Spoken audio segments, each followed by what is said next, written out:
A dragon beyond gods has awakened. Hello everyone, welcome to What If Issei became the most powerful Sekiryuutei in history movie. Before we start, please go support LOL World 345 for writing that awesome fanfic. This is the translated version I made. There will be some mistaken characters' gender, but of course Issei is a male.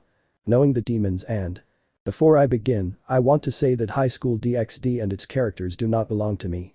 Everything belongs to the creator of this series. Also, this is my first fanfic. Narrator's POV.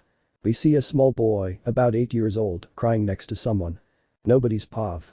Issei. Grandpa, hang in there. Crying. Grandpa. Issei, I'm sorry. It seems this poor old man can't hold on much longer. Issei. Grandpa, don't say that. Grandpa. It's the truth. You know, I don't regret anything. I trained you well. Our family has always been bounty hunters and I don't want you to be the exception. But when someone is going to die, there's a ritual. Issei. What is it? With tears. Grandpa. Unfortunately, your father didn't fulfill it because he died on a mission. But I want you to fulfill the ritual, but with me. Issei. What's it about? Jason. It's very simple. When someone in our family has a son and his father is about to die, the son murders the father with this gun, gives him a gun. Issei. There are 2 pistols, Jason. Jason. You'll kill me with the black one. Keep the other one. You can use both, but you have to use the black one now. Issei. I understand, although I don't want to do it, crying. Jason. Listen, I made this with my father. Unfortunately, it's a tradition. My last wish is that you fulfill it and become a bounty hunter, please. Issei. Okay, I'll do it for you, Jason. Grandfather. Before you fire, place your hand on your heart and repeat. I am a Hyoudou, part of the bounty hunter family. Today there will be a loss, but honor will remain. I promise to continue the legacy my father left behind and lead it to greatness. I will train so that our family becomes the greatest of all. Here and now, I will keep my word because the rest of someone who has already fulfilled their purpose is approaching and they must go to rest and leave their legacy to the new generations, as I will do when I die. I swear it on my family and on myself. Issei. Alright, skip this if you want, it's the same as above. I am a Hyoudou, part of a bounty hunter family. Today there will be a loss, but the honor will remain. I promise to continue the legacy my father left behind and carry it to greatness. I will train so that our family becomes the greatest of all. Here and now, I will keep my word because the rest of someone who has already fulfilled their purpose is approaching and they must go to rest and leave their legacy to the new generations, as I will do when I die. I swear it on my family and on myself. Jason. Good, now shoot. Do it for me and for all your ancestors. Issei. I promise I won't let you down, Jason, nor you, Akasan, Odasan, nor anyone in our family. I will be the best bounty hunter the world has ever known. Jason. I'm glad, here's a gift from me. Issei. A mask, thank you. Old man. I used it on all my missions, now you use it. Issei. Sure, see you later old man. Old man. Of course, I'm glad it's you who will kill me. Issei. He holds back his tears and shoots, killing his old man instantly. I swear I won't let you down. Nearby, with Lord Phoenix. Lord Phoenix. Ha, I needed a break. Here's the gunshot. What was that? I'll go see. He goes to where Issei is. Lord Phoenix. Boy, what did you do? Issei. I fulfilled the tradition. I killed my old man so he would leave me his legacy. Lord Phoenix. What legacy? Issei. I can't tell you. I only ask that you don't tell anyone that I killed him. I'm alone and I don't want to go to jail. Lord Phoenix. Relax, I won't tell anyone. I've done bad things too, but you said you were alone. What about your parents? Issei. They died on a mission. Lord Phoenix. I'm sorry. Well, you say you're going to continue the legacy. In that case, you must train and I'll be the one to train you. Issei. You do that for me? We don't even know each other. Lord Phoenix. Let me introduce myself. I'm Lord Phoenix. Issei. Hyoudou Issei, if you really will train me, when do we start? Lord Phoenix. Right now. Just let me take you to a special place. He snaps his fingers and they appear in some mountains. Issei. Where are we? Lord Phoenix. I'll explain later. Now I have to go get some things. I won't be long. Issei. Okay, I'll wait here. Lord Phoenix leaves. Issei. Ah, how boring. I'm going to warm up a bit. About 10 minutes pass and a red light goes straight toward Issei and enters him. Issei. Ow, that hurts. What happened? Greg. So you'll be my new host. You're very small. Issei. Who's talking? Greg. Are you listening to me? Issei. Yes, I hear you loud and clear. Greg. Wow, you're strong then. No other host could talk to me so fast. How old are you? Issei. 8 years old. Greg. You're very small, but that's okay. Let me introduce myself. I'm Drag, a celestial dragon. Issei. A dragon? That's impossible. Dragons don't exist. Greg. How disrespectful. Of course we exist. It's just that humans don't know anything about the supernatural. But we do exist. In fact, the person you were talking to a few moments ago was a demon. Issei. A demon, then he must be evil. If you're a real dragon, spread your wings and fly away so we can leave here. Greg. It doesn't work that way. Besides, not all demons are evil. Issei. You're right, it depends on each person's actions. Greg. You catch on quickly, kid. Issei. If demons exist, then angels exist too, right? Greg. Yes, including fallen angels, who are angels who committed sins and were cast out of heaven. Issei. Wow, I didn't know that. Lord Phoenix. Who are you speaking to? Issei. A dragon. I forgot his name. Introduce yourself. Greg. You need to learn some manners. I am Drag, one of the 2 celestial dragons, Lord Phoenix. Lord Phoenix. So this boy is your new wielder? Greg. Yes, I'm going to train the boy to make him stronger. Issei. Lord Phoenix is going to train with me, so don't worry, I'll be fine. Greg. Kid, I'm honestly not worried about you in the slightest, so I just ask that you become strong. Issei. Okay, dragon. Greg. It's Drag. Issei. It's okay, Drag. Of narrator. And so it was, Issei trained with Lord Phoenix every day and at night he returned to his home in the human world while Lord Phoenix went to the underworld. After a while, Lord Phoenix began to see Issei as a son. Issei even met Ravel Phoenix, who was very shy around him at first, but they became friends. He also met Lady Phoenix, who, when she first saw him, thought her husband was being unfaithful and beat him up to find out everything. She, too, saw Issei as a son, although she never met Razor. A year passed, and Issei invited Ravel to the human world, where he met Irina, and the 3 of them became very good friends. Now Issei was 9 years old and could activate his boosted gear, and he trained every day with Lord Phoenix. But at 10 years old, Issei said that he was leaving Japan to complete missions and train in martial arts. Lord Phoenix gave him an electronic card with unlimited money, though Issei never used it much, only for necessities. But at the moment of parting, he promised he would return and see everyone again. Everyone was very sad to see him go. Ravel was crying, as was Irina. They had said goodbye in the human world, and Irina still knew nothing about the supernatural. Lady Phoenix began to shed tears because she loved him very much, even a little more than Razor. But that was it. Issei left on a ship to some place in the world with his 2 pistols and his mask. He will return someday. No one knows when, but he will. Returning home. Narrator Pav. We see a 17-year-old brown-haired youth arriving in Japan on a plane. As he gets off, the police arrive and point pistols, machine guns, and shotguns at him. Police. Don't move. You're under arrest for crimes committed around the world. Issei, wearing his mask. Hey, let's not start like this. Here, throws them a piece of paper, please read this aloud. Officer. We, the presidents of the USA, Mexico, Spain, Canada, etc., hereby authorize the entry of the most dangerous bounty hunter into Japan. We give our word that he will do nothing wrong. Issei. Now, can I go in? Officer.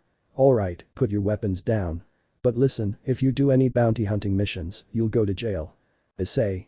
I just want to rest here in my hometown, so goodbye. He leaves. Well, now I have to go to Kuo. Taxi. Taxi driver. Where to, young man? Issei. To Kuo City. Taxi driver. Understood. Issei. Thoughts. I could have flown, but I didn't want the city people to see a boy with dragon wings flying around the city. They arrive in Kuo City. Issei. Well, it's time to go to Irina's house. I'll surprise her and her parents. At Irina's house. Irina. It's been a long time since Issei left. Dad, Irina's father. Don't worry, daughter. He said he'd come back sometime. Just wait until then. Mom, Irina's mother. It's easier said than done. He'll come back eventually, but it's very difficult to wait for him. A noise is heard at the door. Let's see what happened. They go to the door and see a young man with brown hair and suitcases greeting them. Issei. Hello, Irina's parents, how are you? Irina. Issei. Issei. In the flesh, opening his arms. Irina. Issei. I'm so glad you're back, I missed you so much, running to him and hugging him. Issei. Me too, it's good to be back here, I have so many memories, how have you been? Irina. It was really hard waiting for you to come back. Issei. I was only gone for 7 years, I don't think that was so long. Irina. Gently hitting him on the head, Baka, you don't know why you were traveling the world. Issei. Just kidding, it was tedious for me too, but I'm back. I. Hey, what about us? Mamai. Exactly, didn't we ever take care of you? Issei.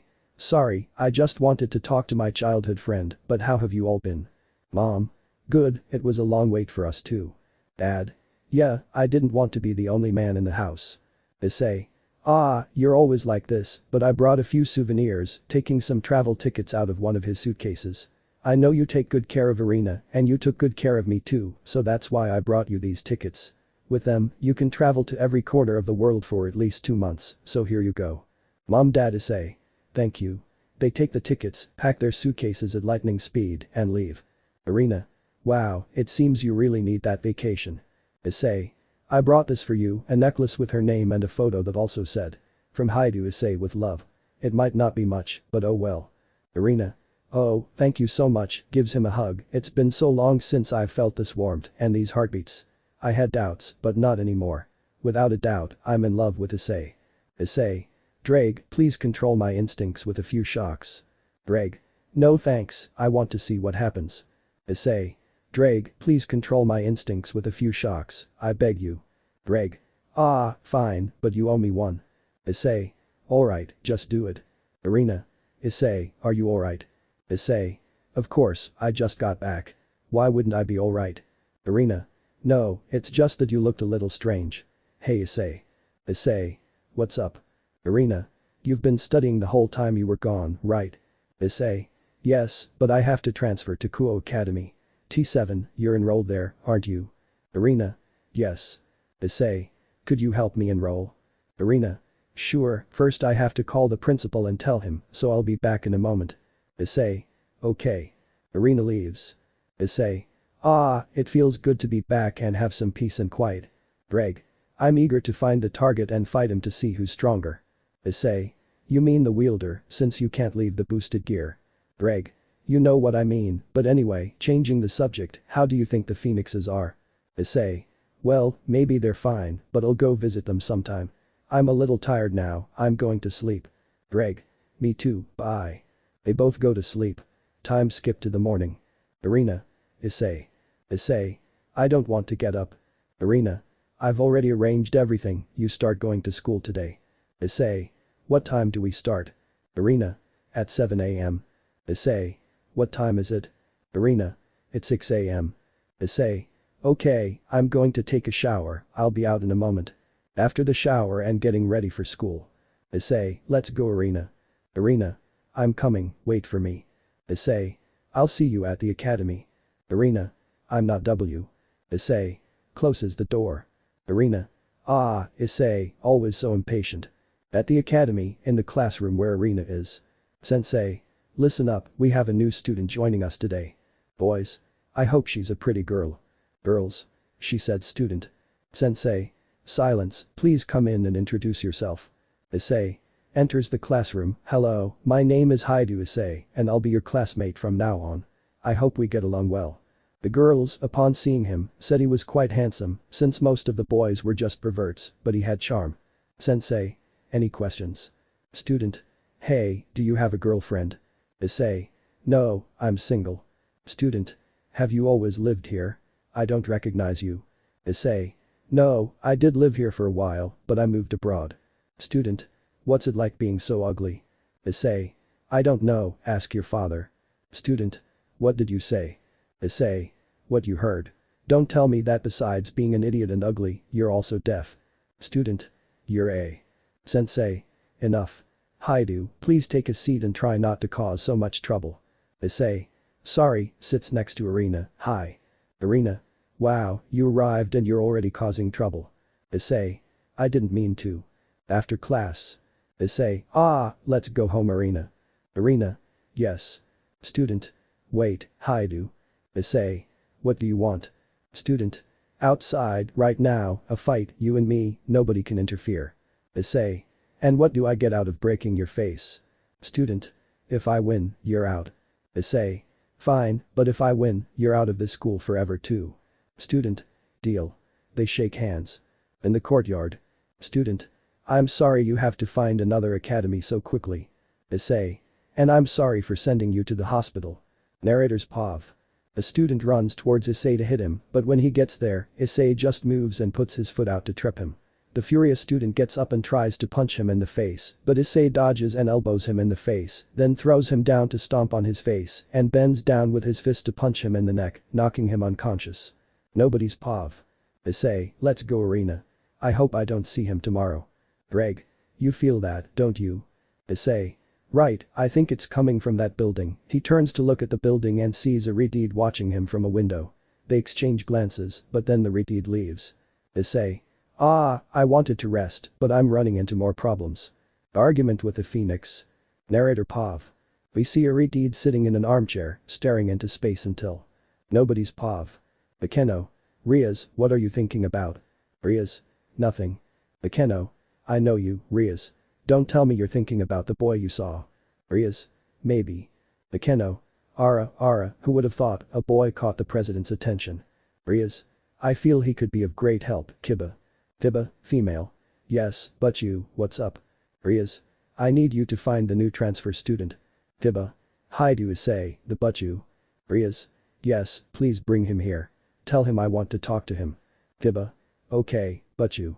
But Issei, well, in a short time he was dubbed the Prince of the Academy and the Academy courtyard. Issei. Ah, one day and they're already calling me Prince. This is going to be exhausting. Kiba. Hyoudou Issei. Issei. Who's looking for you? Kiba. My name is Kiba, nice to meet you. Issei. Hyoudou Issei, nice to meet you. What do you need me for? Kiba. Butchu is calling for you. She requests your presence if there's no objection. Issei. Of course not, we're going. For many, this was like a dream come true. The princess and the prince were talking. But continuing with our protagonist, in front of the occult research club. Issei. Ladies first. Opening the door for her. Kiba. Blushing, thank you. Butchu, I brought Hyoudou Issei as you requested. Rias. Thank you. Please come in. Issei. Hello. My name is Hyoudou Issei. Rias. My name is Rias Gremory. Issei. Nice to meet you. Rias. Likewise, but I didn't call you just to get to know each other. I want to ask you something. Issei. Go ahead, I have no problem with that. Rias. Do you believe in the supernatural? Issei. Of course, I mean, if I'm a dragon and you're all demons, why wouldn't I believe in the supernatural? Everyone was surprised by the brunette's comment. Rias. Did you say dragon? Issei. Yes, I'm a dragon. Kaneko. That's right, his aura is that of a dragon. Akeno. How is that possible? Issei. You see, the thing is, I'm the new Sekiryuutei, that's why I'm a dragon. Everyone. The Sekiryuutei. Issei. You don't know what that is. I thought you all would, especially you, Rias Gremory, heir to the Gremory clan. Rias. We do know what it means to be the Sekiryuutei. We were just surprised. Issei. Ah, I see. Well, is that all? Rias. No, you see, I was going to ask you to be part of my retinue. You know that, right? Issei. Yes, I know it. Rias. Good, then your answer is. Issei. I'm sorry, but no. Rias. Why? Issei. You see, the thing is, I don't want to belong to any specific faction, so that's why I refuse. Rias. Really? I need your help, please. Issei. Well, I propose something. I'll join the occult research club, but not your entourage. I'll help you when you're in trouble or have contracts. Do you accept? Rias. It's better than nothing, so I accept. Issei. Good. If that's all, then I'll take my leave. Razor Phoenix arrives. Razor. Rias, I've come for you, my beloved. Rias. I already told you I won't marry you. Razor.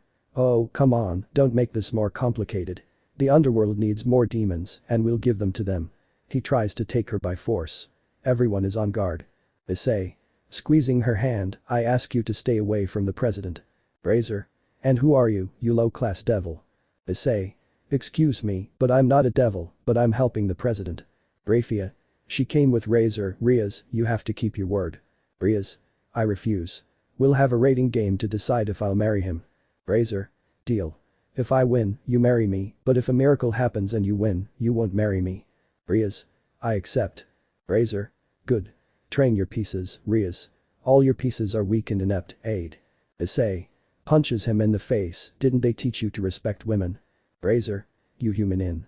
Raphia. Stop it. You'll fight in the rating game. Razor. Hey, you boy, want to bet? Issei. I have nothing to bet. Razor. Of course you do. If I win, you'll join my entourage. Issei. You said you're a phoenix, right? Razor. Yes, you're correct. You seem to have a brain. Issei. Well, if I win, your sister Ravel Phoenix will come with me. Kaneko. How do you know Lord Phoenix has a sister? Issei. Easy, they both have the same last name. Although I never met Razor when I was little, I was told about him. Razor. I accept.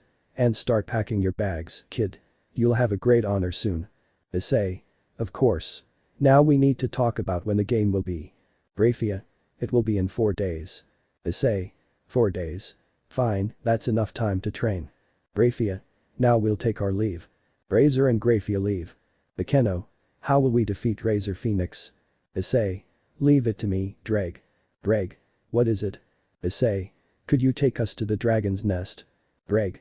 Are they ready? Referring to Rias and her entourage. Issei. They will be. Now take us. Oh, Rias, one more thing. Rias. What is it? Issei. I only ask that when I attend the rating game, you don't mention my name or that I'm the Sekiryuutei. Rias. Okay, is that all? Issei. Yes, but before we leave, I need everyone to reveal their identities. Rias. Identities. Issei. I trust you won't tell anyone I'm the Sekiryuutei. I need you to have the same level of trust with me, please. Rias. Well, I'm Rias Gremory, heir to the Gremory clan. Akeno. I'm Akeno Himejima. Kaneko. I'm Kaneko Taoju. Kiba. I'm Kiba Hyoudou. Issei. Ah, you can't fool me that easily. Show me who you really are, Akeno and Kaneko. Kaneko. What are you talking about? Issei. Your aura is that of a Nekomata, Kaneko, and Akeno's is half fallen angel and half demon. Don't you trust me enough to tell? Akeno. It's not that, it's just. Issei. Okay, don't say it if you don't want to. I'm not going to force you. One more thing, Rias, tell Sona Satiri that we'll be gone for 4 days. We'll really need those days if we want to defeat him. Rias. Okay, I'll tell her through a communication circle. Issei. Good, now it's time to go. At the dragon's nest. Issei. Wait a moment. If you enter without being dragons, they'll kill you quickly, so don't stray too far. All, yes sir. Narrator's Pav. Issei walked through the mountains with the girls clinging to him. The dragons sometimes breathed fire, but Issei blocked it with a dragon shot. They reached the mountains and began to practice. The first day of training focused on improving physical fitness, the second on strategy, the third on training his magical abilities, and the fourth day combined everything. Issei. Espav. Well, when will they come for us? Rias. In about 2 minutes. Issei. Well, it's time to get ready for the fight. Sekiryuutei vs Phoenix. Narrator's Pav. We observe an arena in the underworld, about to begin a highly anticipated battle. Phoenix vs the Sekiryuutei. This battle is so important that it's broadcast throughout the underworld, heaven, Gregory, I don't remember if that's how it's spelled, and Asgard. All 4 factions are watching this battle closely, as the outcome could harm or benefit each side. But now, let's turn our attention to our protagonist. Issei. Is everyone ready? Kaneko. I just want to ask something. Issei. Sure, what is it? Kaneko. Why are you helping Butchu? Issei. Easy, I couldn't abandon anyone, especially not on an occasion like this. Besides, I want to surprise someone. I consider all of you friends now, so I'm not just helping her, but all of you, okay? Stroking her head. Kaneko. Yes, just one thing, don't pet my head yet, we don't know each other well enough. Issei. Sorry, but now we have to go out and fight, let's go. If I'm not mistaken, today is her birthday.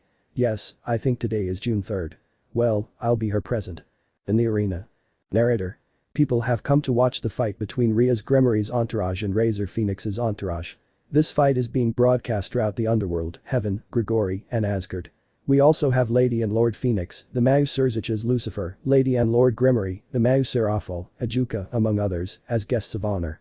Now, it must be said that Rias Gremory's hand in marriage is at stake. If she loses, she will marry Razor Phoenix. Also, what's your name, kid? Issei. I'm not going to say my name. Just say that I'm at stake too. Narrator. Well, this boy present with a mask is also in the mix. If Miss Rias Gremory loses, he'll become part of Razor Phoenix's entourage. But if Rias Gremory wins, the marriage will be annulled and Razor Phoenix's sister will go with a young man. Ravel. You bet me.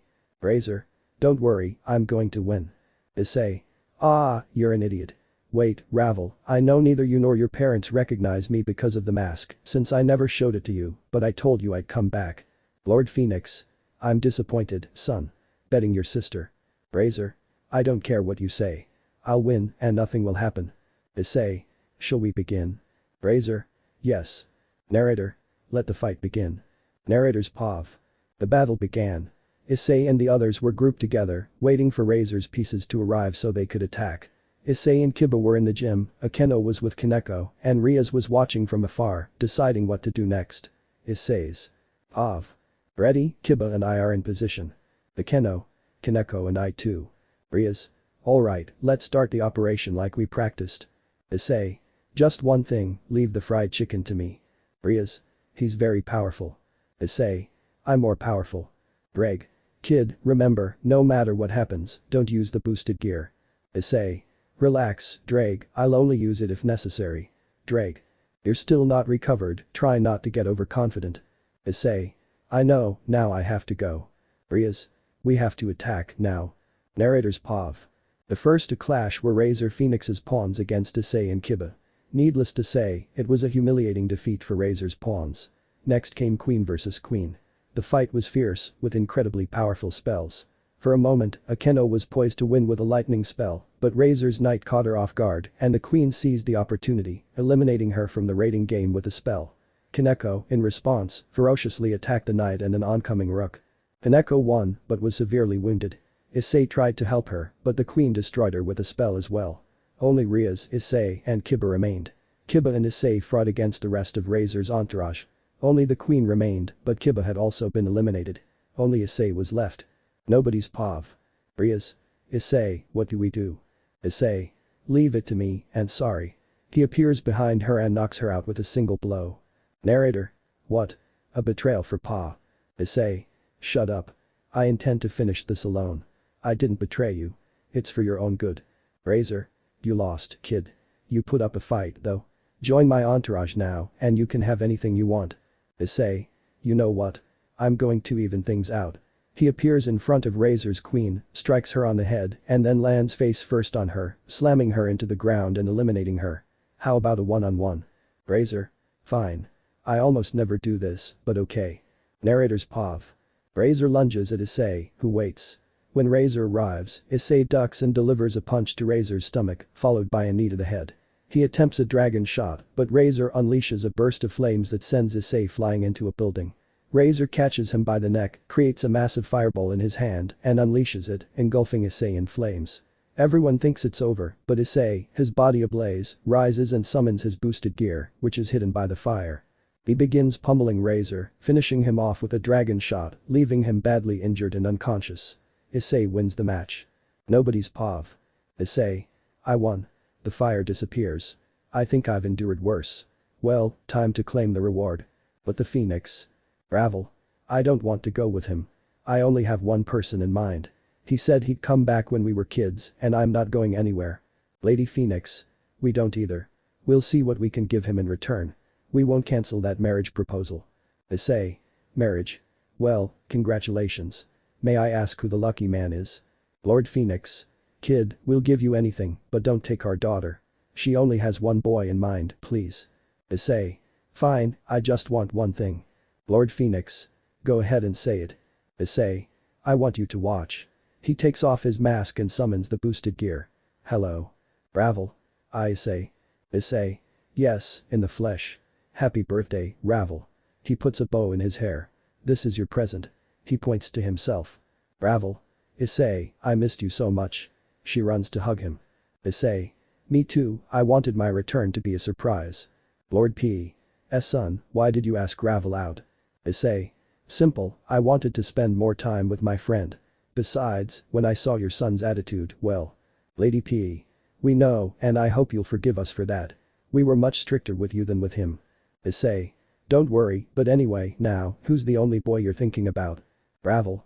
This, playing with her hands. Issei. If you want to go with him, go ahead. I just hope we can stay friends, so I'd better go. Ravel. No, it's you. I asked my parents to propose to me when I turned 15. Please don't go. Issei. You're very honest, but without my consent. Ravel. Didn't you? Issei. But I can accept it, after all, I like you too, Ravel, so let's make it official. Ravel Phoenix, I, Hyoudou Issei, would like to ask for your hand in marriage. Will you accept, kneeling? Ravel. Yes. She kisses him in front of everyone. Lord Phoenix. Gets hit, ow. Lady Phoenix. Don't ruin the moment. Ravel. Of course I accept. Narrator. The Sekiryuutei proposed to Lady Ravel Phoenix and she accepted. Amazing.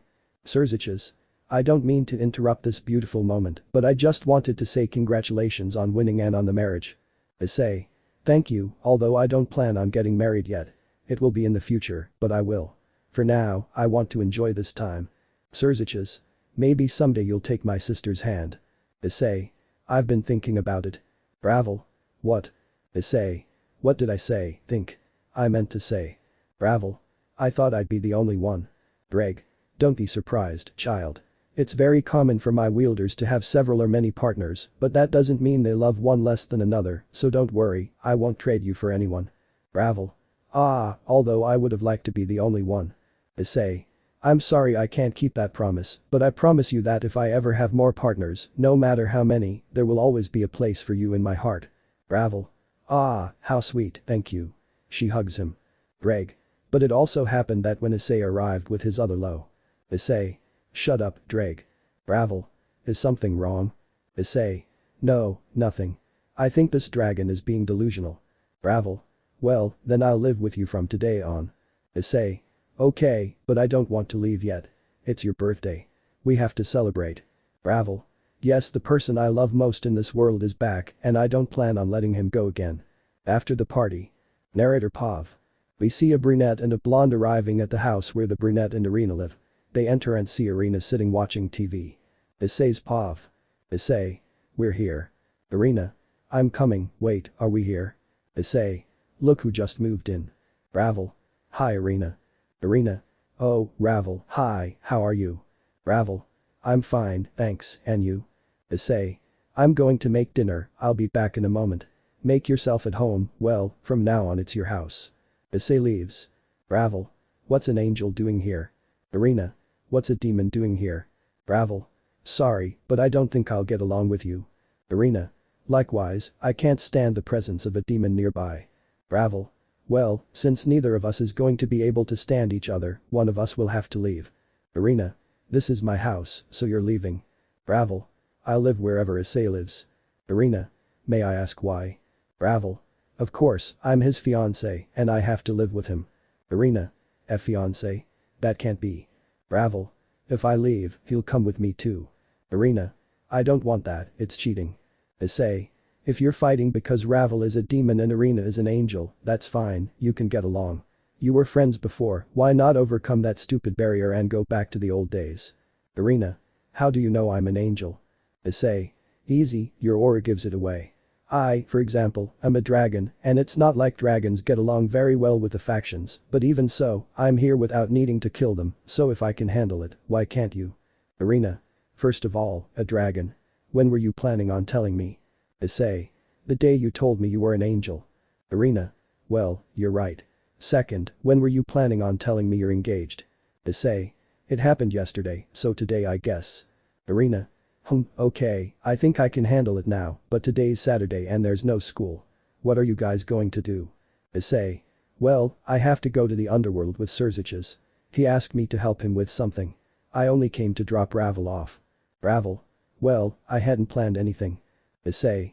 I know. I'll go, and you two can strengthen your friendship. So, goodbye. But Issei, Gremory Castle, Underworld. Issei. Okay, let's see, what does Surziches need me for? Surziches. Well, you see, we've had a little problem. We need you to go to this church, imagine any church. Issei. Okay, but what's important? Surziches. You see, a girl named Asia Argento has a sacred gear called Twilight Healing which has the power to heal any angel, demon, fallen angel, etc. and a crazy priest wants to extract her sacred gear and we want you to protect her. Issei. Okay, but you said we need, who else is asking for my help? Surziches. Azazel, a fallen angel, but before we go on the mission, he wants you to go with him, preferably right now. Issei. Okay, I'm coming, but where is he? Surziches. Well, I don't know, I'd better call him to come. Issei. Ah, okay, I'll wait. After the call. Surziches. Done, he'll be here in a moment. Hey, continuing from the other day, were you seriously thinking of holding my sister's hand? Issei. Actually, yes, she's beautiful and she's not capricious with the power she has. I thought she'd be that typical spoiled brat, but no, besides, she does what she sets her mind to. Surziches. If you want, I can propose marriage. Issei. No, everyone should marry the person they love. If she wants to marry someone else, let her. After all, she should enjoy her life. Surziches. I like your way of thinking, kid. Although it'll be difficult for her to like anyone. She's never liked anyone. In fact, you're one of the few people who knows how she is and acts. She only acts naturally with her servants, but she does with you too. That could mean she's attracted to you. Issei. If it's as you say, I would take her hand. Although, now that I think about it, can a demon marry someone who isn't a demon? Surziches. Well, the higher-ups frown upon it. Although there were 2 cases, it was difficult, but it was achieved. Issei. Good. Well, now I want to ask you something. Surziches. Sure, what is it? Issei. Who is that kid hiding by the door? Surziches. Ah, Milikas, come here, don't be afraid, he's a friend. Milikas. Why yes, hello sir. Issei. Hello Milikas, don't be afraid, I won't hurt you. Surziches. Milikas, this is Hyoudou Issei. Issei. Just call me Issei, though. Milikas. Why yes Issei. Surziches. Well, he's my son. He's just a child, he doesn't have full control of his powers. Issei. Wow, and who's his mother? Raphia. I'm his mother, at your service, Sir Hyoudou. Issei. Ah, you're the lady who went to the club with Razor. Raphia. With a vein throbbing in her head, lady. Surziches. Gesturing, you're dead, run. Issei. Did I say lady? I meant miss. Look at the clock, it's late. Azazel will probably arrive soon. Azazel. Hello, I'm here. Issei. Thanks for coming. Azazel. Why, is there a problem? Issei. Well yes, points at Graphia. Azazel. Don't tell me that. Issei. Yes, well, changing the subject, they want me to protect the girl. Azazel. Yes, preferably she lives with you. What better protection than that of the Red Dragon Emperor? Issei. Okay, well, Surziches told me to wait, but why? Azazel. Simple, I want these 3 to accompany you, pointing to 3 fallen angels. Come on, don't be rude and say your names. Rainer. Hello, my name is Rainer. Middled. Hello, my name is Middled. Calwerner. Let me introduce myself, my name is Calwerner. Issei. Kala what? Calwerner. Calwerner. Issei. Can I call you Kala?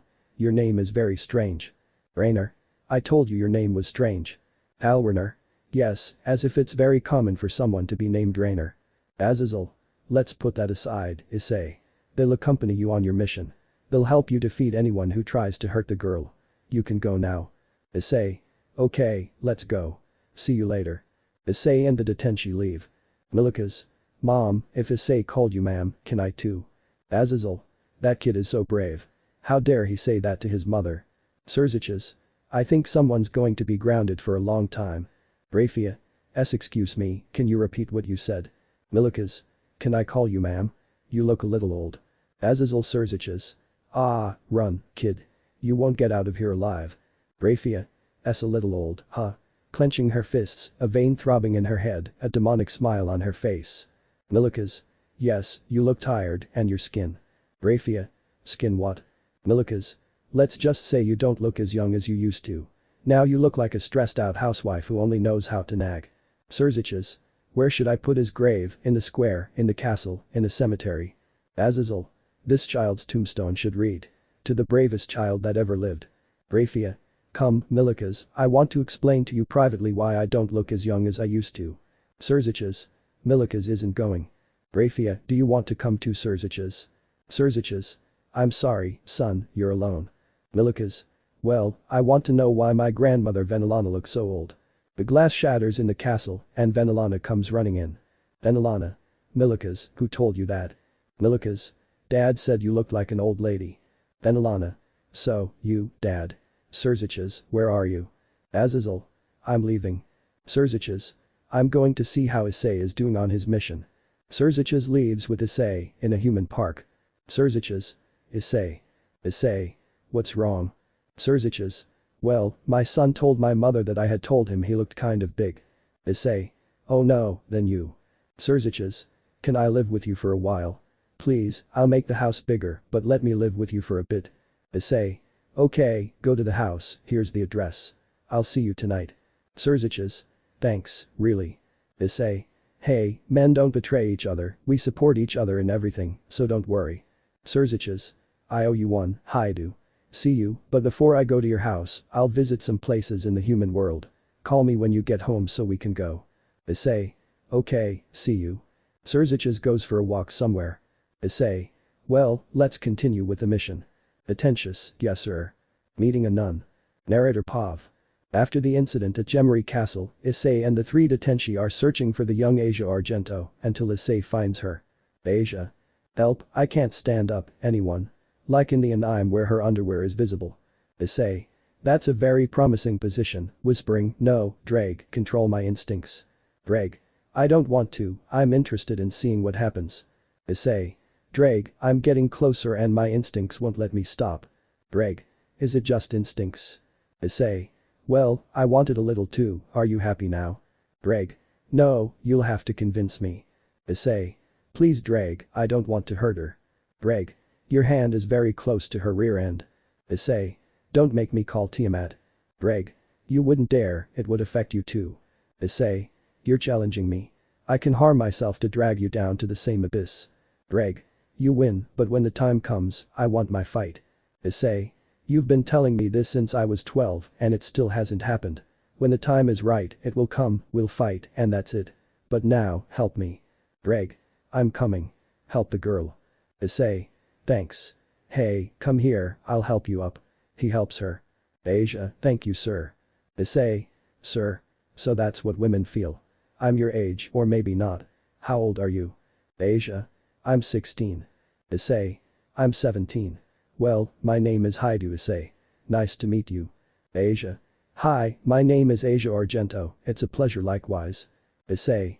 And what were you doing in that position? Someone could do something to you, some pervert. Drake. Like you. Issei. Shut up. Asia. Well, I fell. Can I ask you a favor? Issei. Sure, what is it? Asia. Do you know where the church is? I need to get there as soon as possible. Issei. Well, there's one nearby. I'll take you to the church if it's not too much trouble. Asia. Not at all. It's good to make friends. Issei. You're right, it's been a long time since I've had a friend. Asia. Why? Issei. I'll tell you while we go to the church, okay? Asia. Hi. On the way. Issei. Well, from what I can see, you're a nun. Where are you from? Asia. In a village there's a church. My parents left me there and a nun took me in and cared for me, besides teaching me several things.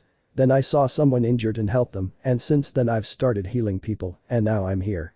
Issei. Wow, what a story. So you believe in God? Asia. Yes, don't you? Issei. Of course I believe in God, I just don't believe in him as much as you do. Asia. And where are you from? Issei. Well, I was born here. My parents died when I was about 3 years old. My father died on a mission and I don't know how my mother died. Asia. A mission. So he was a police officer. Issei.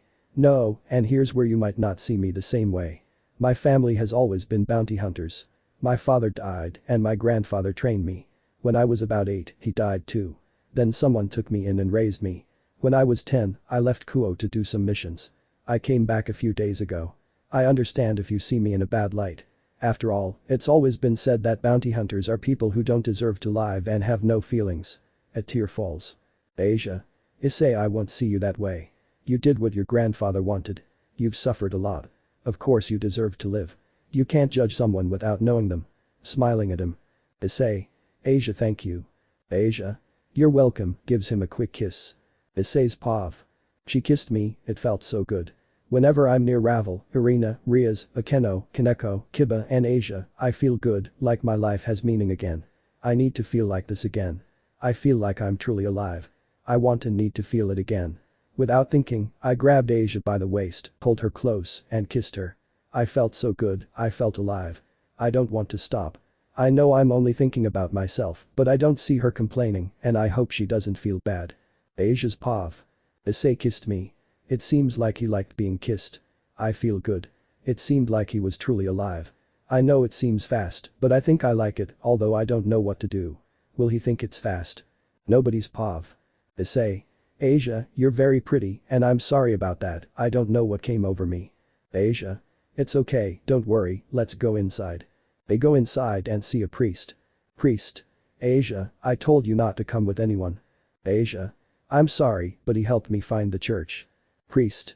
You can go now, kid, we have things to do. Issei. No thanks, I want to stay a little longer. Priest. I'm not asking, it's an order. Issei. Wow, are you really a priest? Because you don't look like one. Asia.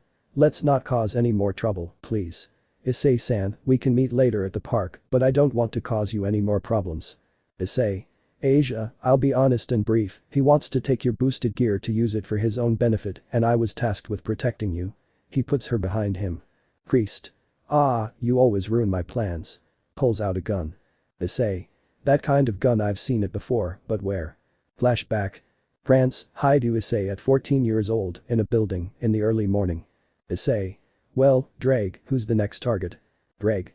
Well, he's a 30-year-old man with long blue hair. He's very muscular, about 5'11", and his weapons proficiency is high.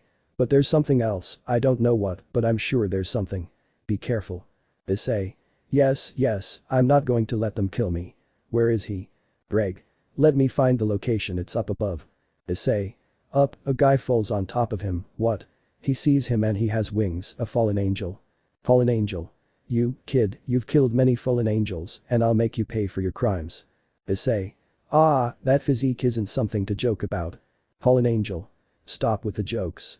He grabs him by the shirt and throws him through a window of the building. Put up a barrier of silence and one of invisibility. Issei. Ah, I think I got a piece of glass stuck in my spine. Fallen angel. Falls with his feet on Issei's back, did you say something? I didn't hear you. Issei. No, nothing, everything's fine. Fallen angel. We'll see about that. Narrator's POV. The fallen angel grabs Issei by the head and lifts him up to knee him in the stomach, then punches him repeatedly in the back with both hands, knocking him to the ground. The fallen angel then creates a spear of light, but Issei pulls out his pistol and shoots him in the eye. The fallen angel focuses on the pain of the shot, taking advantage of the situation to shoot Issei in the chest, legs, and arms. Just as he's about to shoot Issei in the face, the fallen angel appears in front of him and pierces his stomach with a spear of light. Issei coughs up blood and the fallen angel grabs his head with one hand and slams him into the ground. In an attempt to save himself, Issei activates his boosted gear, but the fallen angel creates another spear of light and plunges it into the arm where the boosted gear is located, causing Issei to scream in pain. Then the fallen angel gets up and pulls out a pistol, this one, to be more specific. And the fallen angel shoots him near the heart, causing Issei to scream again. Nobody's POV. Fallen angel. You know, before I kill you, I'd like to cause you pain, points to the boosted gear and fires more than one round, you know, these bullets are very painful for any being, no matter if it's a demon, an angel, a fallen angel, a god, or even a dragon. Issei. You're a son of a bitch. Fallen angel. So young and already talking like that, I'll have to teach you a lesson. Issei. Teach me this, pointing to his member, or better yet this, pulling out both pistols and shooting him in the head, using up a whole round and getting up, ah. Fallen angel. Is that all? I can't believe you're the Sekiryuutei, you're weak, if I don't kill you, someone else will. Issei. And when that someone arrives, I'll kill them, so goodbye dragon shoot. End of flashback. Issei. Fallen angels. Priest. And not low-level ones. Unfurling his wings, which totaled 6, prepare to die, creating a spear of light and throwing it at Issei. Issei. Boosted gear dragon. Rainer. Creates a spear of light and clashes with the fallen angels, do you need help? Fight against the fallen. Narrator POV. In a church, we see 4 people. A fallen angel, Asia, Issei, and Rainer. The latter 2 are about to fight the fallen angel. Issei. Where are Middleton Calwerner? Rainer. Outside, dealing with some fallen angels. Issei. Doesn't that look like treason? Rainer. Well, we're obeying Azazel's orders, so there's no problem. Fallen angel. You traitors don't have to obey Azazel. Come with us and we'll start another faction war. Issei. Rainer, I want you to call Rias and Sona. This is their territory and they need to be informed. Tell them to come as soon as possible. Rainer. Yes, I'll be right back. Rainer leaves. Issei. Asia, go with Middleton Calwerner. They'll protect you. If they're done fighting, come to my house. You'll be safer there. Asia. But you'll be alone. Issei. It doesn't matter. I'll come back, I promise. Asia. Okay, take care, Issei-san. Asia leaves. Issei. It's just you and me now. Fallen angel. I can't let the plan go wrong just because of you. You'll be the first to fall. Narrator's POV. The fallen angel created a spear of light and threw it at Issei. Issei dodged it, drew both pistols, and began firing. The fallen angel erected a barrier of silence and invisibility, and any damage inflicted disappeared when the barrier was removed. Continuing the fight, Issei fired, but the fallen angel destroyed the bullets with a spear of light and threw it back at Issei. Issei dodged it, but just as he was about to reach the fallen angel, the spear returned to the fallen angel's hand, piercing Issei's back. He fell to the ground, spitting blood. The fallen angel approached, grabbed him by the head, and lifted him up. At that moment, Issei punched him in the face, followed by a knee strike, and then shot him in the wings with his pistol. The fallen angel screamed in pain and leaped at Issei, knocking him down. Once on top of Issei, he began pummeling Issei's face with his fists, then created a spear of light and plunged it into his chest. Issei jumps, but at the moment of impact, he pulls the spear of light out with both hands and plunges it into the fallen angel's head, piercing it completely. Nobody's POV. Issei. Drake, how are the others? Drake. Well, 2 of the detention are with the girl at your house, and the 3rd is on her way with the heirs. Issei. Why aren't they teleporting? Drake. The fallen angel put up a barrier that prevents communication and teleportation. Issei. Good, now we have to get out of here. He leaves the church. Issei. I have 2 options. I wait for them here, or I go to where they are. The second option is me. A fallen angel arrives, grabs him by the head, slams his head into the ground, and drags him before throwing him into the park. Picabile. You, inferior being, have interfered with my plans. Do you know who I am? Issei. Damn it, Picabile, one of the survivors of the faction war where the biblical god died. You were one of the few who survived. Do you want to start another war? Picabile. Yes, and you, Sekiryuutei, are hindering my plans. I'm sure you're not that strong. Issei. If I could activate my balance breaker I would easily defeat you, but unfortunately, I can't, so it will be with my bare fists. Picabile. Do you know how stupid you just were? You think you can defeat me with your bare hands? I can't believe you're the Sekiryuutei. You're an imbecile. Issei. Sometimes the stupidest plans succeed. Picabile. Then this one will be the exception. Narrator's POV. Picabile creates a spear of light and holds it with both hands.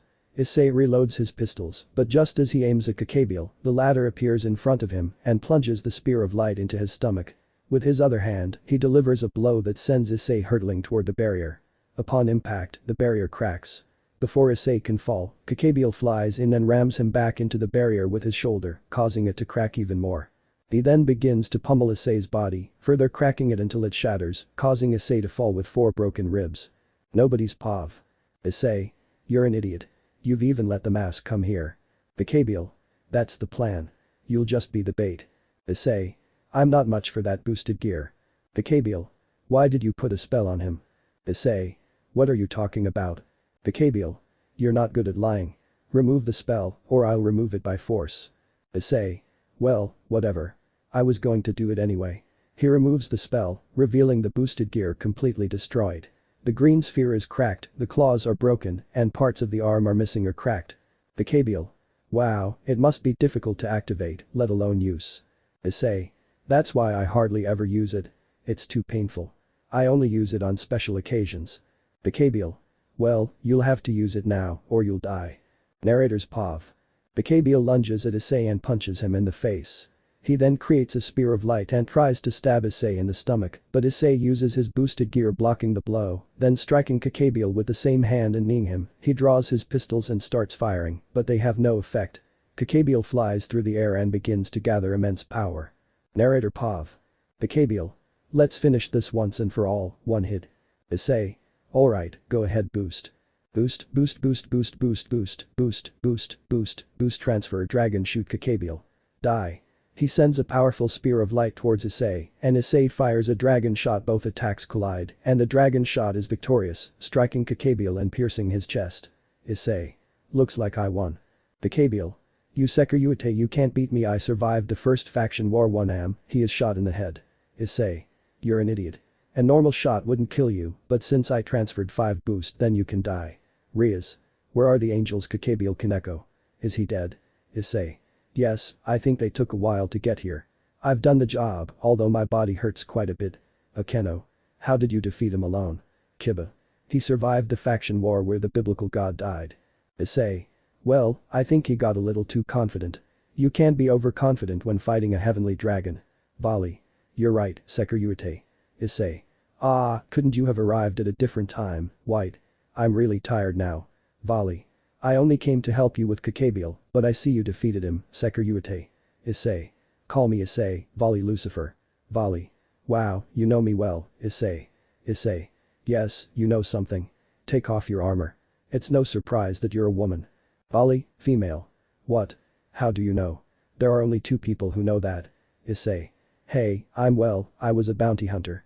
I know a lot of things. Okay, if you want to fight, I will. Volley. You can't beat me. I am the most powerful Hacker-Yuuku that has ever existed. Issei. The Hacker-Yuuku and I am the most powerful Sekiryuutei that ever existed. Volley.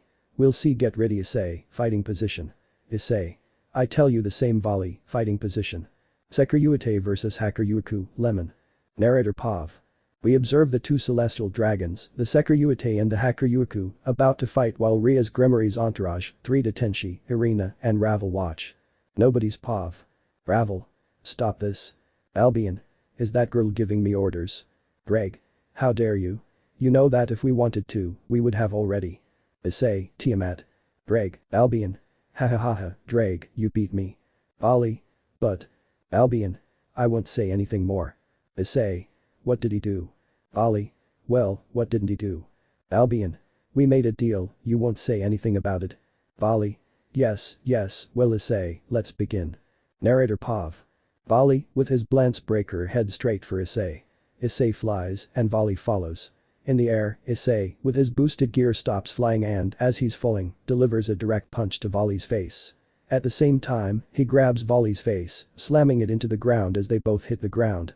He then pummels Volley's armor with both hands until Issei fires a dragon shot, but it misses.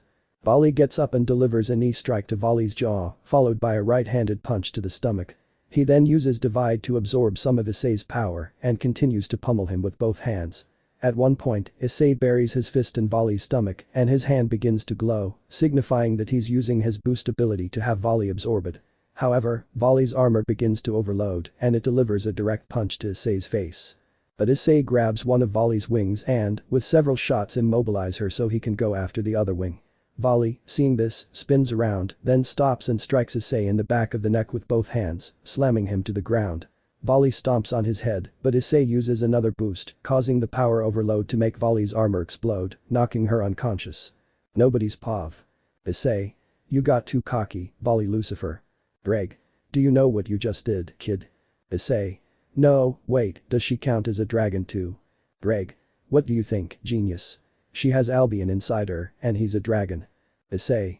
Damn it, you should have remembered me. Greg. This is the second time this has happened to you, and you said you'd take care of it the first time. Issei.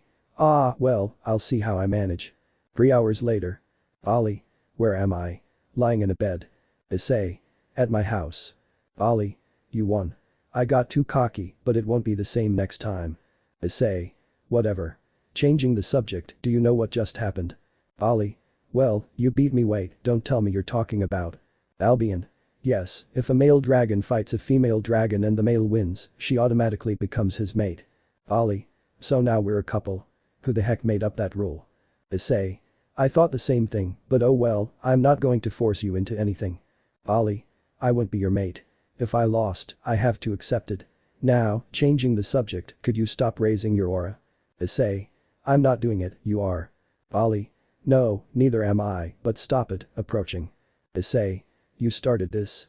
You'll be responsible for it, even though you're beautiful, approaching. Greg. White, I think it's time to stop. That's enough. It was just a little joke. Albion. You're right, it's time to stop. Our holders have released too many dragon pheromones, so we have to stop now. Issei. I'll mark you as mine now.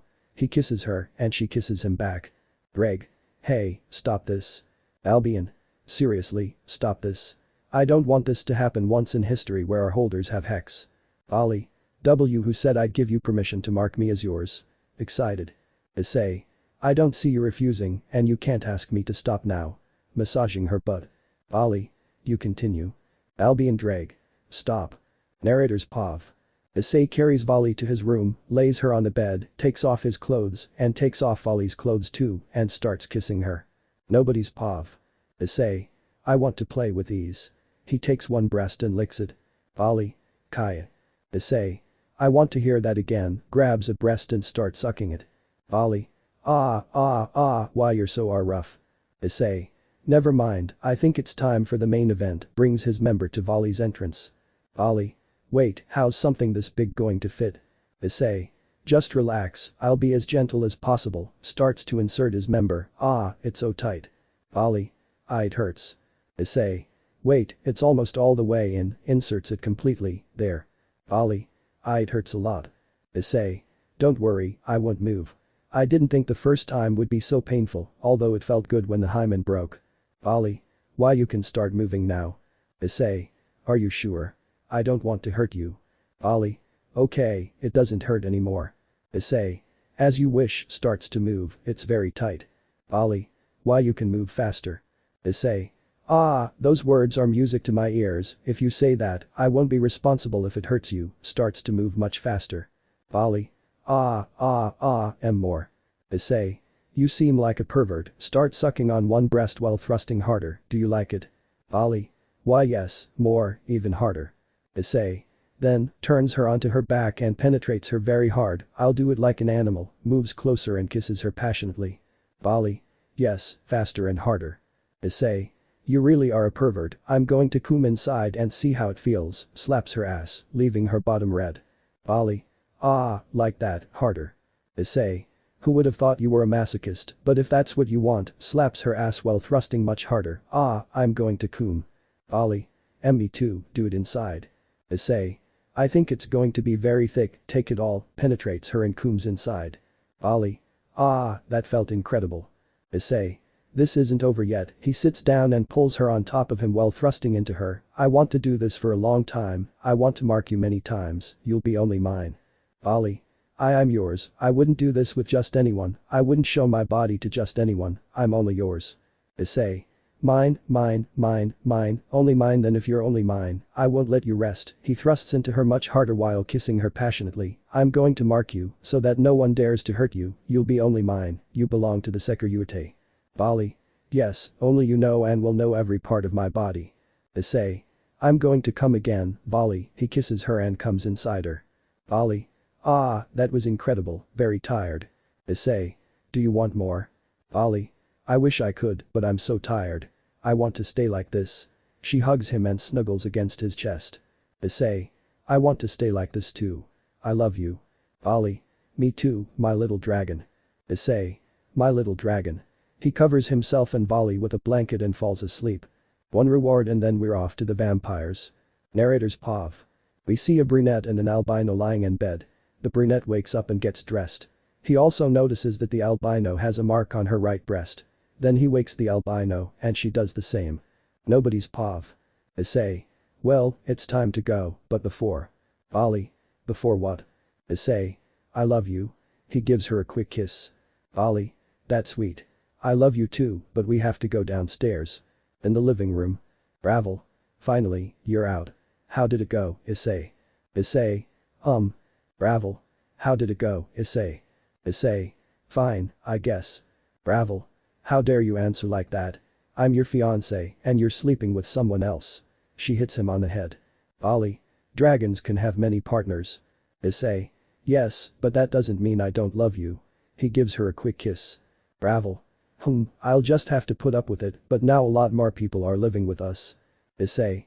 I didn't tell you about Serzich's, sorry, but he'll be living here for a while. Ravel. Not just him. Irina. Other people too. Issei. Who? Akeno. Ara, you defeated Kakabiel. I wondered how strong you are. Issei.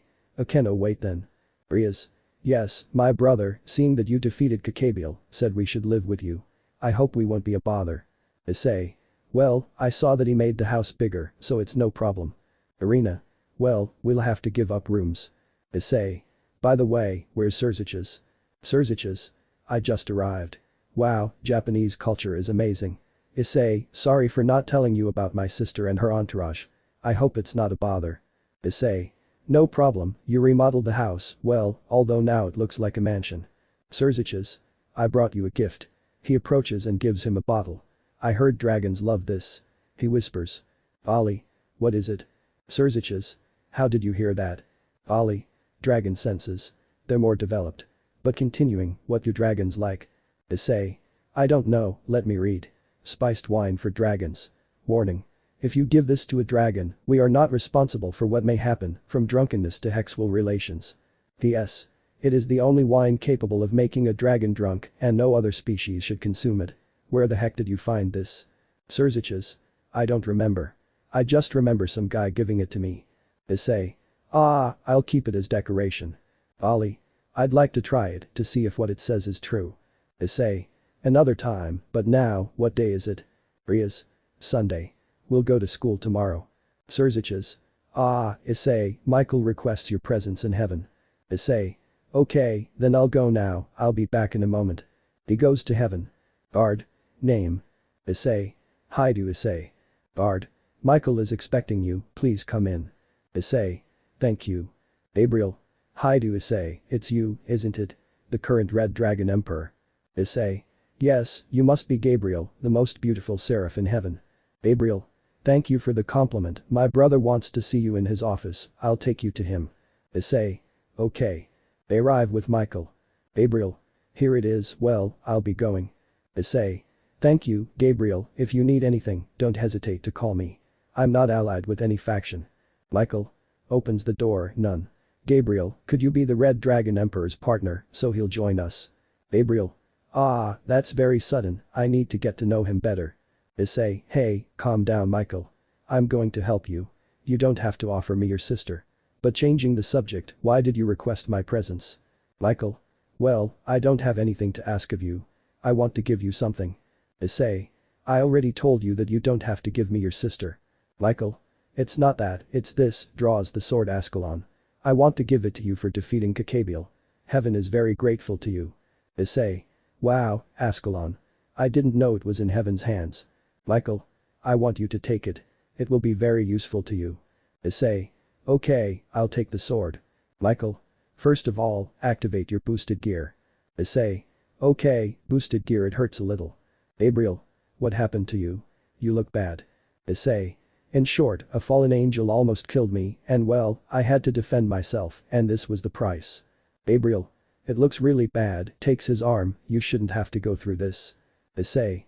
Don't worry, although for some strange reason I can't use my balance breaker. Michael. Well Issei, take it and put it inside your boosted gear. Issei. Okay, the same thing happens as in the anime, there, well if that's all I'll say goodbye. Michael. Yes, have a good trip Hyoudou Issei, and you're always welcome here in heaven. Issei. Thanks, see you Michael and you too Gabriel, kisses his hand. Gabriel. Why yes, see you soon Issei, blushing and steaming. Issei leaves. Michael. Looks like my sister found a partner, that's great, now she can be part of heaven. Gabriel. Ah, he kissed my hand, her wings blink. Michael. Gabriel, you're blinking. Gabriel. No. Runs away. Michael. Ah, she looks like a girl, and I wanted nephews, I'll have to wait a while wait, I forgot to give Issei the golden goatee, oh well, I'll give it to him another day. But Issei in the human world. Issei. I'm back, sits on the couch. Kaneko. What did Michael give you, Issei senpai? You didn't join heaven, did you? Sits on his lap. Bali. Hey, cat, what are you doing? Jealous. Kaneko. I'm sitting down. Ravel. I can see that, but where are you sitting? Jealous. Kaneko. On Issei senpai's lap, there's no problem, right, Issei senpai? Issei. Of course not, strokes her head and she purrs and lies down, I just want to sleep with her. Bali. Issei. Issei. Sorry. Rias. Kaneko is never like this, I guess she's more confident jealous. Everyone. Lucky her. Surziches. Well, Issei, I have to ask you another favor. Issei. Sure, no problem. Surziches. You see, I need all of you to go to vampire territory and find this person. Surziches. Her name is. Issei, Valerie Teeps. Surziches. So you already know her, Issei. How did you meet her? Issei, well, it was kind of strange. I'll just say that she helped me keep using my boosted gear and I promised her I'd come back. Ravel. I think you make a lot of promises, Issei. Issei. Yes, why do you want us to look for her? Surziches. Well, the vampires and demons are negotiating and I need you to bring her to us. Issei. I thought the vampires were divided into two factions. Surziches. They were. They resolved their problem through someone, but they never said who. Rias. Now that you mention it, who could it be? Looks at Issei. Akeno. Yes, who was it that helped them? Also looks at Issei. All. Issei. Issei. Well, I helped you with a few things, but I don't think I could solve your problems. Surziches. Well, we need you to go to their territory. Issei. Okay, let's go. On the way to the vampires. Issei. I have to make a stop. Ali. Why? Issei. It's a small problem. Asia. Nothing serious, Issei-san. Issei. No, I just need to deliver a message. In a cave. Issei. Hey, can you come out? Issei, what are you doing here? I thought I told you not to come back here. I'm not a good influence. Issei. I'm 17 years old. I know very well what I'm doing, Tannen. Why don't you come out of here? You're too big. Tannen. I'm very big, but the cave is even bigger. Nobody goes in here. Issei. As you wish, Tannen. Here, this is a letter. He gave it to me. Tannen. Let's see. The Tannen. Forgive me, friend. I failed. Who would have thought I'd die in such a stupid way, something you hate. You always hated lazy people, just like me. I must say it was an honor to have served you as a comrade and as a brother. I'm sorry I failed you on this important mission. I only ask one thing, not as a comrade, but as a brother. I want you to take care of my offspring. They're about to be born. I know you're retired and all that, but it's the only thing I ask. I say goodbye, and I want you to know that the best years of my life were when we fought together, Tannen. It's written in blood. How long ago was that? Issei. I found the note over a month ago. His offspring should be born in 2 weeks at the most. I'm not asking you to return to fighting, Tannen, I'm only asking you to fulfill this. You've become what you hate most. This isn't the Tannen who trained me and whom I knew, the one who led his comrades to the top. That Tannen isn't dead, he's just hibernating, and it's time for him to awaken. What do you say, one last move? Tannen. This won't be the last time, and thanks for making me reconsider, kid. My comrades might not see me the same way, but I'll earn their respect again. Issei. What does respect matter? You already have that. Earn their trust again. Show them that old Tannen is back and here to stay for a long time. Tannen. He's not here for a while, he's here forever. Thanks, kid. Where's the female? Issei. Before she died, she told me she was in the dragon's nest. See you later, Tannen. Tannen. Wait, anything you need, you know your family is here to support you. Issei. Thanks, but I have to go. See you later. He leaves the cave. Tannen. Ah, I won't be taking care of them. I'm too old for that. I'll give the kid a surprise. It'll help him mature. But Issei. Asia. Issei-sen is back. Ali. Did you solve your problem? Issei. Yes, and it wasn't a problem, now what are you doing? And I'm style sweat drop on his head. Ali. Sniffing Issei, nothing, I was just checking that you didn't have the scent of another female. Issei. That's kind of weird, but what can you do, let's go. In vampire territory. Kiba.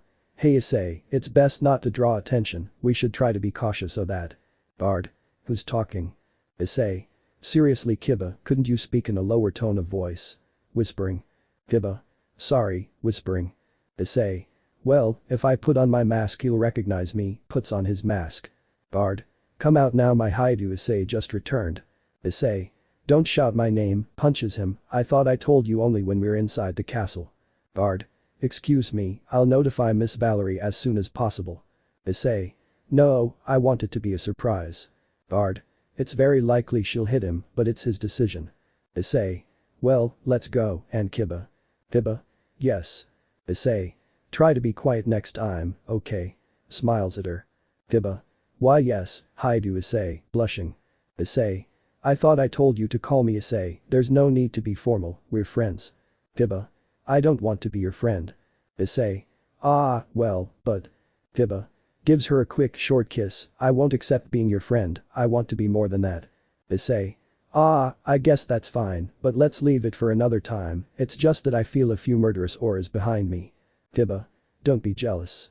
Ball. We'll talk in private later. Kiba. Yes, we'll talk about who Issei's second time will be, right? Everyone, including Kiba. It must be me. Issei. I'll decide that, but let's go inside now. Helping a friend. Narrator's POV. We see a chestnut-haired man and a group of people entering the castle. As soon as the man enters, everyone rushes towards him, but he tells them not to make too much noise for a surprise. The vampires thank him for what he's done, and some of the few pureblood vampires present even propose marriage, infuriating the girls and an albino woman who tries to burn the proposals. Issei's POV. Issei. Calm down, Volley.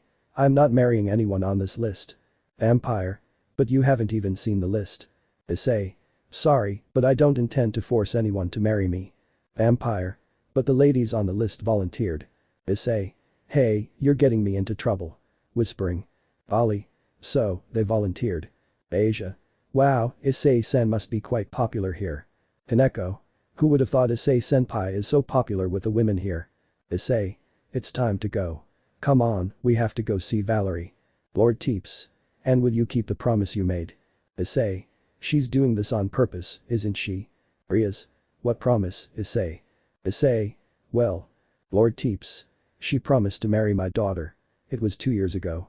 I remember my daughter's face. Issei. This isn't a good time for this. Lord Teeps. Come on, it'll be quick. What happened was. Flashback, 2 years ago, Vampire Territory, 15-year-old Hyoudou Issei. Issei. Well, thanks for everything, Lord Teeps. I have to go. Lord Teeps. Thank you, kid. You made the two vampire factions become one. We are eternally grateful to you. Issei. No problem, but I have to leave on a mission. It's on the other side of the world. Valerie. Don't go, stay with us. This can be your home. You can live here. When you have children, they can live here too. But please don't leave. Tearfully. Issei. Hey, I never like to see a woman cry, especially a beautiful one. I'll come back someday, you can be sure of that. And when that happens, I'll take your hand in marriage, okay? Valerie. Really? You're not lying. When you come back, I'll be your wife. Issei. Yes, although you have to inherit the clan. Then I won't be a Hyoudou anymore, but a Teeps, like you. Valerie. Swear it. Swear that you'll come back and be my husband. You'll only be mine. Issei. I swear it, but until that day, wait and don't be impatient. Valerie. I hope you don't take too long. Then flashback, present day. Ravel. So, you're only hers, Issei. Don't you think you should think twice about what you're saying? Tiba. We're not planning on leaving you all to herself. All. That's right, you won't be hers. Issei. First of all, he has a name, and second, sort this out between yourselves. In front of Valerie's room. Issei. Removes his mask. Miss, your presence is requested downstairs right now. Valerie. Just a second, ready, Issei. Issei. Hello, I'm back. I told you I would be, Valerie. Gives him a passionate kiss and he responds. Issei. She tastes so good, I need a po. Ollie. What are you doing? Grabs his hair. Issei. Ow, ow, ow, it hurts, stop it. Valerie. You're hurting him, let go. Ravel. Don't you go near him, he's my fiancé. Valerie. No, he's going to marry me. Greg. Hey, a dragon can have multiple partners, so stop fighting. Irina. We already know, but knowing you can't be alone with the person you love isn't easy to accept. If only a certain person hadn't come along, I'd be with Issei all to myself. Ravel. I feel the same way. I wanted to be with Issei forever. Rias. Okay, we can share him and. Akeno. Can we? You too, Rias. I thought you'd help me. Rias. Sorry, Akeno, but I'm not letting you have him. Asia. Issei-sen saved me. It's because he loves me. Hineko. He saved you for a mission. Don't get your hopes up. Ollie. He helped you out of pity. I was his first time. Tiba. But it was because he beat you, plus the dragon pheromones. Issei. Stop fighting. I'm not a ragdoll. I don't belong to anyone, not even myself. I'll be with each and every one of you because I love you and I wouldn't want to see you sad. I ask that this not happen again. Don't fight amongst yourselves. I'll be with you because I love you. There's no favorite. Volley, just because you're my first time doesn't mean you're better than the others. Kaneko didn't save Asia just for the mission. As for the others, if I hadn't returned, you would never have met me, nor I you. Things happen for a reason. We have to make the most of our time. Let's stop fighting over stupid things like me being worthless. I mean, I'm the Sekiryuutei, but other than that, I'm just a normal person. I was a bounty hunter. I killed many people. I did despicable jobs. I like being with the people I love, and those people are you. All. Issei. This isn't a scolding, come here, opens his arms, I only want what's best for you. All. Issei. They hug him, we won't fight about this anymore. Issei. I hope so. Now, Valerie, they asked me to ask you to come with us on business. Valerie. Yes, with tears. Issei. I don't like seeing you like this, wipes away her tears with his finger, I don't like seeing any of you cry, let's go. Valerie. Issei, I want to ask you to help Elmenhold Karnstein. She's having trouble controlling her powers and I need you to train her. Issei. Really? I remember when she was younger, she barely spoke to me and when she did, she was very shy. Where is she? Valerie. I'll call her to come here. Communication circle, Elmenhold, someone will help you train. I need you to come now. Elmenhold arrives. Elmenhold. Valerie, who is Issei, what are you doing here? Issei. Well, I came because Surziches asked me to, but now I'll help you control your powers. Elmenhold. Thank you. Hugs him, we may not talk much, but I plan to improve our relationship. When do we start? Issei. Now, we'll go to the dragon's nest. Elmenhold. But only dragons can go there. I won't be able to go in. Issei. Leave it to me. We're leaving now. See you later, girls. Dragon's nest. Elmenhold. Issei. Issei. They won't hurt you. I'm a dragon, so don't worry. If any dragon tries to hurt you, I'll protect you. He smiles at her. Elmenhold. Yes, thank you. She smiles back. But is it necessary to be hugging? Issei.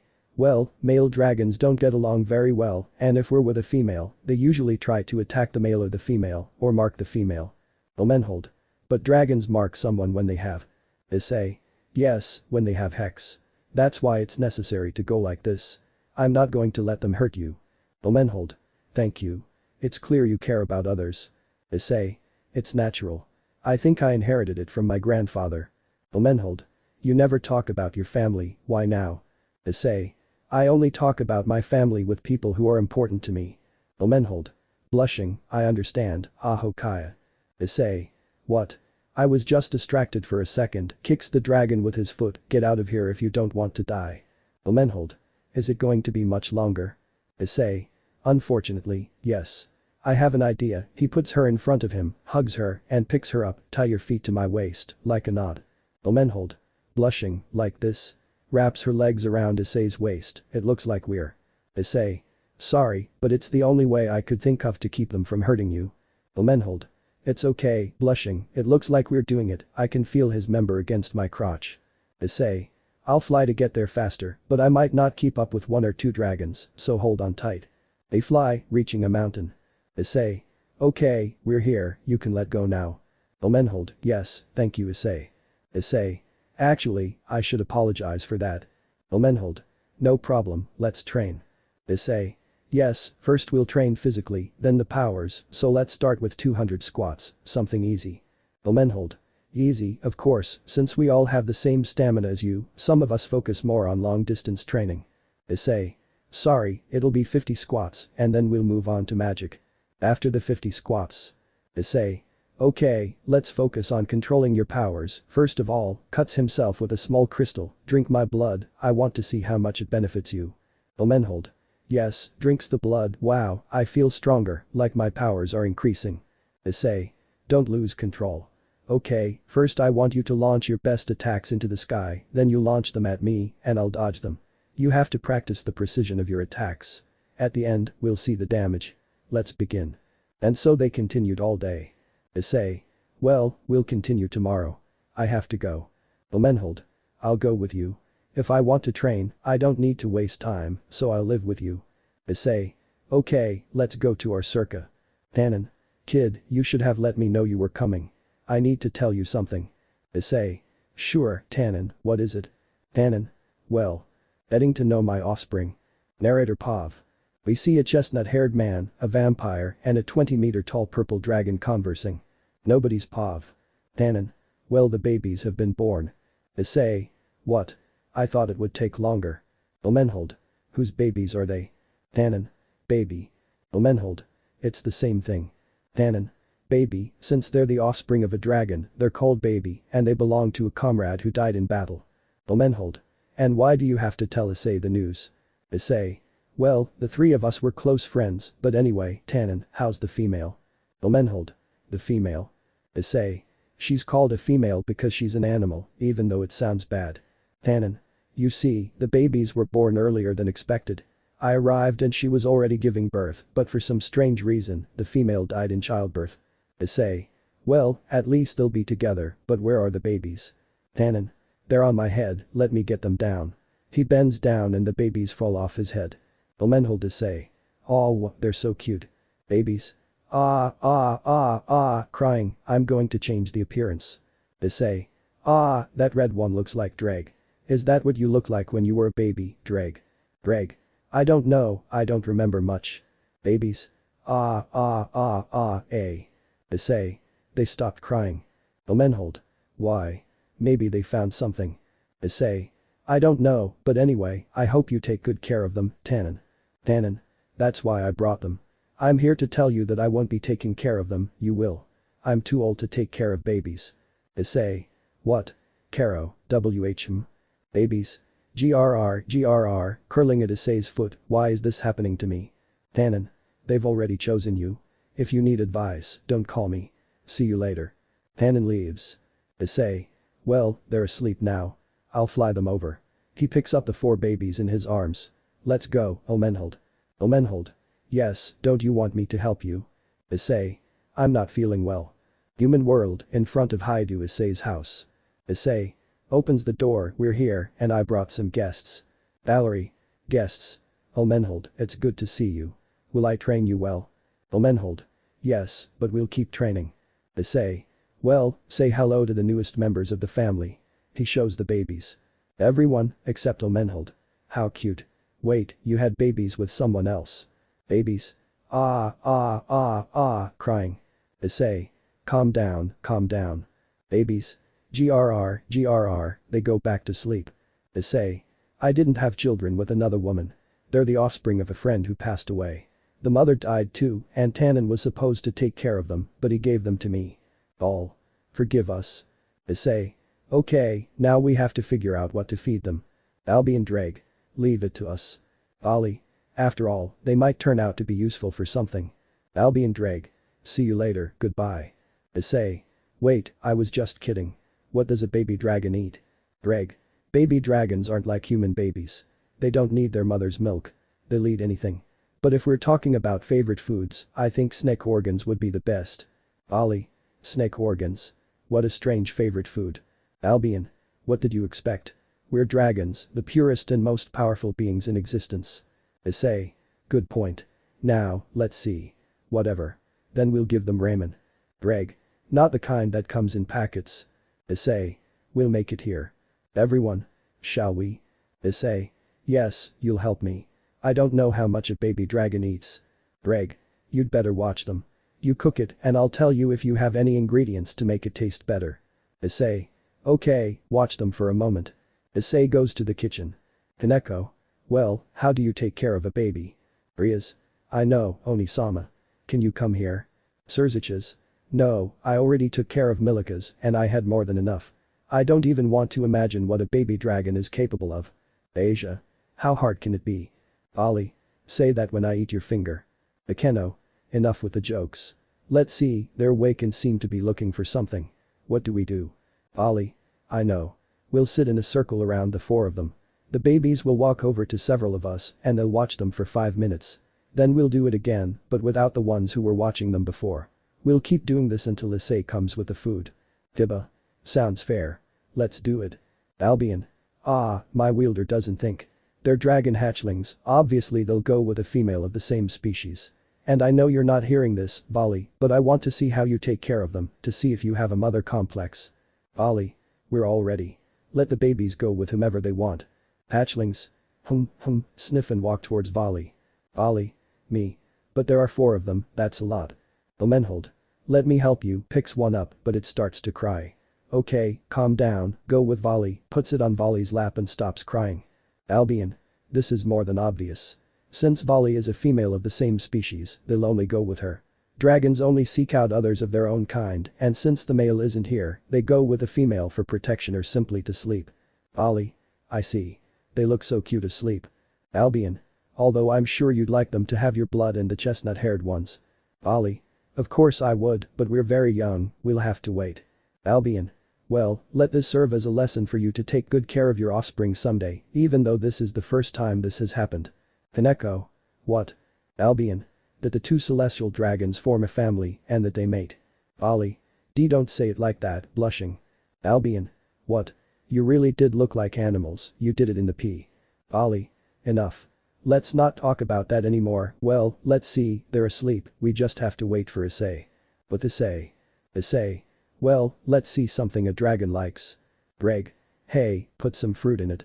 Issei. Raymond doesn't have fruit. Breg. Put it in another bowl, it'll be like dessert. Issei. Good idea, let's see, I'll put in a piece of watermelon and an apple. Breg. Okay, just make the ramen as usual, the ingredients are fine. Issei. Alright, let's get cooking. After cooking. Issei. Done, I don't know how much a dragon eats, so I made a lot. If there's any left over, we'll eat it. Hatchlings. Sniff the food. Breg. I don't think they'll like it. Issei. Wait, if they don't eat it, we will. Hatchlings. Ah, they eat all the ramen in 2 minutes and fall asleep. Issei. What were you saying, Dreg? Breg. Well, it's time to sleep, good night. All Issei. Good night. They go up to their rooms, but. Hatchlings. Crying. Issei. Calm down, I'm here. Breg. Oh, I forgot to tell you that dragon hatchlings always sleep with their parents. Issei. Well, you'll sleep in my bed. Breg. Didn't you hear? I said parents, mom and dad. Issei. Wow, you're all little stars, so you're saying I should sleep with Volley. Breg. Yes, but one thing, they sleep in a specific way. The parents sleep on either side, the babies are in the center, and the male hugs the female, so she also covers the young. That means the male won't abandon either the babies or the female. Issei. Who would have thought? They're so demanding. In Volley's room. Volley. Well, time for bed. Issei. Knocks on the door, Volley, I need to come in. Volley. Opens the door, what's wrong? Issei. Well, explains what Drake told him, so, we have to sleep together from now on until they're older. Albion. We forgot to mention that. Dragon babies are so demanding. Volley. We already noticed. Well, come in. My bed is bigger, so we'll sleep more comfortably here. Issei. Okay. Lies down on the bed with Volley, and the baby's in between and hugs her, good night Volley. Volley. Good night. And so they slept all night without the pups complaining about anything in the morning. Pups. They smell Issei and Volley and go back to sleep. Outside the room. Rias. We're running late, Akeno. Can you go wake Issei and Volley? They haven't come down yet.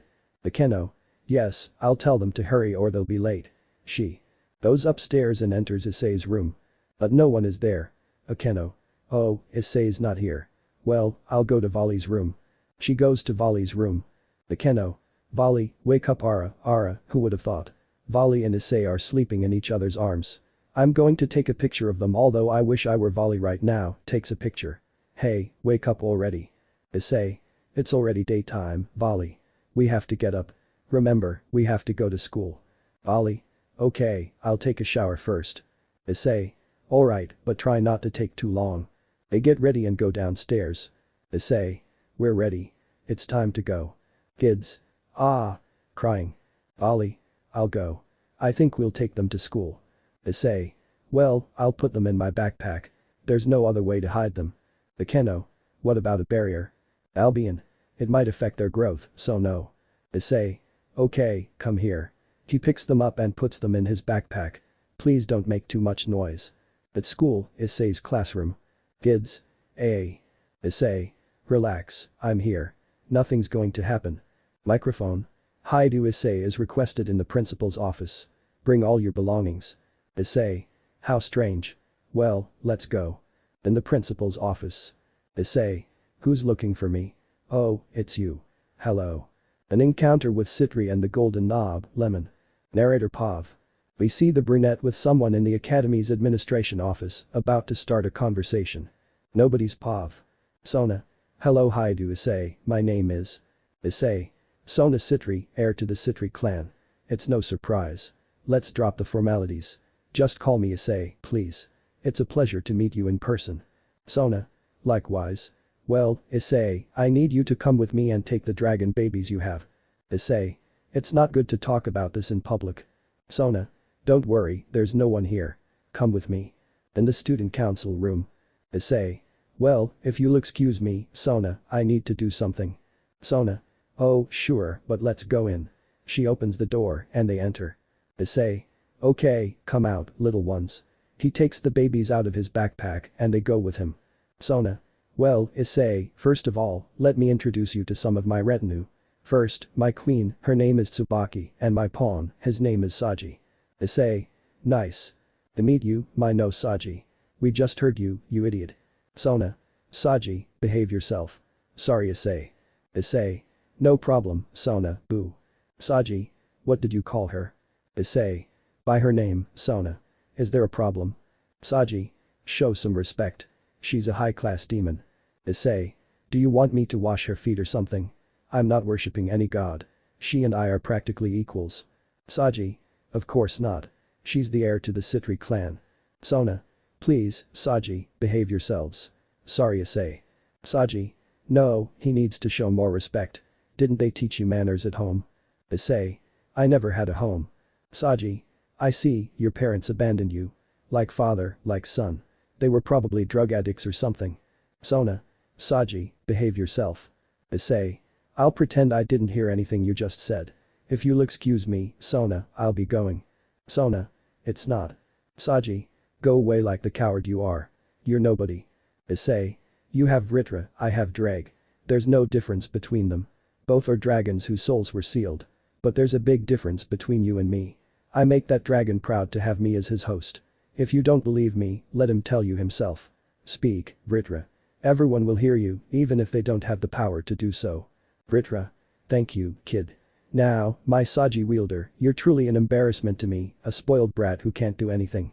On the other hand, Hyoudou Issei never knew his parents, trained with his grandfather from a young age, killed his grandfather, trained with Lord Phoenix, left here to do bounty hunter missions around the world, and can't even use his balance breaker.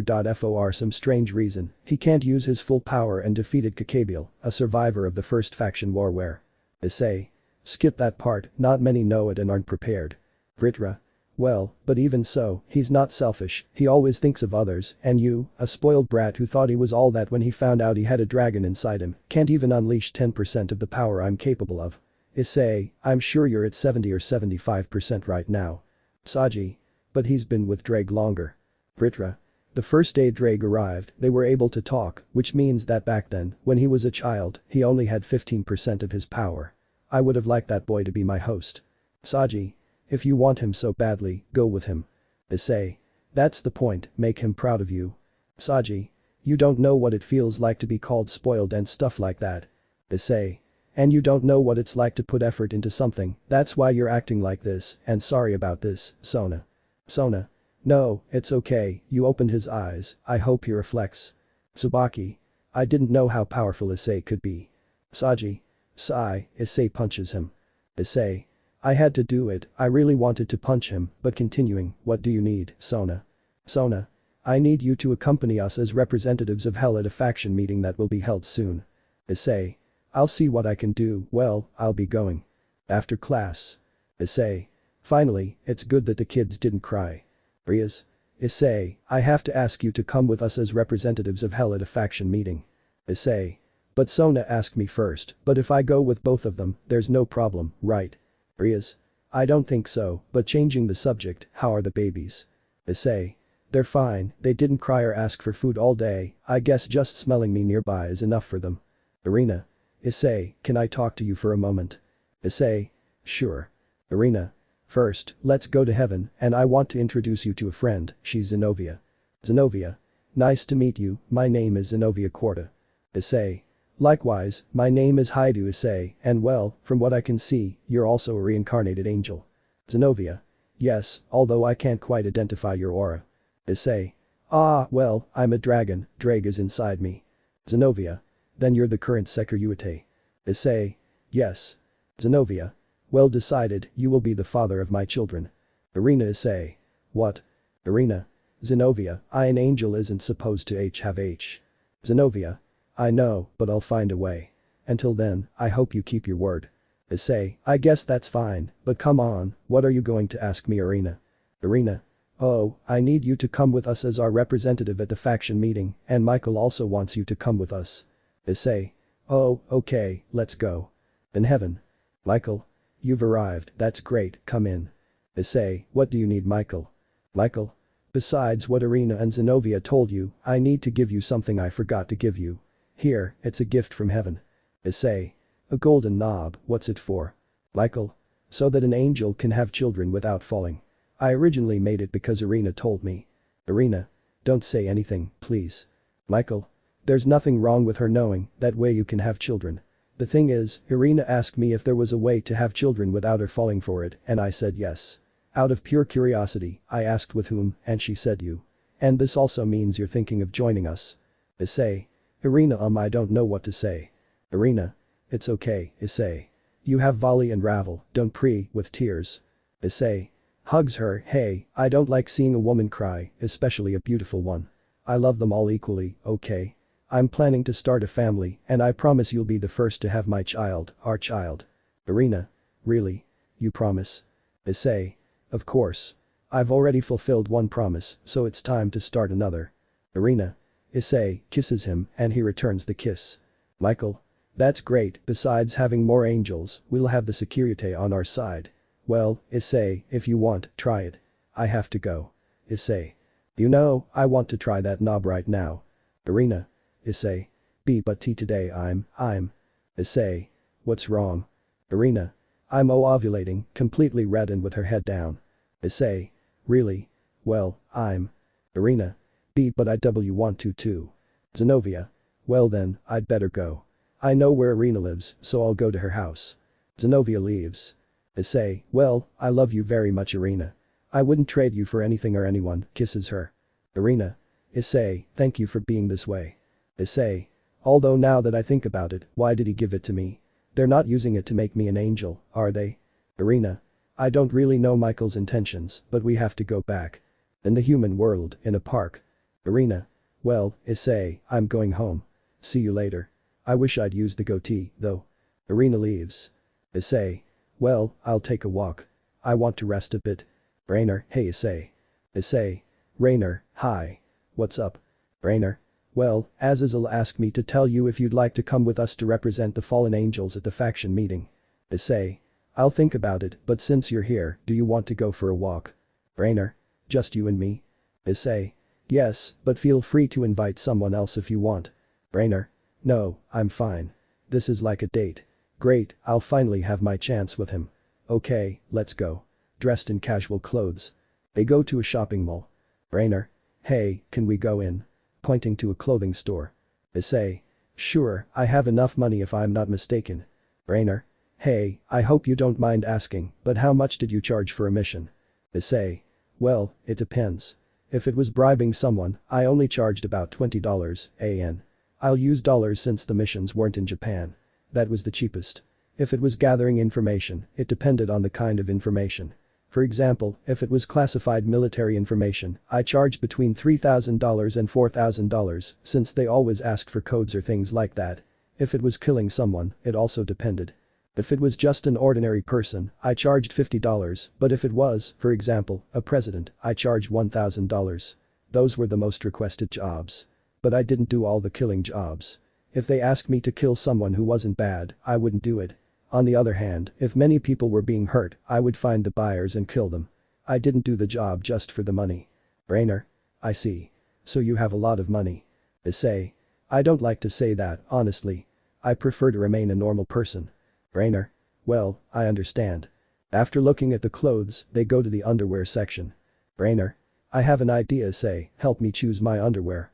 Issei. Okay, goes to Rainer. Rainer. How does it look, Issei? Comes out of the fitting room wearing blue underwear. Issei. She's teasing me on purpose, although it does look good on her. Rainer. Issei, tell me how it looks on me, twirls around. Issei. That's it, I can't wait, black would look better on you. Rainer. Okay, wait, goes into the fitting room, but Issei follows her.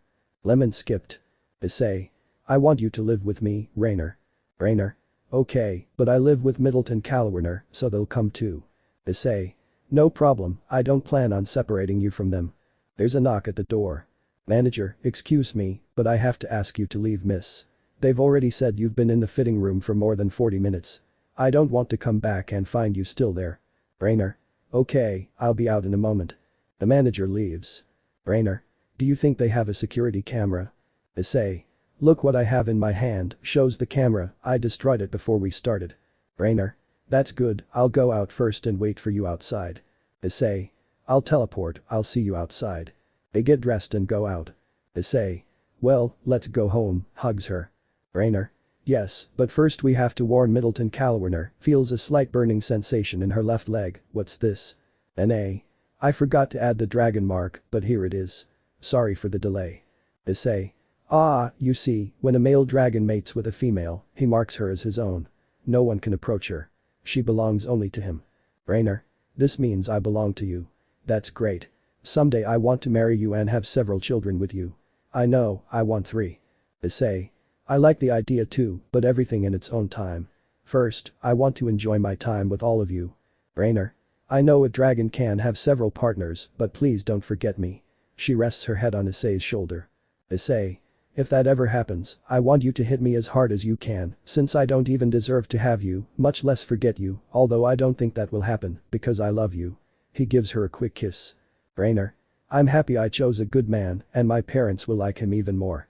Issei. Will I ever meet them? Rainer. I was planning to tell them the meaning of the mark, and I want you to come with me. Or are you afraid my dad will do something to you? Although I wouldn't allow it. Issei. Honestly, no. I've fought with angry women many times, and I've only won 3 times. Rainer. If I ever get angry, I want to see if you can beat me. Issei. Consider it done. You'll be the 4th, though I hope I don't have any problems. Rainer. Me neither. Narrator's POV. And they walked away arm in arm, while some women said things to their partners like, look, they look so happy, look at them walking arm in arm without any shame, and you don't even show affection when we're alone, why aren't you as affectionate as the boy? Etc., which made the men angry and glare at the brunette. Rainer's POV. Well, we're here, please come in. The faction council and the cows brigade attack. Narrator POV. We see a brunette and a beautiful fallen angel entering a house. Let's see what happens. Nobody's POV. Issei. Hello, Middled. Middled. Hello, Issei, why did you come today? Calwerner. You'll be accompanying us to the faction meeting, right? Issei. I'm thinking about it. What am I going to do? All 3 factions have already asked me. The good thing is that the Nordic faction didn't ask me, otherwise I'd be in even more trouble. But the real reason I came is so you can pack your bags. From today on, you'll be living with me. Middled. Why? Issei. Well, the reason is that. Rainer. From now on, we'll be living with Issei because I'm his partner and he asked me to live with him. But I didn't want to be separated from you, so I asked him to come with us. Calwerner. You're a couple now, and have you already done it? Rainer. Yes, I even have a mark, shows them the dragon mark. Middled. So you've already done it, wow. I didn't think Rainer would find a partner so quickly. Although, now that I see you properly, you're quite a catch. You're strong, you're the Sekiryuutei, you're rather handsome. Aren't you interested in having more partners? Approaching. Issei. Actually, yes. I'm a dragon and I can have several partners, but what about you? Wouldn't you mind sharing me? Middled. No, not really. After all, I'll still get something from you. Issei. Well, you'll have to wait, because if I show up smelling like 2 women in one day, the other girls are going to kill me. Calwerner. The Sekiryuutei is quite the womanizer. Issei. It doesn't matter, I'm doing well. But what about you? You have a great body, you're strong, you're beautiful, everything a man could want. Calwerner. Thanks, but I'd rather wait. Issei. Well, changing the subject, when is the faction meeting? Rainer. In about 5 minutes. Issei. Okay, I'll teleport your luggage. You all go to the meeting. I'll see you there. At the meeting. Michael. I think we're all here. Azazel. No, one of our guests is missing. Serziches. One of ours too, what a coincidence. Michael. Now that I think about it, one of my guests is still missing. Issei arrives. Issei. Hello, sorry I'm late. Leaders, except Auden, welcome Issei. Please take a seat with me. Michael. Excuse me, Serziches, but I invited Issei to represent the angels. Serziches. I'm sorry, but I invited him as the demon representative. Azazel. No, these Detenshi here did me the favor of letting him know he should come as our representative. Issei. I don't represent anyone, I just came out of curiosity, and look who's here, it's Auden himself. He approaches and whispers, how many more magazines do I have to give you? Auden. Whispers, 5 or 6, remember I already have my paycheck. Issei. Whispers, it's not easy finding 100-year-old adult magazines, though I think I'm close. Auden. Whispers, fine, I can wait a little longer. Ollie. Come here, Issei, sit next to me. Pulls his ear, and hi dad. Auden. Hi, well, let's get this meeting started. Surziches. Well, let's see, we need to know what to do about Cow's Bridge. They've been causing a lot of trouble lately. Issei. What do you need to know? Michael. Well, the most essential information possible. Issei. Let's see, I must have something here. Creates a notebook and starts searching, well, I have something. Azazel. How do you have information? It's supposed to be confidential. Issei. I'm a bounty hunter, this is how I made a living. It's not easy, but if you're patient, you can find very useful things like this, Azazel. He shows him a picture of a woman's dress. This picture is from 5 years ago. Azazel. How did you find it? Surziches. Hahaha, you look ridiculous, Azazel. Issei. Let's see, Surziches, I have something quite interesting here. Let's see if you remember this date from about 8 years ago. He shows everyone a video where Mau Surziches receives the news that he's going to be a father. In the video. Rafia. Surziches, we need to talk. Surziches. He swallows. What do you want to talk about, dear? Rafia. Well, I was actually planning to tell you a little later, but. Surziches. Go ahead, say it. There's no problem. Rafia. I'm pregnant. Surziches. Excuse me, could you repeat that? Rafia. I'm expecting your child, our child. Surziches. That's great. Goodbye to going out, I already had little time as a Mau, now with a baby I won't be able to do anything, I'm quite happy. How many months along are you? Rafia. 2 months. I hope you take good care of it. I have high hopes for you, darling. She sits next to him and rests her head on his shoulder. End of video. Issei. Now that I think about it, I hope that's a long way off. About 10 years wouldn't be so bad. Ollie. Hey, now that I'm starting to smell you. Issei. Nervous, what's wrong, Volley? There's no problem, we have to continue with the meeting. Ollie. You smell like another woman, and if I look closely, Rainer's left foot has a dragon mark. Why, Issei? Issei. Ah, why lie? I did it with her. Ollie. How long ago? With a sadistic smile. Issei. Today, but let's continue. Everyone, except the Detenshi. We'll talk at the Issei house. Issei. Yes, but well, Tenem, a sword falls beside him and time stops, freezing most of the people present. Surziches. It's good we put up a barrier. Warnati. Issei. Leave it to me. It's been a while since I've had a fight. He goes outside and bumps into Arthur. Arthur. Are you the current Red Dragon Emperor? Issei. Yes, you know, it's been a long time since I've had a good fight, so please, put up a fight. Arthur. Very well, but first I think I'll need some help. Can you come here? Issei. Me. Kuroka. Appears behind Issei and kicks him in the face, then goes to Arthur. She's referring to my Red Dragon Emperor, although your help wouldn't hurt. Issei. You know, I've often wondered what Kaneko was hiding. Now I see what she is, and I don't know why she did it. What did you do to her that made her not want to talk about you? Her sister. Kuroka. Wow, the current Red Dragon Emperor knows a lot of things. Let's see if he can fight too. Narrator Pav. Arthur summons Caliburn and heads straight for Issei. Issei draws his pistols, aims at Arthur's sword, and fires, but Arthur blocks every bullet. Then, when he's in front of Issei, he tries to slash, but Arthur jumps back and kicks him in the stomach, followed by a knee strike that forces him to look up. At that moment, Kuroka lunges at Issei, slashing his face and kicking him in the stomach, causing him to duck. Kuroka takes advantage of this and kicks him again, this time to the back of the neck, sending him to the ground. Issei instantly gets up and rolls behind Kuroka, pushing her to the ground. He then taps his head mockingly, saying, think about what you're doing. This enrages Kuroka, and she lunges at Issei, but he knocks her out with a blow to the neck and carries her to a chair, unconscious. Arthur realizes what he's doing and takes advantage of the situation, trying to stab Issei in the back with his sword. However, Issei turns around and ducks, punching Arthur in the stomach. Then, with his other hand, Arthur grabs Arthur by the neck and throws him to the ground. He starts hitting Arthur in the face with his knee until Arthur suddenly plunges his sword into Issei's stomach, causing him to spit blood and get up, clutching his stomach. Arthur gets up and begins making small, lethal cuts across Issei's body with his sword, trying to finish him off with a cut to the neck. But Issei summons his boosted gear and blocks the attack. Then, with his right hand, he picks up his pistol and shoots Arthur in the ribs, causing Arthur to duck and clutch his stomach. But Issei starts using several boosts and then finishes him off with a small but not lethal dragon shot. He picks Arthur up along with Kuroka and carries them inside, then goes back outside and realizes there are several mages, so with several BOOST dragon shot takes out half of them, but then a mage arrives and he stares at her. Nobody's POV. Issei. You'd better not attack if you don't want to end up like the others. The Fae. I'm just looking for my brother. Issei. Who's your brother? The Fae. Arthur Pendragon. I need him to come with me. Issei. So your siblings. Come with me and you'll see. The Fae. Why should I trust you? Issei. I mean, if you want to come. If not, keep looking for him. I don't intend to hurt you. I don't like hurting women. Although unfortunately I had to knock out that Nekomata, but oh well. Come with me, nothing will happen to you, I promise. He smiles and extends his hand. The Fae. Blushing, okay, I'll trust you. You don't seem like a bad person. She goes down to Issei. You'll be my new friend. Issei. You make friends fast, huh? Anyway, follow me and tell them to stop attacking. The Fae. I can't give them orders, it's her, points at someone. Issei.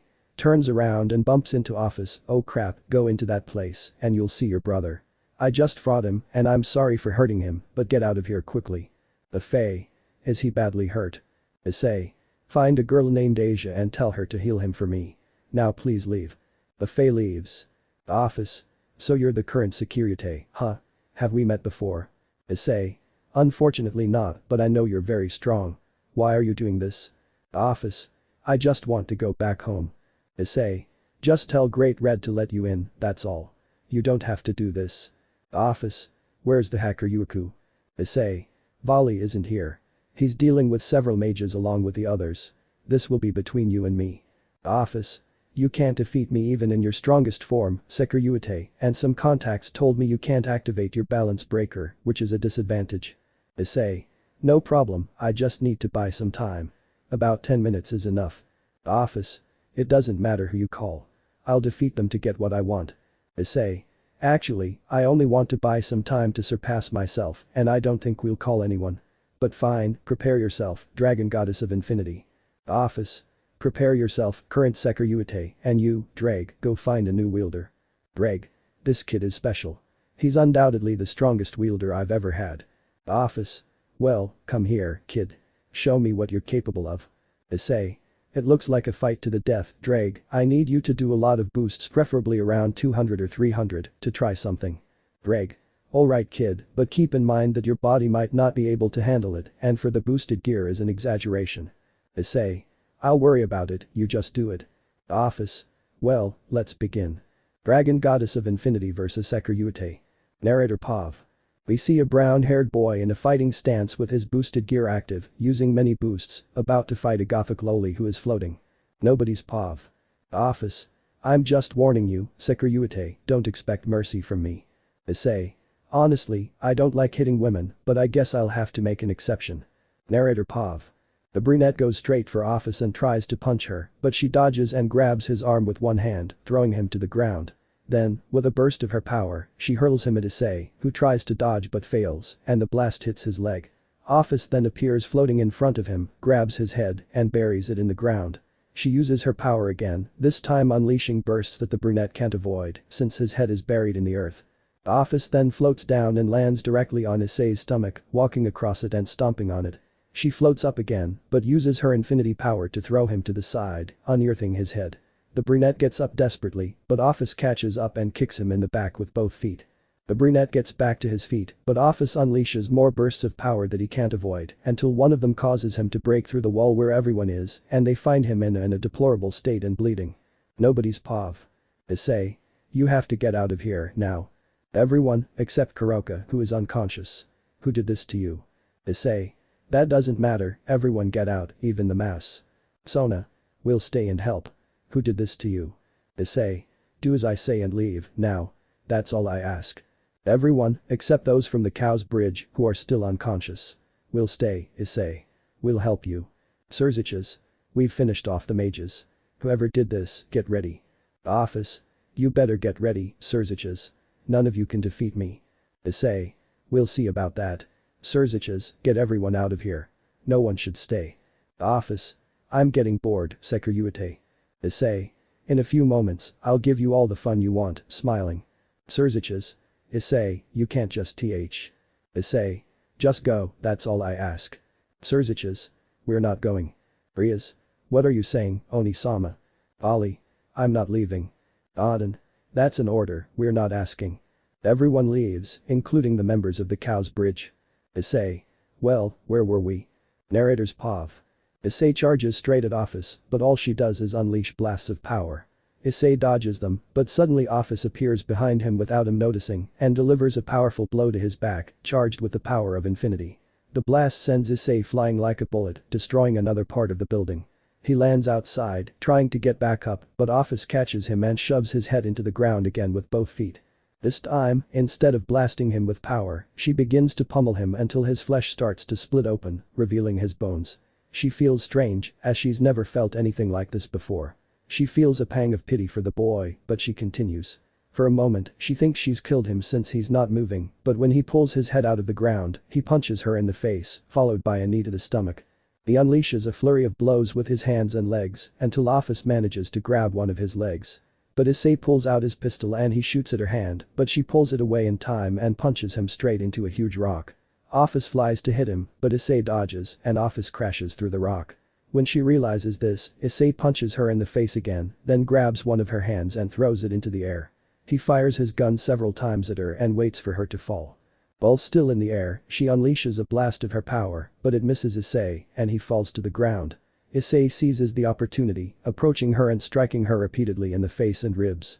At one point, Issei stops to attempt a dragon shot, but Office raises her legs to her ribs and extends them to strike Issei.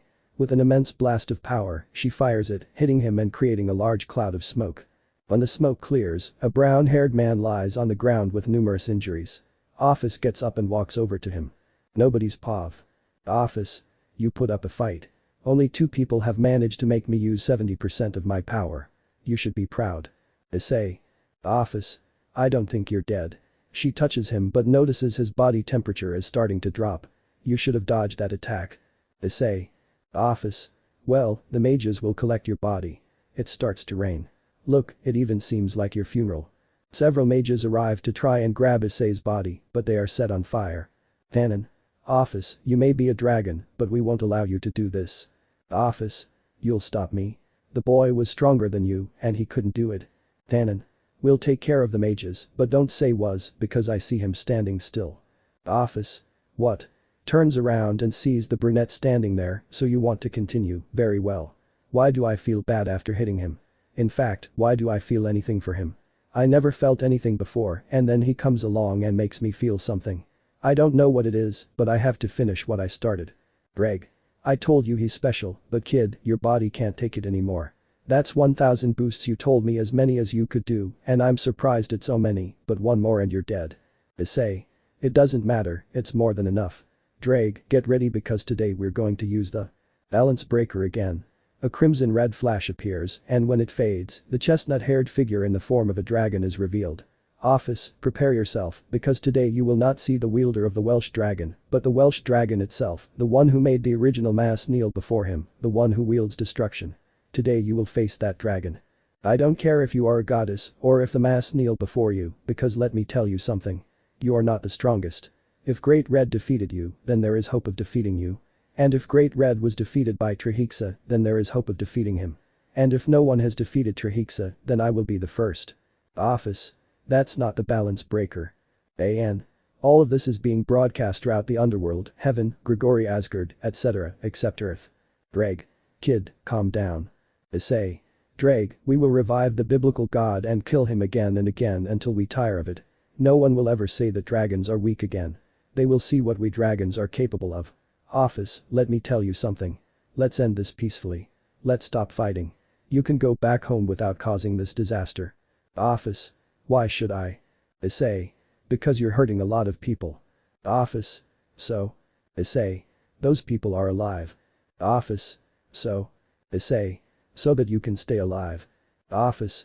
Do you think you have enough power to kill me? Just look at yourself. You're completely injured. Issei. You know what? I don't care anymore. I'll do whatever it takes to stop you. Dreg, the balance breaker is active, so let's go. Dreg. This isn't the balance breaker, this is. Issei. What is it? Dreg. It's the Juggernaut drive. Remember when I told you there's an ability that gives you the power to kill a god in exchange for a portion of your life? Issei. Yes. Greg. Well, this is the ability I was talking about. You must deactivate it now. Issei. I want to see if that's true. Narrator's POV. Issei lunges at Office and sinks his claws into her stomach, then throws her onto a rock and appears in front of her, pummeling her relentlessly. Then, a massive dragon shot erupts from his mouth, about half the size of Great Red, knocking her out. Issei picks her up and frantically tries to strike her, but he regains his composure and hits himself instead, deactivating his Juggernaut drive and nearly collapsing unconscious. No one's POV. Issei. Drake, for once unleash what I truly am. When I try to use that ability again, knock me out or do something to stop me from using it. I beg you. Drake. Of course, kid. I'm surprised you're still standing, though. Issei. I'm standing. Greg. Yes, why? Issei. I can't feel my body. In fact, I thought I was lying on the ground. Tannen. I can't believe it. You defeated Office. Oh, and someone else came with us. Tiamat. Drake, you won't escape again. Issei. Actually, I can't even move and Drake is sealed inside me. I'm the one who defeated you. Tiamat. Then you'll take charge and won't escape like you did 5 years ago. Issei. Yes, but well, now I want to rest. He faints. A short break. Narrator POV. We see a brown-haired man lying in bed with bandages on his left arm and ribs. There are many people present in the room. Let's see why. Nobody's POV. Rias. It's been a month since he's been asleep. Michael. He's resting. We can't help it. He fought off his hand to hand. Serziches. Yes, he needs to recover. He's not going to wake up overnight. Greg. He should thank the girl who healed him. If she hadn't, a month wouldn't have been anything. Asia. I did it because he saved me and I wanted to return the favor. Besides, I don't like seeing him like this. Ollie. The pups haven't stopped crying since they've been here. They sniff him and bite him to see if he'll wake up. Sona. That's normal. They've probably grown fond of Issei. Akeno. How much longer do you think it will take him to wake up? Everyone, except Akeno. We don't know. Greg. 5 minutes. Everyone. What? Why didn't you warn us? Greg. Sorry, but if I had, there would have been too much of a fuss and he needs to rest. Albion. That boy faced Office and won, and who would have thought she'd come here to live? Office. He beat me, when a. Everyone. We know. Ravel. And what are you doing here? Points at Tiamat. Tiamat. The same as Office, he beat me, but 5 years ago. Issei wakes up and gets up. Serziches. It's good that you're awake, Issei, we tea. Issei. Grabs him by the neck and starts to squeeze. Rias. Issei, what are you doing? Issei. Reacts, sorry, I don't know what came over me, I'm sorry Serziches, I didn't mean to do that. Serziches. It's alright, Issei, you just startled me. Azazel. It's good you're awake, kid. It's been a month since you fought Office. Issei. Yeah, I remember that. By the way, what's Office doing here? The girls hug him, except for Kuroka, LaFay, and Office. Office. Well, you beat me, and you know what happens. Besides, I want to learn a little about human feelings. Issei. Well, as long as you don't try to kill us, everything's fine. By the way, now that you're here, you're not in charge of the Cows Brigade anymore, right? Office. You're right. I don't plan on taking charge of the Cows Brigade anymore, but I'm sure someone will take my place. Arthur. I still can't believe you defeated Office. Kuroka. Right. Hey, aren't you interested in having babies? Approaching her. Issei. Well. Kaneko. No, he's not thinking about that yet. Kuroka. Are you still mad at me? Kaneko. No, Issei-senpai showed me that I shouldn't hate you, it's just that I don't intend to let you have babies with the first person I have children with. Issei.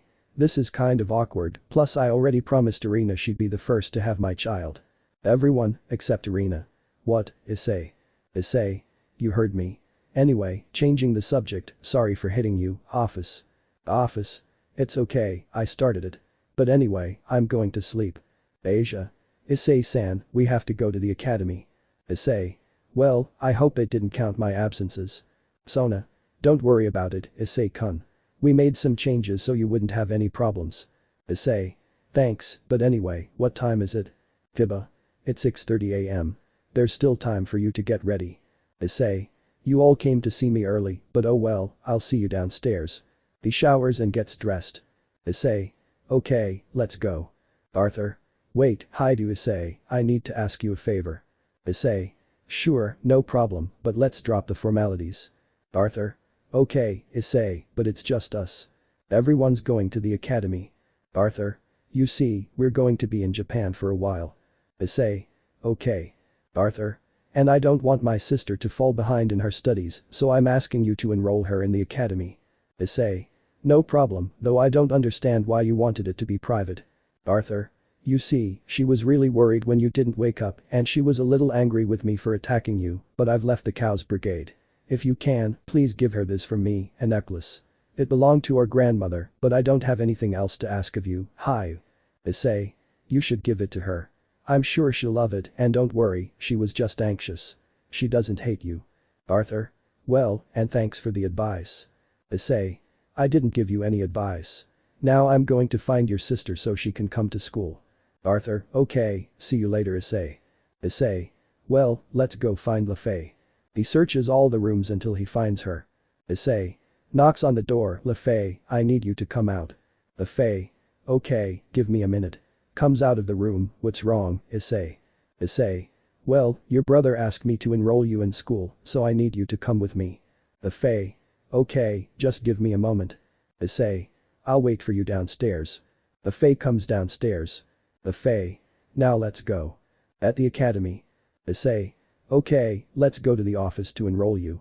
Girls. Ah, Issei's back. They run up to him. Why were you absent for so long? Did someone do something to you?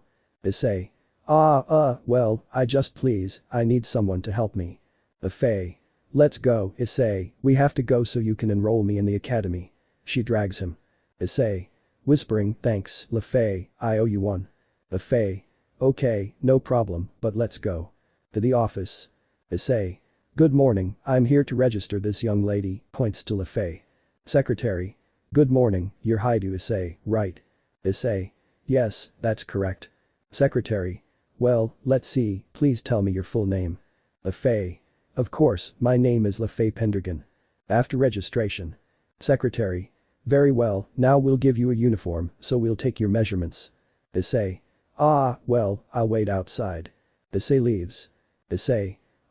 My head and body still hurt. Greg. What did you expect?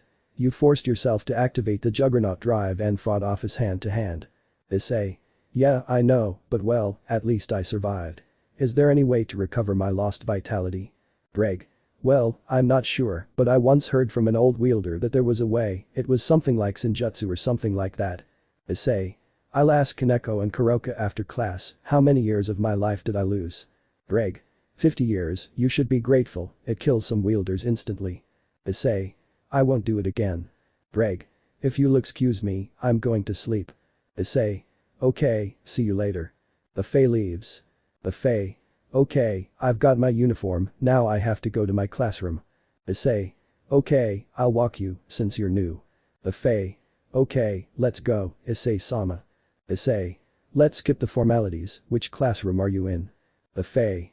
Let's see 2D. Issei. Okay, let's go. They arrive at the classroom.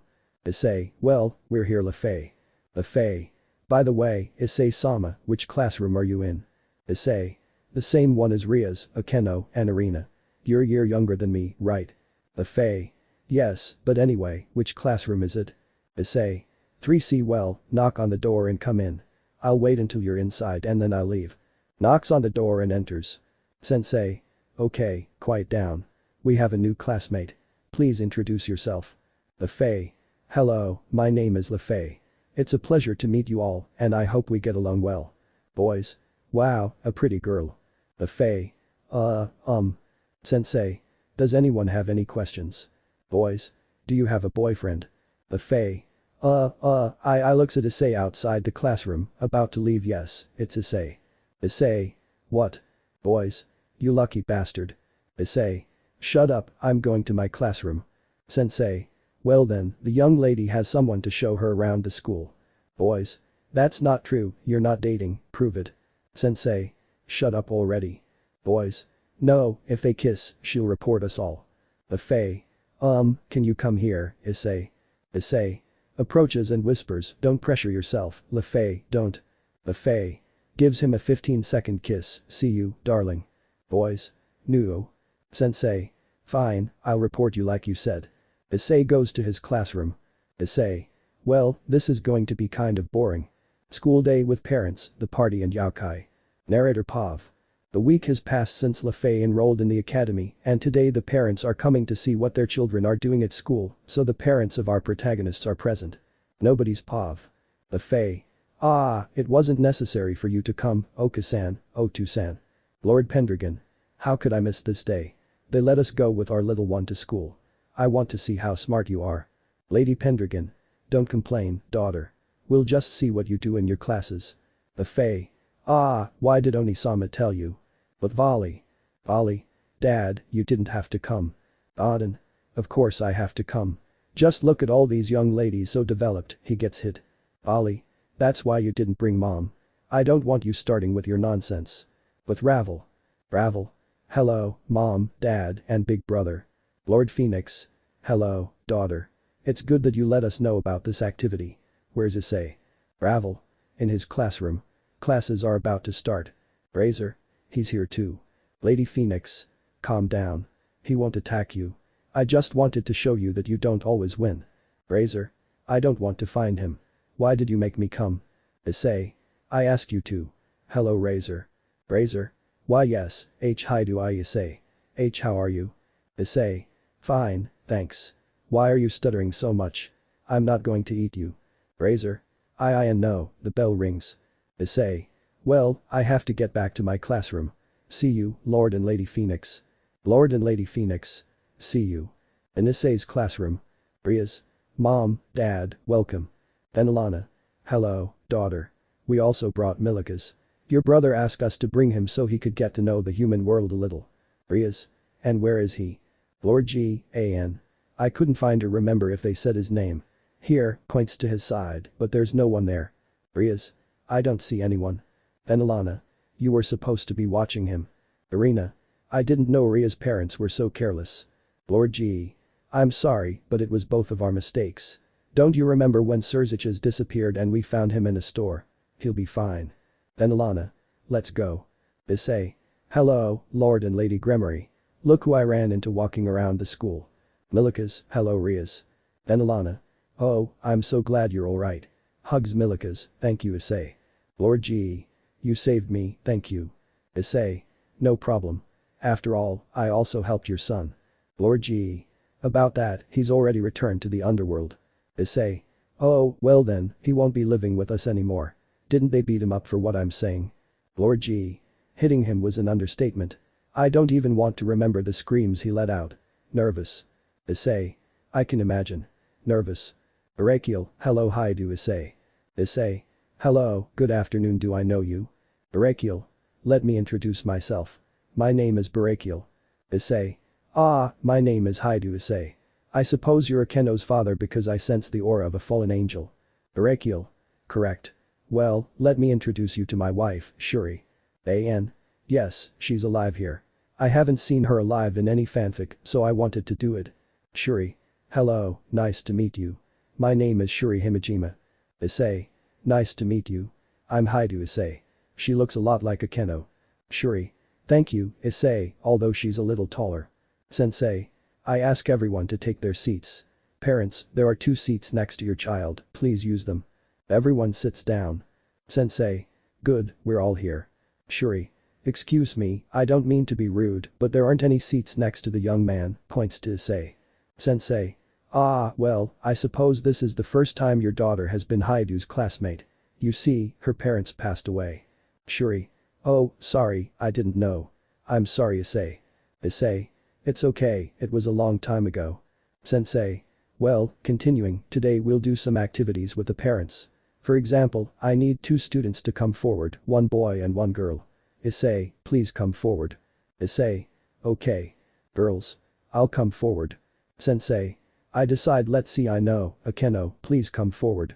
Akeno. Okay. Sorry Rias, but I'm going first. Sensei. Well, this will be outside the classrooms, but I ask that you dance. If you have a daughter, it will be the father, but if it's a son, the mother. An example, please. Issei. Well, may I dance miss? He extends his hand.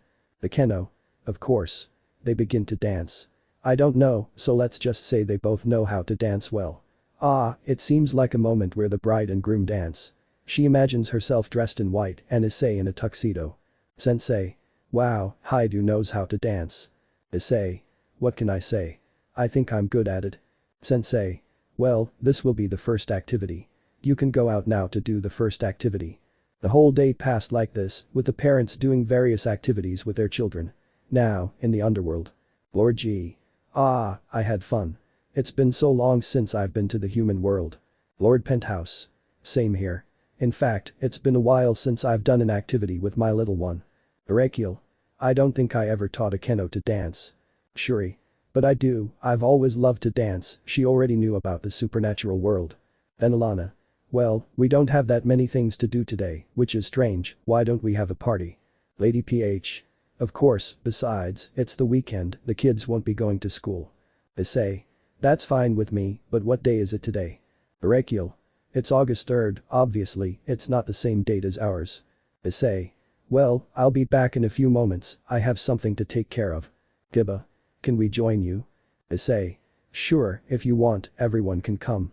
In the human world, in a cemetery, Kuo. Issei. I have to ask you to be quiet, I'm going to pray. He kneels and stands in front of two graves, or tombstones, as they're called in your country. Issei. Okay, I'll begin. After 30 minutes. Issei. Well, rest well, I'll come back next year, I love you all, and I already have a family, just like I promised. He stands up. Asia. Issei-san, are you alright? Issei. Of course I'm fine. Then Alana. Are you sure? You look sad. Issei. I'm fine, I'm very happy. Now let's go. What it says on the tombstones. Tombstone 1. May Mr. Hyoudou rest in peace. He was a great man who unfortunately couldn't be with those he loved most. Tombstone 2. May Mrs. Hyoudou rest in peace. She was a great woman who unfortunately couldn't be with those she loved most. In the underworld. Then Alana. Well, before we begin the celebration, we should mention that there will be a raiding games tournament in 2 weeks. Now, let's get started. The next morning. Issei. Ah, my head. It hurt so much. Wait, where am I? He's in some mountains and there's nothing around. How did I get here? Greg. Well, I remember a little. Issei. Please tell me. Greg. Well, you drank from the bottle Sursages gave you. You're supposed to give that bottle a small sip every 30 minutes, not drink like 2 normal glasses in 1 minute. Issei. So I was drunk and ended up here. We're at least in the underworld. Greg. You're not the only one here. Check your back. Issei. Turns around and sees a backpack on his back, I brought it. What's inside? Opens it and sees the 4 sleeping pups, ah, I brought the pups with me. Now I have to figure out how to get back to Gremory territory. Greg. Walk, and when you find civilization, ask around. Issei. Okay, come on, little ones. Today we'll have a great adventure. Narrator's POV. Issei walks with the children in his arms. 3 hours pass and he finds nothing. It starts to rain. He continues walking for 2 more hours and comes across a sea, which he crosses by flying. It takes him another 6 hours. When he reaches land again, he keeps walking until he sees a civilization and decides to go there. Issei's. POV. I finally find something. He approaches and sees some gates with guards. Good afternoon. Guard. Good afternoon, what can I do for you? Issei. I know it sounds really stupid, but where are we? Guard. This is where we Yaokai live. I suppose you know what that is.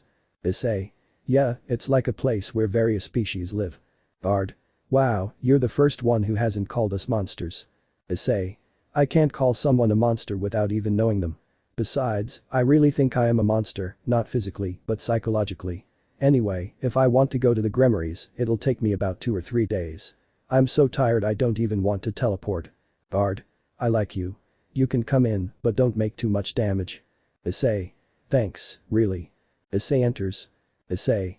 Well, the first thing is to find a place to sleep. Youngsters. Ah. Issei. I'd better eat, but I don't have any money. What am I going to do?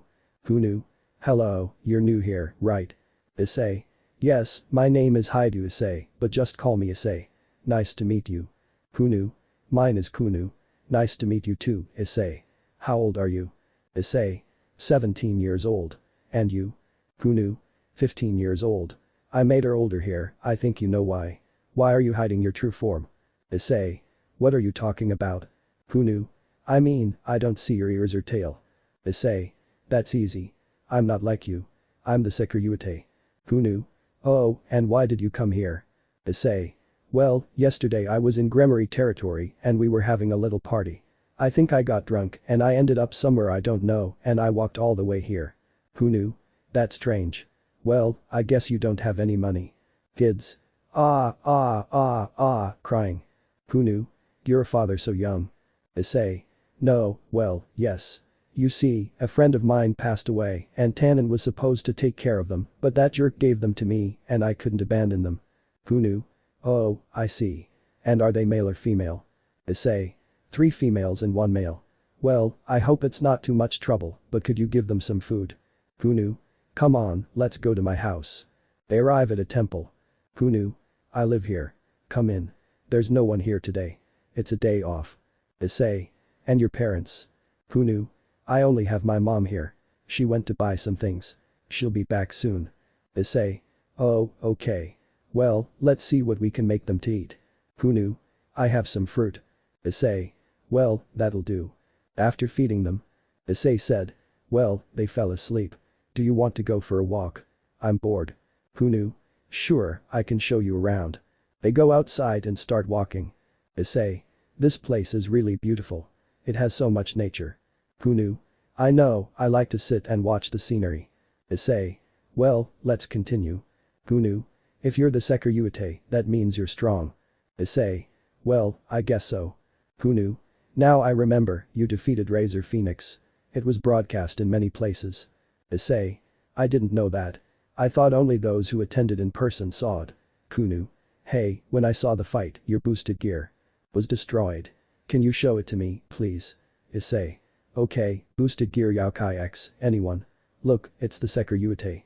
Yokai X. He defeated Razor Phoenix in office. Yokai X. Hey, come here. Yokai X. He's not coming with us. Issei. Everyone calm down.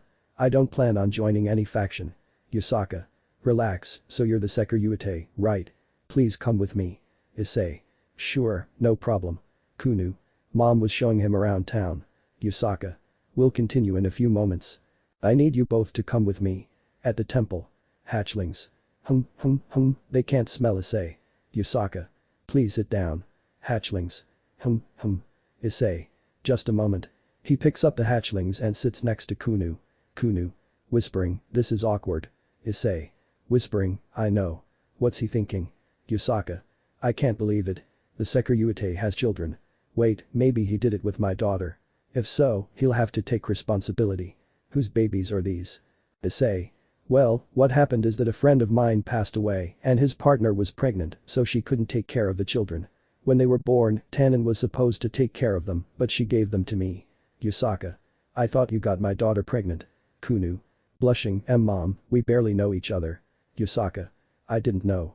Well, Sekiryuutei, why did you come here? Issei. Tell me, Issei. The reason is that I got lost and I was looking for a place to figure out where I was and I ended up here. Yusaka. Very well, Issei. How old are you? Issei. 17 years old. Why?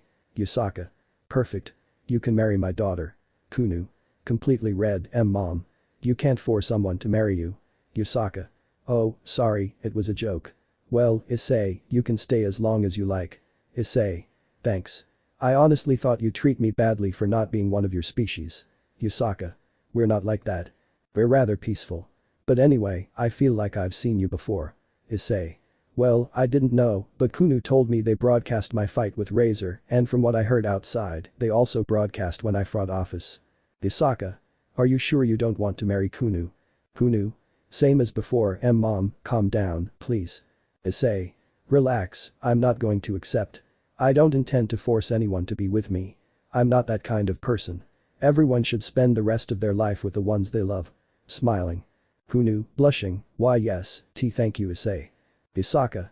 Now that I think about it, he's very mature for his age. I've never been with a man. Kunu's father was the worst man I've ever known, but he's the complete opposite. Kunu. Why do I feel good when I'm near him? I've never been attracted to a man before. I feel good. Unconsciously leans on his shoulder. Issei. Kunu, are you okay? Greg. Kid, you're releasing dragon pheromones. Issei. What? you should have warned me. Greg. I just woke up. Isaka. You're quite handsome, let me sleep with you, lies down on his lap and falls asleep. Issei. Drake, I've stopped releasing pheromones. Greg. So that's what they feel for you, now take care of it. Issei. Hey, if you want to sleep, go to a bed. Kunu Isaka. We're fine here. Issei. Ah, I'll carry you, gets up and carries them. In a room. Issei. Okay, I think they swoon. Kunu. Stay here, covers him with one of her tails. Isaka. Come with us, puts his face between her breasts. Issei. I'm going to suffocate. Isaka. Stay with us, protect us, falls asleep. Kunu. Don't leave us, falls asleep.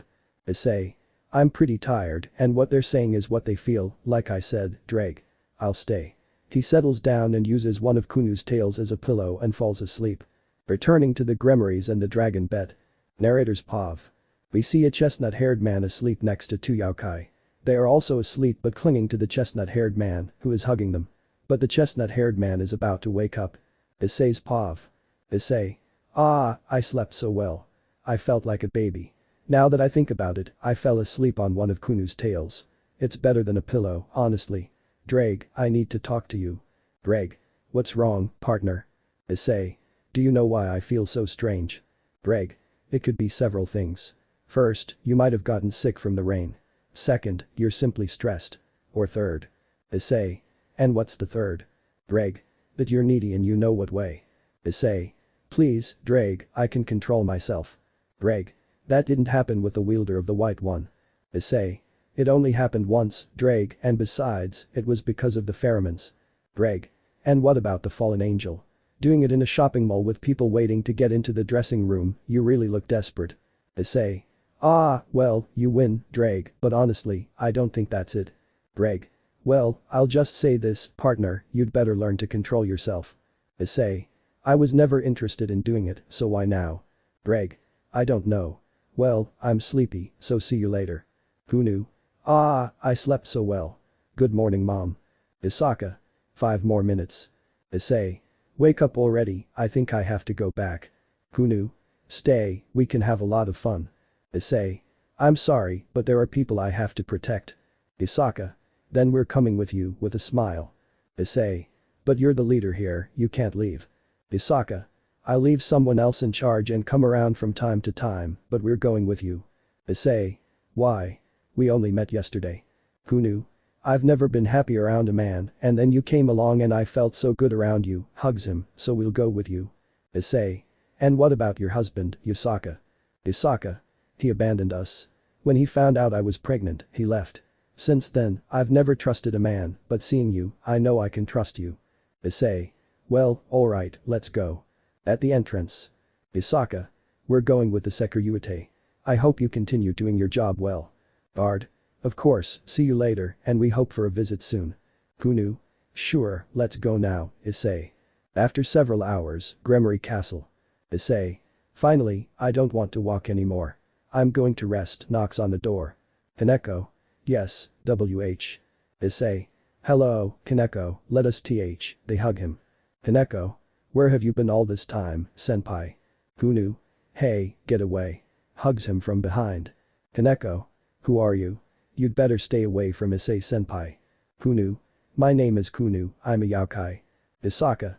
Stop fighting, let's go inside. They go inside and join the others. Issei. Neck, get slapped, ow. Rias. Where were you? You worried us all. Issei. Well, I'll just say I went with the yokai and I got lost. Kiba. Don't disappear again, please. Hugs him. Isaka. Well, Issei, I'll stay with you so you can sleep. Ali. Excuse me, but he's sleeping with me. Rainer. No, he's sleeping with me. He needs to rest. Kiba. No, you guys are always around him. It's my turn. Kuroka. I want to sleep with him. Kunu. He'll sleep with me. He said he was very comfortable sleeping on one of my tails yesterday. Kuroka.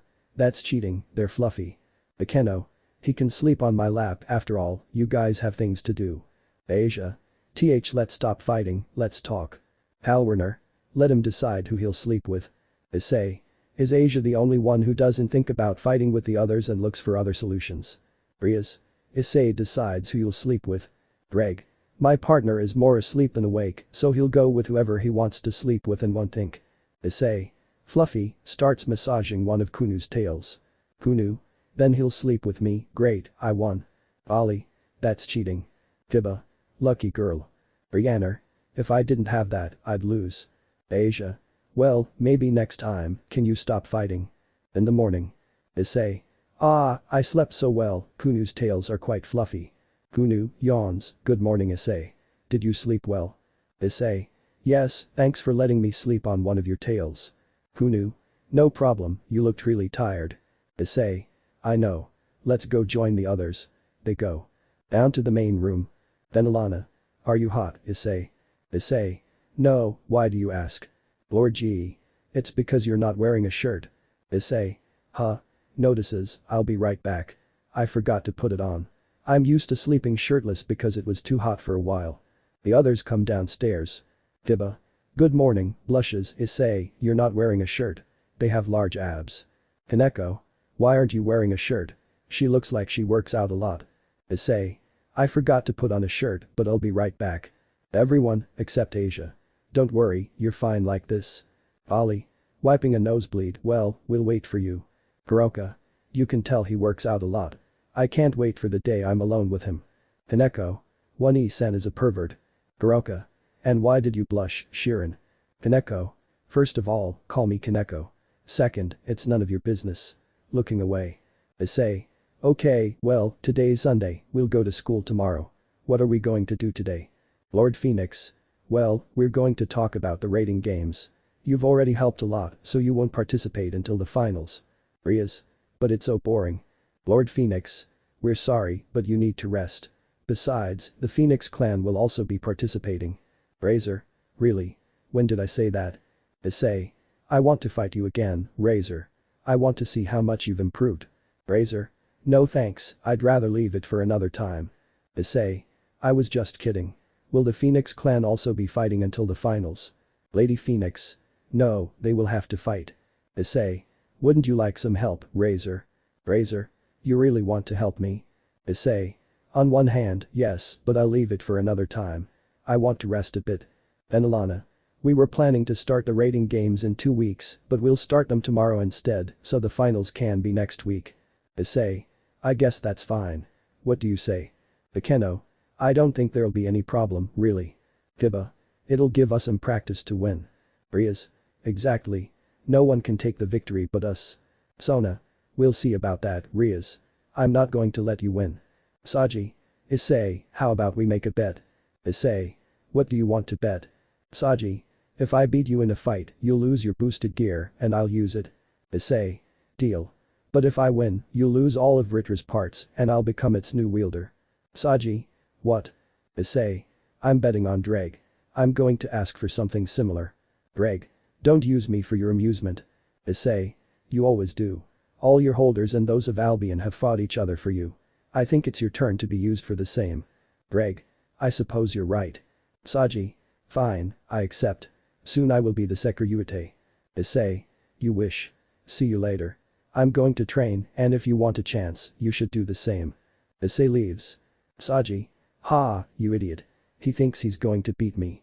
Kaicho will soon have the power of the Sekiryuutei at his service. Sona. You just did the stupidest thing I've ever seen. Lady PH. If they take Vritra from you, you'll die. He's stronger than you. Saji. Of course not, that's what Vritra is for. He's supposed to give me the power I need to defeat him. Don't you guys start with the same thing. Lady PH. It's just a warning, kid. Saji. I don't care about your warnings. Lord PH. Show some respect when you're talking to my wife. Saji. What if I don't want to? Sona. Saji, behave yourself, we're leaving now. Sorry for Saji's attitude. Lord PH. I just hope it doesn't happen again. Sona. You can count on it. The Citri clan leaves. Rias. What kind of attitude does that Saji have? Kaneko. He's just a spoiled brat. Lord PH. I wanted to beat him until I was exhausted, but I hope Issei teaches him a lesson he'll never forget. But Issei. Issei. Dreg, let's train. Let's start with the basics. Dreg. Very well, you'd better win. I don't want my host to be a spoiled brat. Issei. You can count on it, Dreg. Well, let's begin. After 10 hours. Issei. We have to go back, Dreg. We have school tomorrow. Dreg. Do you want me to carry you or what? I can't even move. Issei. Funny.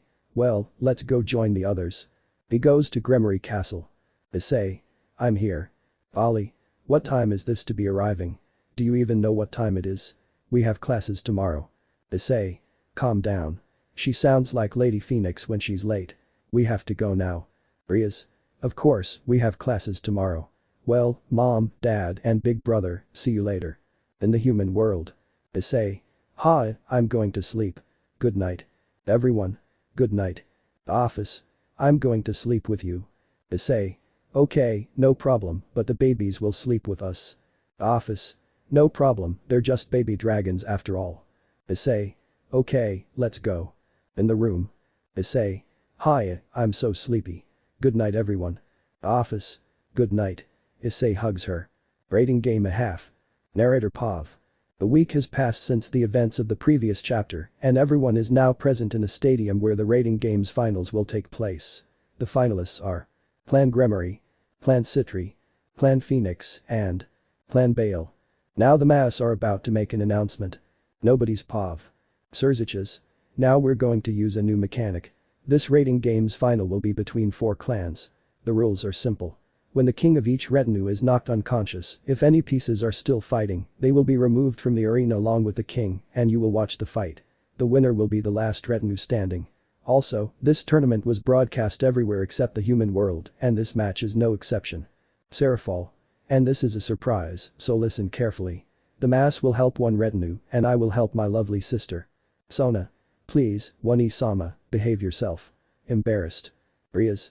I will help my sister too. Ajuka. I'll help the Phoenix. Albium. And I'll help Bale's entourage. Ajuka. Besides, the Red Dragon Emperor has something. Issei. Volley. Issei, what could he have to say? The office. I suppose something important since everyone is watching. Tiamat. I hope it's not something absurd. Issei.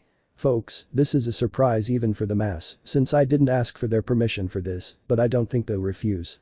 Hyoudou Issei, the current Red Dragon Emperor, will be in the fight, and I'll be an obstacle. I'll attack all the entourages. I'll be a target to eliminate.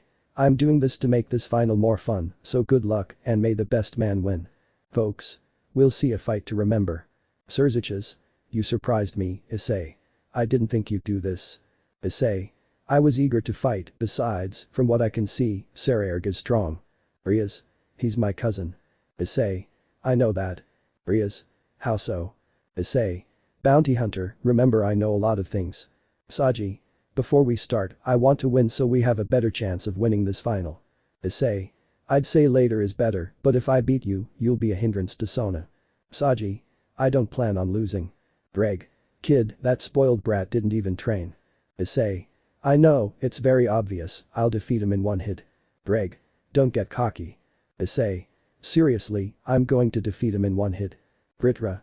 Kid, you've already lost, you didn't even train, you won't be able to defeat him. Saji.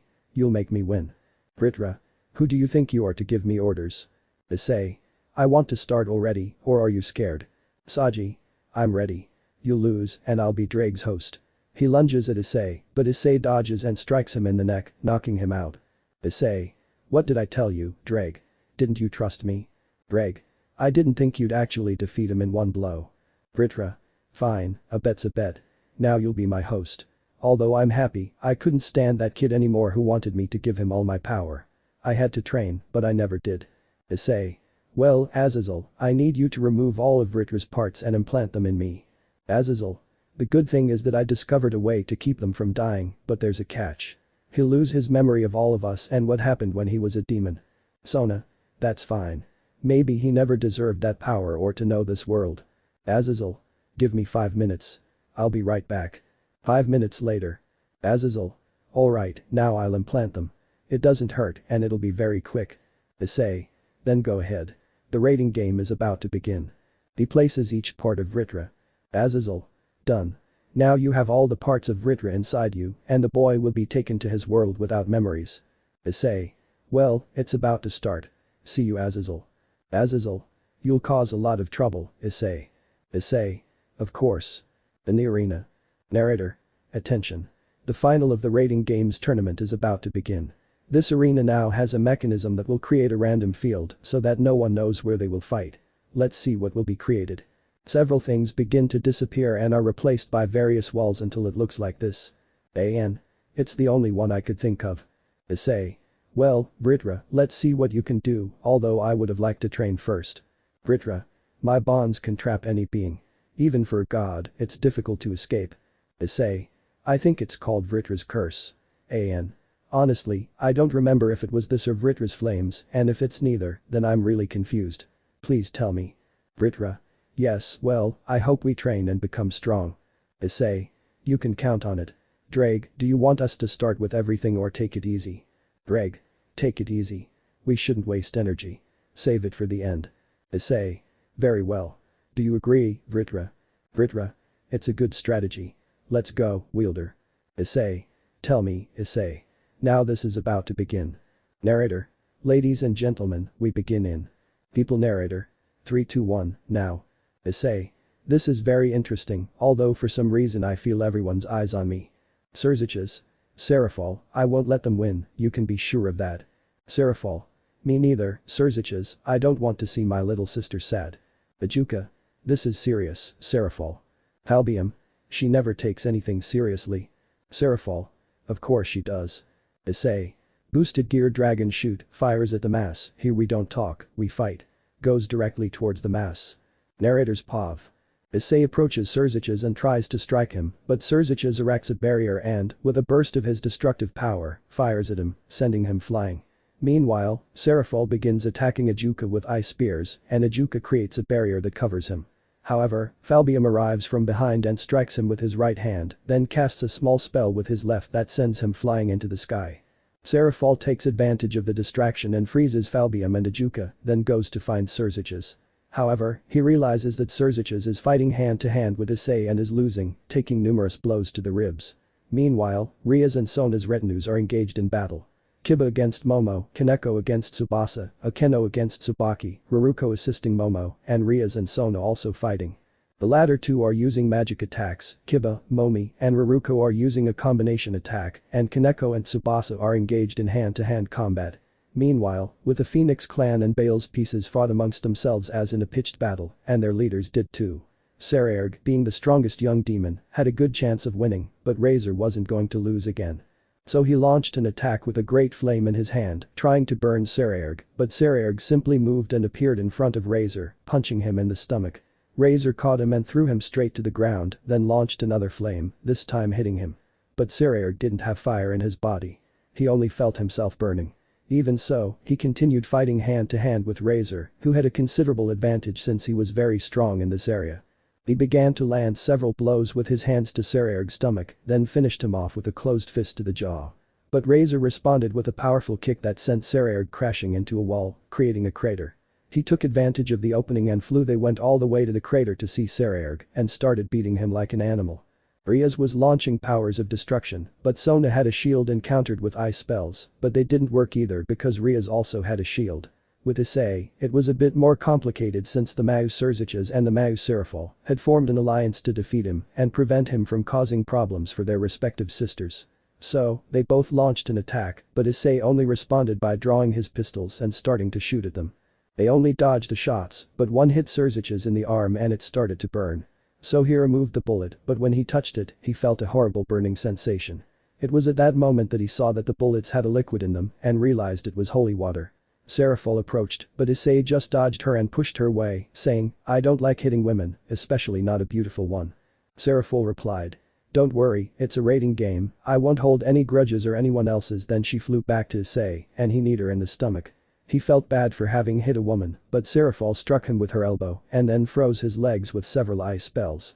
Surziches took advantage of this and tried to launch a large sphere of accumulated destructive power, but Issei, using one of the pieces of Vritra, threw a rope at his foot and hurled him against a wall, piercing through it and collapsing a section. Seraphol tried to hit Issei, but he wrapped 2 ropes around her neck and pulled them towards himself, lower down, causing Seraphol's head to hit the ice and shatter. Issei then took advantage and kicked her in the face with his right leg, followed by a dragon shot to her stomach, sending her flying.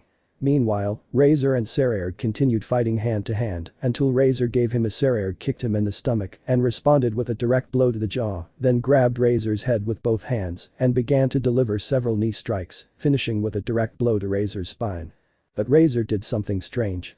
A kind of aura began to emanate from his body, which then transformed into fire that he expelled, sending Sekiryuutei flying like a bullet.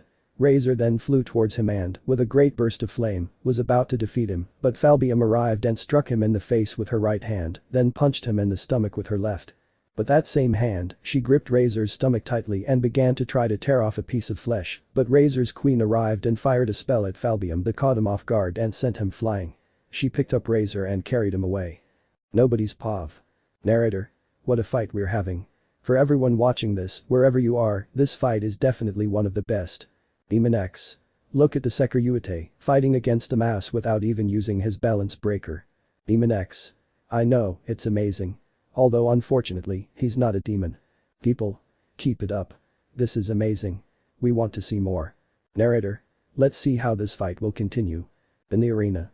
Issei. Come here Surziches and Serafal, I want to see your full power. Serafal. I want to see what Issei-kun is capable of too. Surziches. The bad thing is that you haven't used your balance breaker yet, the good thing is that we haven't used our full power yet. With Razor and Sekiryuutei. Sekiryuutei.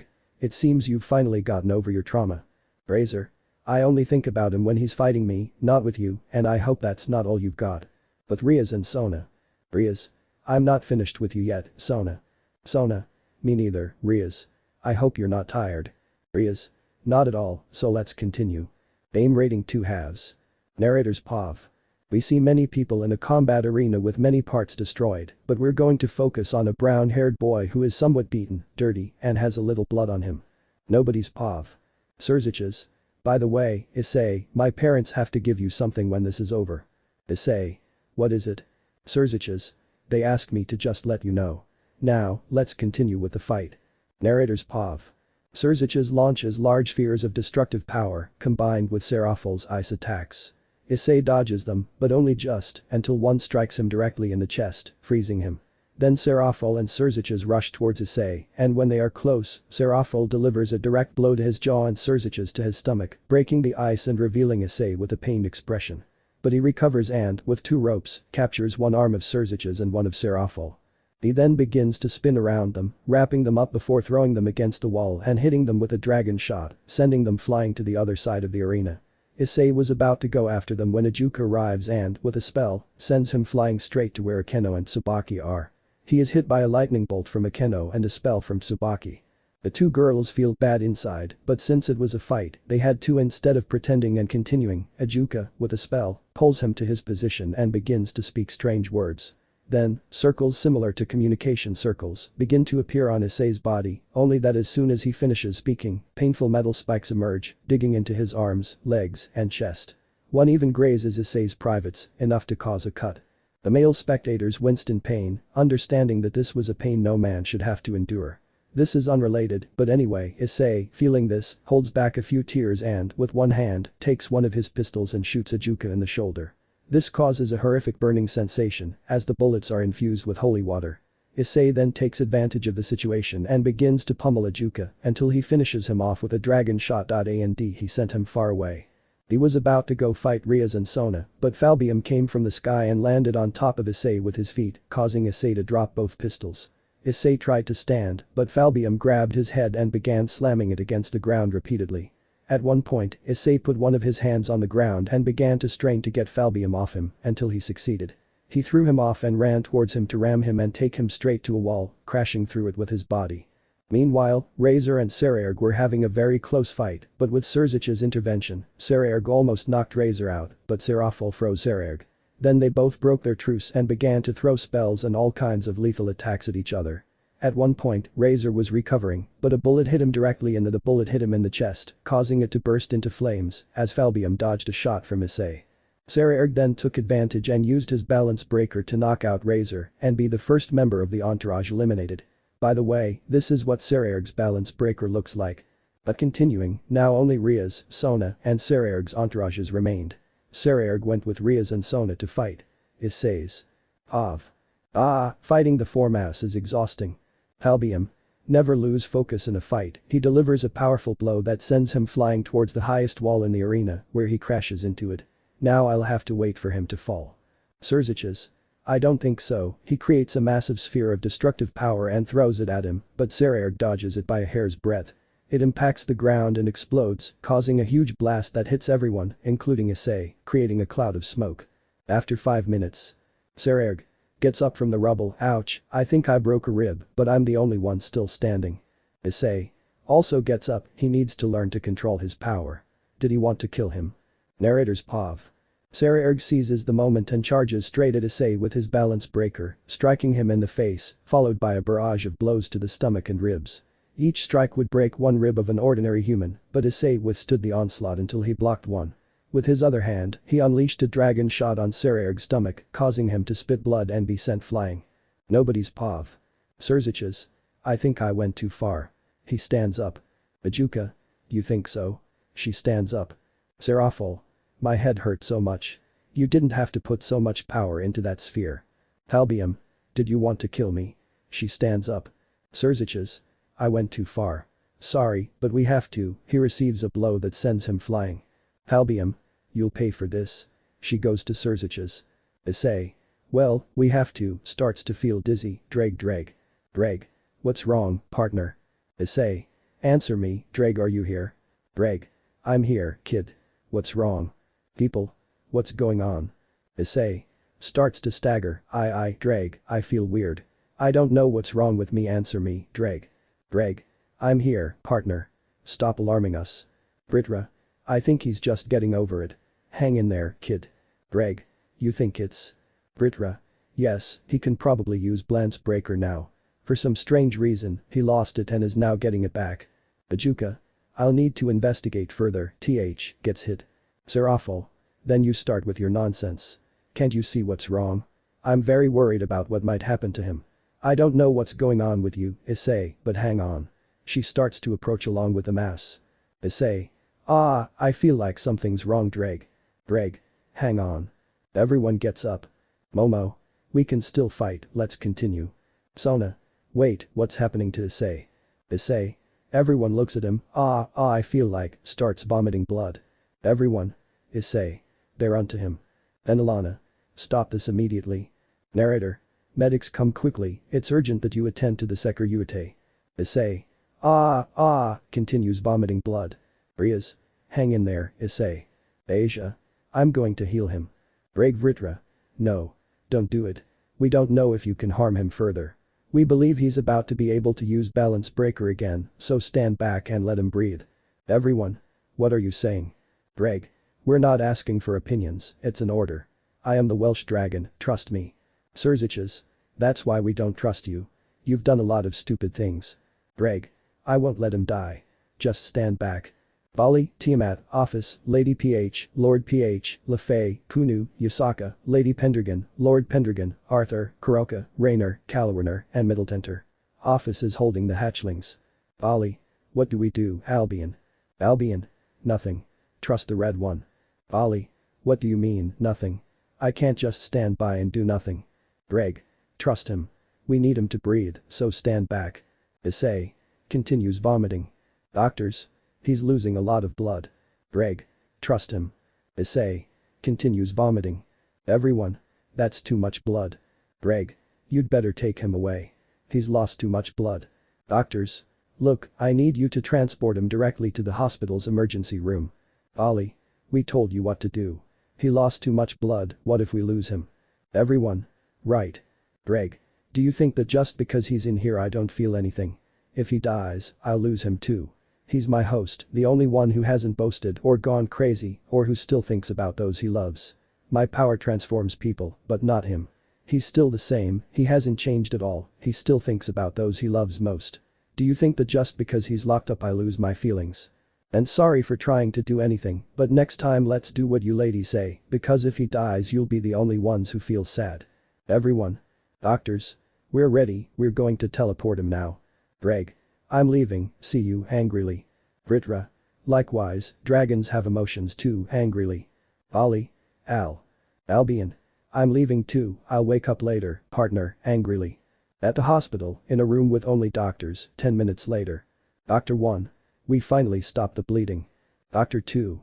It was very difficult and stabilizing him was even harder. Doctor 3. I know, although we saved him, he's going to need blood donations to recover. Doctor 1.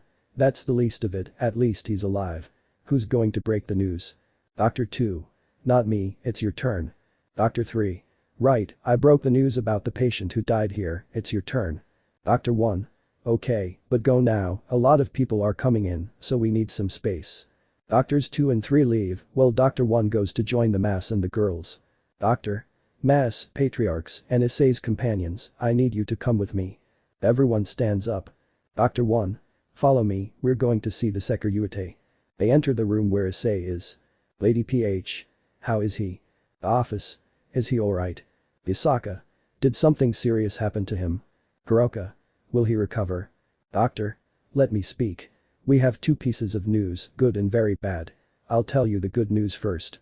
Ravel. Quickly, please. Doctor. You see, the good news is that, thankfully, we stopped the blood loss and healed her wounds. She lost a lot of blood, but no matter what, she'll recover. Hineko. And the very bad news. Doctor. Well. Intensive care. Narrator Pav. We see many people inside a hospital room and a chestnut-haired boy in a bed. Let's see what happens. Nobody's Pav. Doctor. You see, the bad news is this. At first, the boy lost 50 years of his life by using the Juggernaut drive, but now he's lost even more. If we add it up, it totals 70 years. If he were a demon, there wouldn't be a problem. We normally live for eternity, and we could recover the years. But dragons can't. They do die. Greg. Actually, no. As my host, he can't die of old age. Doctor. Well, I suppose that being a special boy, he has a special case. I'll get to the point. Currently, at most, he has 5 more years to live. Everyone. Only 5 years. Doctor. Yes, then, for the next 3 months, he must be on absolute bed rest. He must not get out of bed except to use the bathroom, and that's it. Because of this, he'll have to miss school. We also detected an illness, and dragon illnesses are more serious, so he'll need good care. Honestly, we have many patients here, so it would be best if you took him home. We'll give him some kind of fruit that Tannen left us. With this, he'll recover. Hineko. Issei senpai only has 5 years left. Crying. Hiroka. No problem Naya. Everyone. What? Hiroka. Kaneko and I are a rare kind of Nekomata and we have a kind of ability that gives vitality to anyone who's injured Naya. Kaneko. Then we can help Issei senpai. Hiroka. Of course Naya. Rias. And how do we do that? Happy because he'll be able to recover. Hiroka. There are 2 ways. The first is that the injured person hugs the Nekomata and it will grant them vitality through a senjutsu ability. But only the kind of Nekomata that Kaneko and I can use it and it's very time consuming, far too slow. If we were doing that for a month, 6 hours a day, at most, they would recover half a year of their life Naya. Office. So little. Hiroka. That's used in cases of minor importance, but this isn't one of those cases, so we'll use the second one Naya. Kaneko. Which one? Determined. Doctor. I didn't know this. It sounds interesting. Hiroka. I have to ask the doctor to step out Naya. Doctor. Why? Hiroka. Only those we know should know Naya. The doctor leaves. Hiroka. Well, the second way is the fastest, since with just one use it will recover 20 years Naya. Rias. It's a miracle. Hiroka. But the way is as follows, in this case it's used with couples Naya.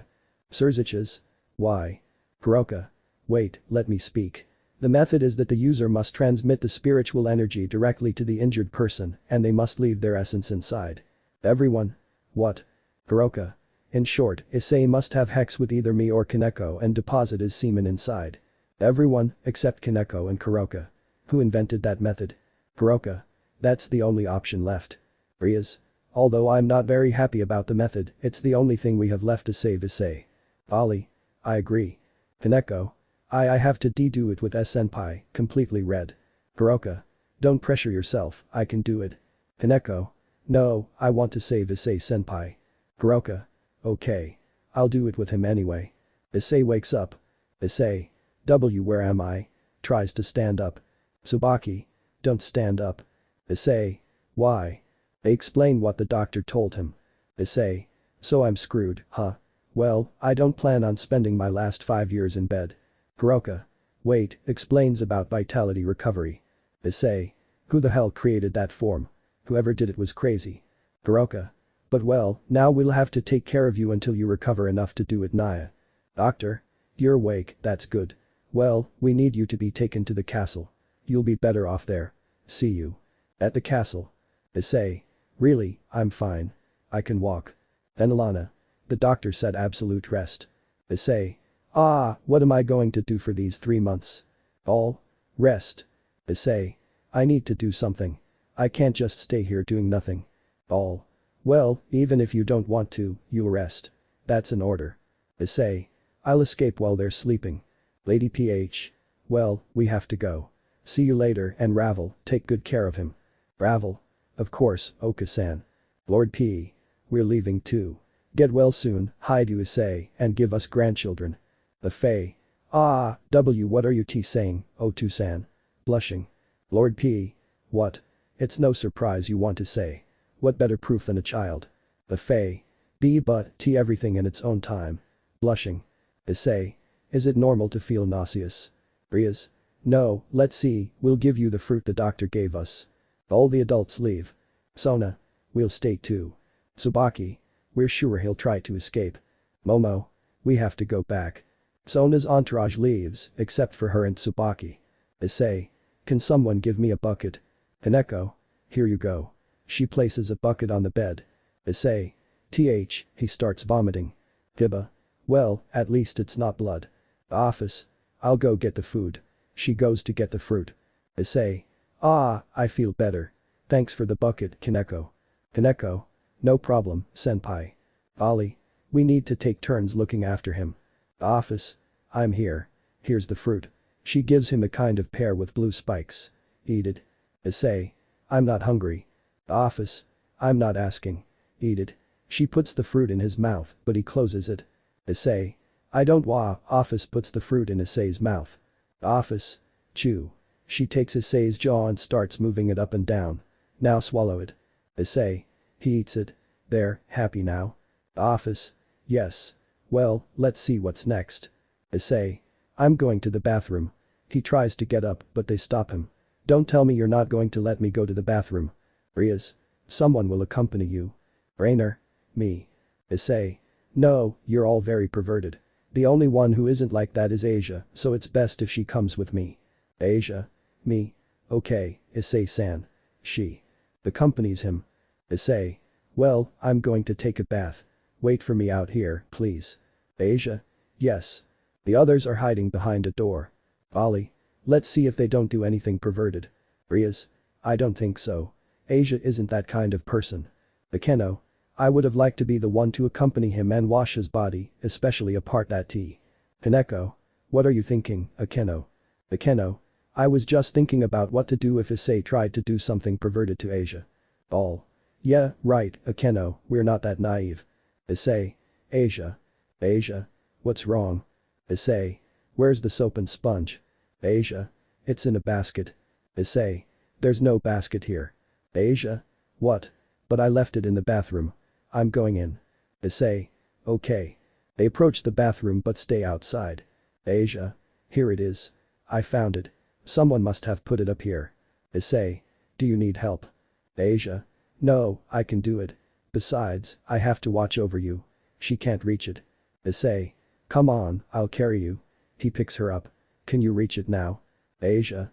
Why yes, I got it. But put me down. You need to rest. Issei. Okay. Can you give me the soap? Asia. No, I'll wash your body. I can't let you do that. Issei. It's just a bath. Asia. But you carried me. You shouldn't strain yourself too much, Issei. You're delicate. Issei. Fine, you win. He puts a towel around his groin. Asia. I'll start with the back. Issei. Okay. Asia. Hey Issei-san, I want to ask you something. Issei. Sure, what is it? Asia. So, do you think I can heal you with the ability the church gave me? Issei. Honestly, no.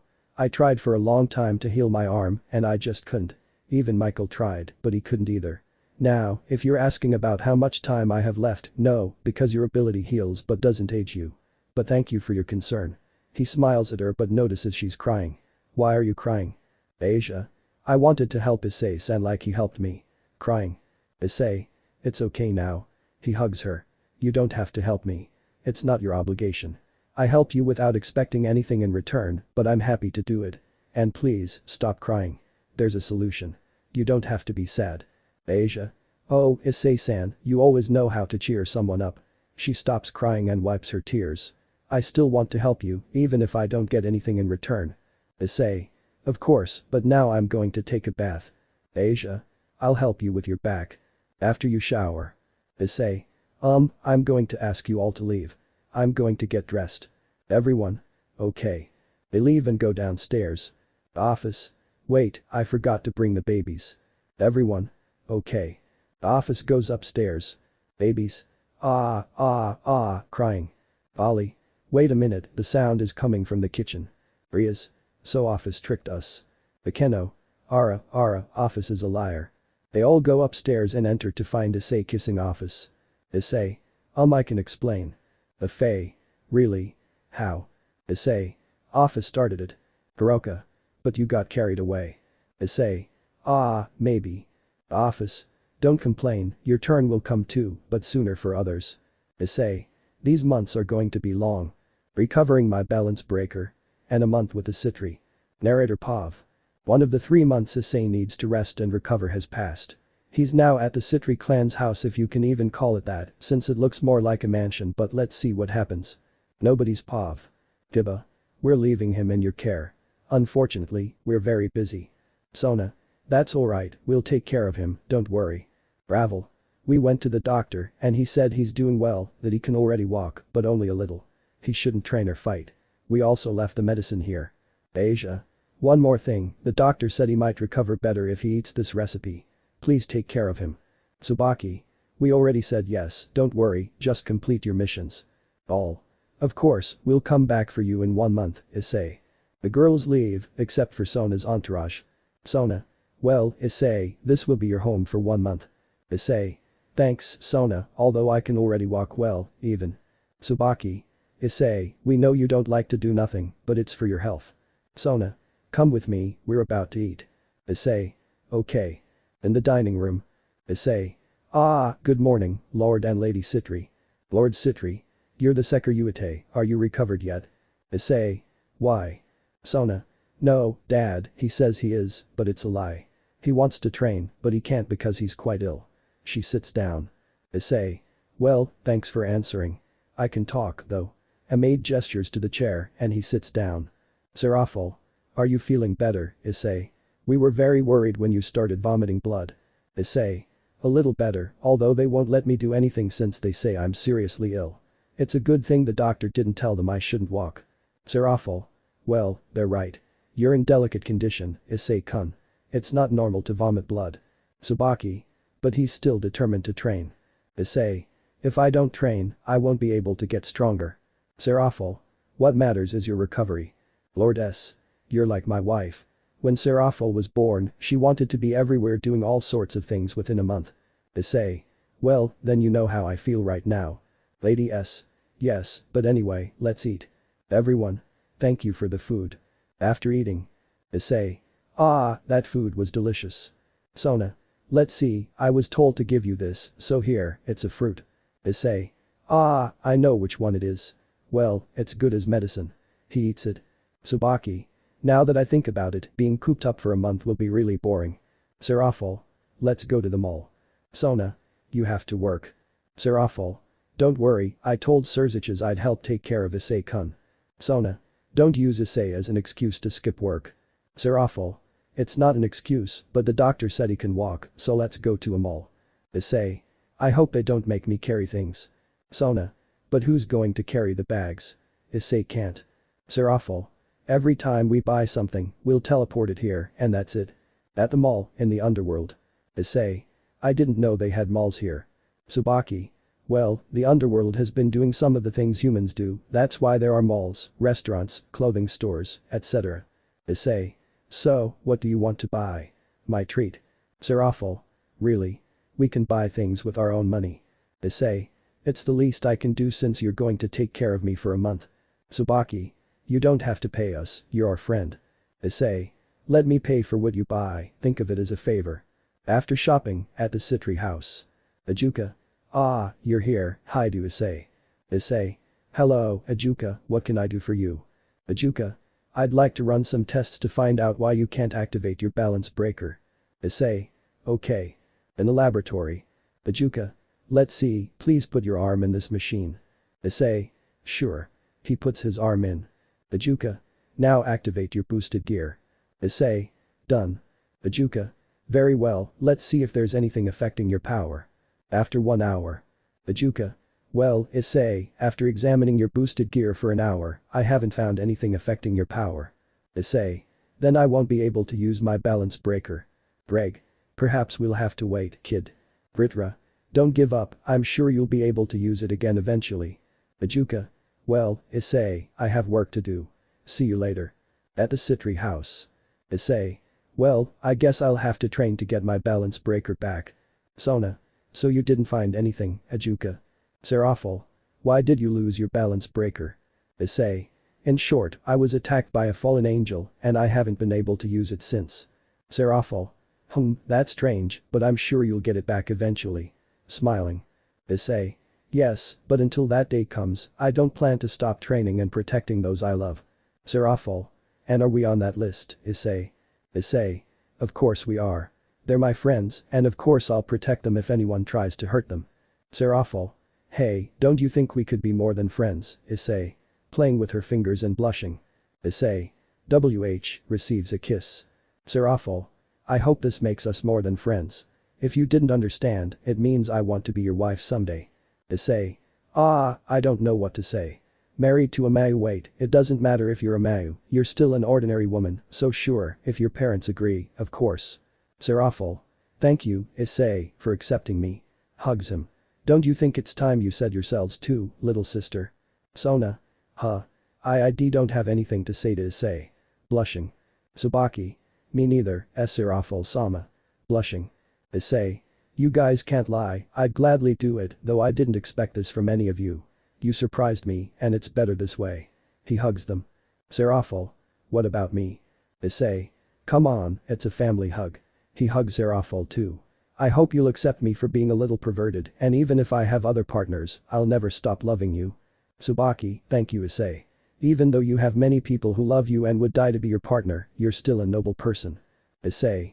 My grandfather, may he rest in peace, taught me that no matter what you have, you should never abuse what you have, and you should always be a good, humble and kind person. I'm still very grateful to life because he raised me this way. If he were alive, the first thing he'd say would be something like, you kept your promise, and I'm proud. Now make me a great grandfather. I'm sure he'd say something like that. Seraphil. I'm sure he was a good person, because you are. Issei. Well, changing the subject, can I use your bathroom? I want to take a bath. Sona. Sure, let me tell you where it is. In the bathroom. Sona. When you're done bathing, there's a room next door. Change your clothes there. Issei. Okay, thanks Sona. Sona. You're welcome. Well, I'll wait for you in the dining room. Dinner will be ready in a few moments. Sona leaves. Issei. Well, I'm going to relax. He takes off his clothes and goes into the bath. It's like hot springs. Vritra. Kid, I hope you recover your balance breaker. You're strong, but you need it. Issei. I know, and I'm going to recover it. Now I just want to relax. After bathing and changing, in the dining room. Issei. Ah, the food is ready. They're quick. Maid. Of course, Sekiryuutei-sama. We must serve you as quickly as possible. Issei. I think you need a rest. Maid. Don't worry, we're fine, we're used to it. Issei. I know, why doesn't the whole Citry household go to a restaurant so they can rest? Lord S. That's fine, Issei. It's been a long time since you've done anything but take care of the house. Issei. Alright, let's go. The entire Citry family goes out for dinner at a restaurant. Waiter. How many people is this table for, Sekiryuutei-sama? Issei. Ah, let me count. Let's see, 1, 2, 3, 4, 5, 6, 7, 8, 9, 10, 11, 12, 13, 14, 15 well, a lot. After putting together about 5 of the largest tables, they were all able to sit together.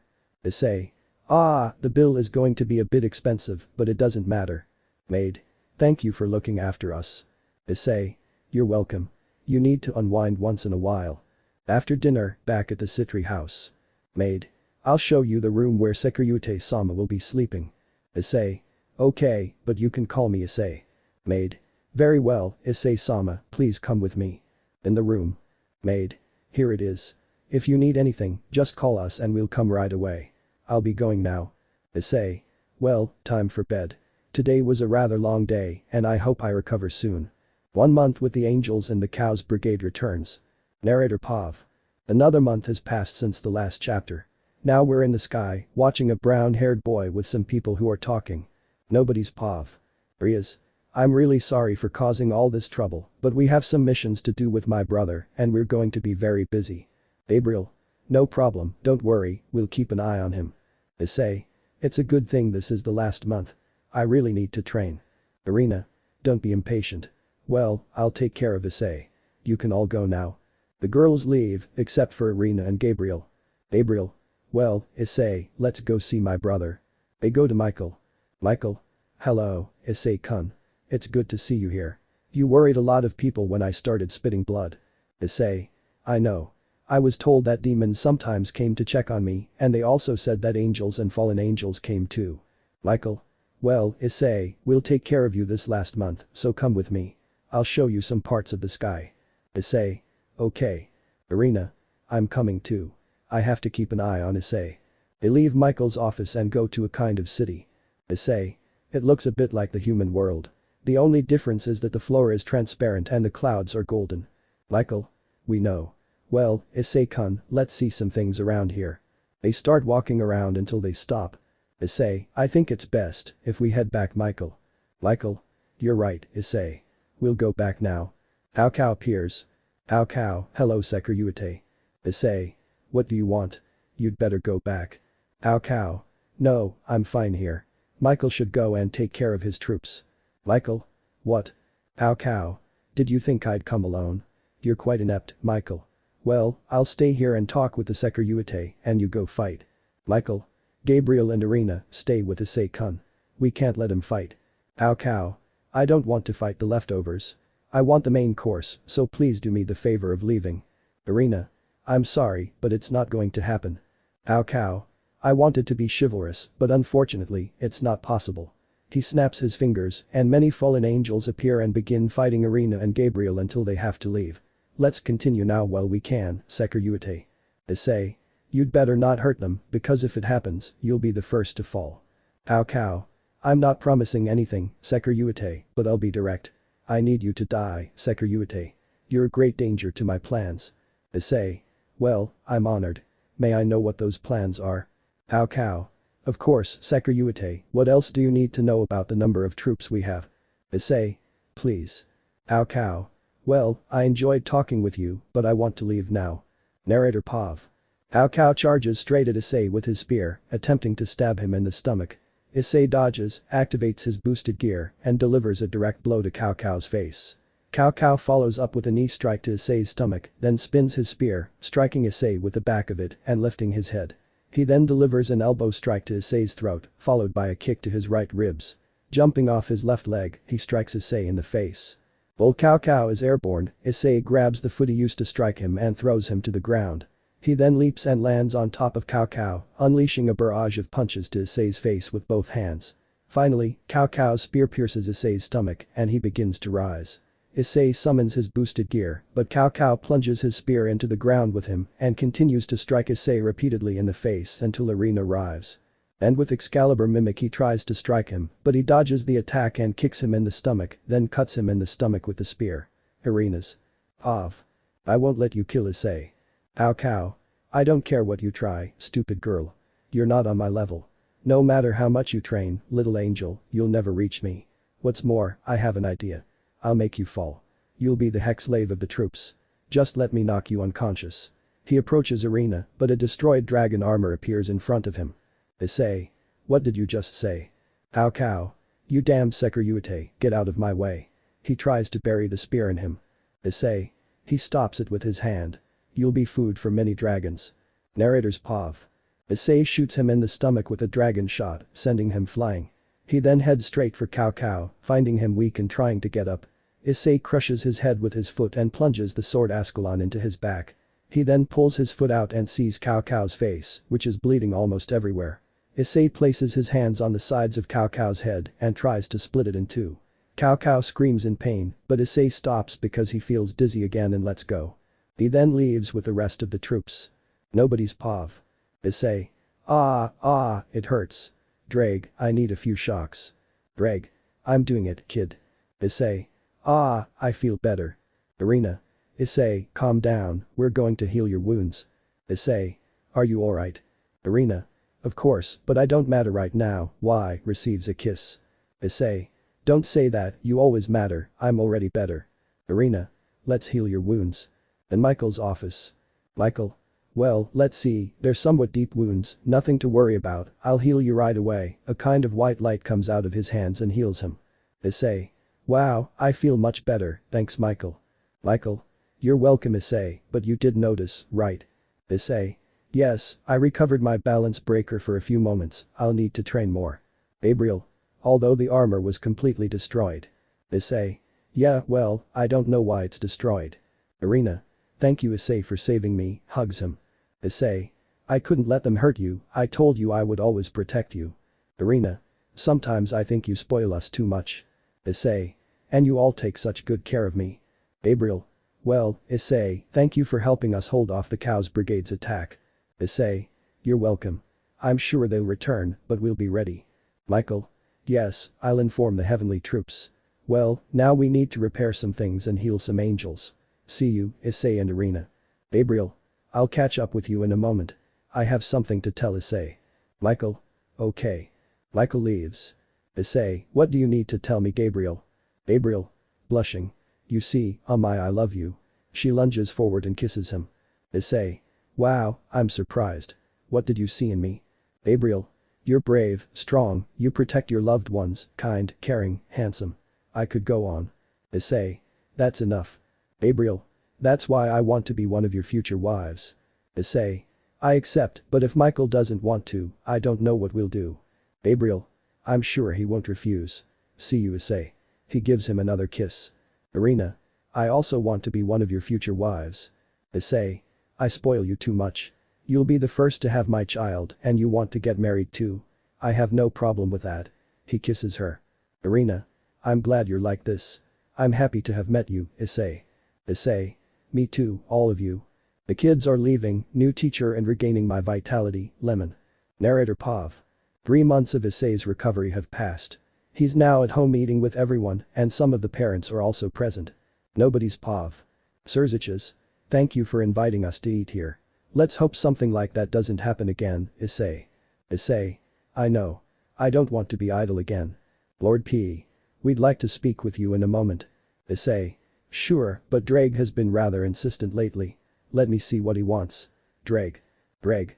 Boy, this is rather sad news, so it's best to share it with everyone. Issei. Okay. I ask for your attention. Drake wants to say something. Drake. I suppose Office and Tiamat already know, but I don't think the rest of you do. Britra. The thing is, you have to leave the hatchlings in the dragon's nest now. When the hatchlings are 4 or 5 months old, they're left in the dragon's nest so they can learn to live on their own, so it's best to take them now. Everyone, except Office and Tiamat. What? We can't abandon them, they're too young. Office. We have to. It's a fundamental part of the development of dragon hatchlings. They've already passed their infancy. A dragon's life is very short. Infancy lasts until 5 months, adolescence until 9 months, and adulthood begins at 10 months. The hatchlings are left there so they can learn to live. Tiamat. But don't worry, we dragons protect each other, which is why it's common to see groups of 20 or 30 hatchlings together for protection. Besides, when you reach adulthood, you'll return to your parents to show they've grown, and then you leave again, but this time you'll take your parents with you, so they can see where you live and visit them. Issei. Sadly, if it has to be done, we can't argue. We have to take them. At the dragon's nest. Issei. Well, little ones, it's time for you to grow up. You'd better survive. I love you and hope to see you again soon. Hatchlings. They snuggle up to his foot and then fly away. Issei. It's kind of sad to see you go, but I suppose it's for your own good. Well, don't cry anymore, you'll come back. He hugs them. All. It's not so easy to see you go. Crying. Issei. They'll be back and they'll be bigger, don't worry. Drake, I need help. Drake. Don't drag me into this, kid. You handle it. I don't know what to say. Issei. Vritra. Vritra. Me neither. I wasn't trained to know how to comfort a woman. Issei. Calm down, let's go home. You have to get over it. 2 weeks later, at a men's gathering in a bar in the underworld. Issei. They're doing better now. I guess it was harder for them. Arakiel. Yes, Akeno was sad. I can't imagine how her own children would feel. Azazel. I'm sure they'd be horribly depressed. Surziches. My sister was also very sad, though she was even worse when you started vomiting blood. Issei. Yes, they told me, though I didn't tell them something, and I don't plan to tell the girls. Michael. Was it about the Cows Brigade? Issei. Yes, that's it. Azazel. What happened? Issei. In short, I fought Cow, and it almost happened again like in the raiding game, but with Michael's help, I was healed. Arakiel. I can just imagine what will happen if you tell them you fought. Issei. And worse, he also stabbed me in the stomach with his spear. Surziches. Let's drop the subject and have a toast to your full recovery, Issei. Issei. A little late, but oh well. Everyone. Cheers. They drink beer. Azazel. Hey Michael, can you drink beer without falling out? Michael. If I get drunk, there's a good chance I'll fall out, but if I'm sober, it's fine. Surziches. Well then, let's not worry. Issei, drink more from that bottle. Have some if you want. Issei. I hope I don't disappear into thin air again. Takes a swig. This one tastes stronger. Arakiel. Drink in moderation. I don't want my daughter's husband to be a beer addict. Issei. I don't plan on drinking much, it's just that this one tastes pretty strong. After an hour at Issei's house. Issei. Opens the door. I won't drink from that bottle again. Greg. It doesn't matter. I'm sure it'll happen again. You'd better go to sleep before you disappear again. Vritra. Where did he go? Greg. To the territory of the Yokai. He was walking around like an idiot for more than 5 hours. Issei. Let's leave that aside, I feel weird, like when my instincts take over. Greg. Vritra. We told you not to drink from that bottle. Issei. Whatever, his eye slits and looks like a reptile's. Greg. We've lost him. Issei goes upstairs and bumps into Kuroka. Kuroka. Oh, hi Issei, wouldn't you be interested in making babies? Lowering her dress a little, teasing him. Greg. Vritra. You don't know what you just did. Issei. Picks her up and kisses her, carrying her to his room. Kuroka. What's wrong, Issei, are you s? He silences her with a kiss and starts undressing her, and she does the same to him. Narrator's POV. Lemon skipped. Nobody's POV. Issei. That's it, I loved it. Kuroka. Me too, I hope to do it more often, feels a slight burning sensation on her neck. Issei. Me too, but at one point when I came inside you, a kind of blue aura started to appear. Kuroka. It's the ability I told you about. You came inside me twice, which is why you regained 40 years of life, and I'm happy you did, puts her arm around the brunette's neck. Issei. Me too, but next time I'm going to try something. Kuroka. Oh, can I know what? With a perverted look. Issei. This is a little preview, bites her ear very slowly and gently stretches his tail. Kuroka. Kai. Issei. Next time I want to try doing that. Kuroka. Those are my most sensitive spots. I can just imagine next time. I hope you're as rough as this time. Issei. I think you have 3 weak spots. Your ears, your 2 tails, and this, touches her clitoris. Kuroka. Kai. Issei. I'm right, and from what I can see, you love rough hex. You're a carnivore. Kuroka. And you don't. Weren't you the one who brought me here? Issei. I admit it, I like it a little too, but now I want to rest. Kuroka. Me too, falls asleep on top of the brunette, wrapping her arms and legs around him like a pillow. Issei. Good night, kisses her forehead and covers himself and Kuroka with a blanket. Outside the room, in the living room, 1st floor. Kaneko. One-sama did it with Issei senpai. Akeno. We'll talk to Kuroka later. I can't wait for the day she does it with Issei. I want to try this whip. She pulls out a whip and smiles like a masochist. Rias. I always knew you had some strange fetishes, but with this, I don't know what to say. Asia. Do you want to hit Issei-sen while you do it? Completely red. Akeno. It's for both of you. If you want to try it sometime, just tell me and I'll lend it to you. Everyone. No thanks, we're fine. Asia Rina. Impure thoughts, get out of my head. Office. Who would have thought the little one would have a perverted side? Tiamat. I can't wait, I want to be next. Tiba. It's time to go to sleep. We have school tomorrow. In the morning. Tiba. I'm going to wake Issei up. Diba goes up to Issei's room and sees Kuroka hugging him. Diba. It's time to go, Issei. Issei. 5 minutes. Diba. What if I were the one next to Issei? No, no, we don't have time to think about this. Issei wakes up. Issei. Ah, Kuroka, I need to get up. Could you let go of me? Kuroka. Ah, okay Issei Naya. They bathe and get dressed at school. Issei. Ah, I hope they don't come asking me what happened. Girls. There's Issei senpai. Issei. Damn, I have to run, runs to his classroom, phew, I'm safe. The bell rings. Boy. Hey, I have something to tell you. Boys. What is it? Boy. Supposedly they replaced our history teacher.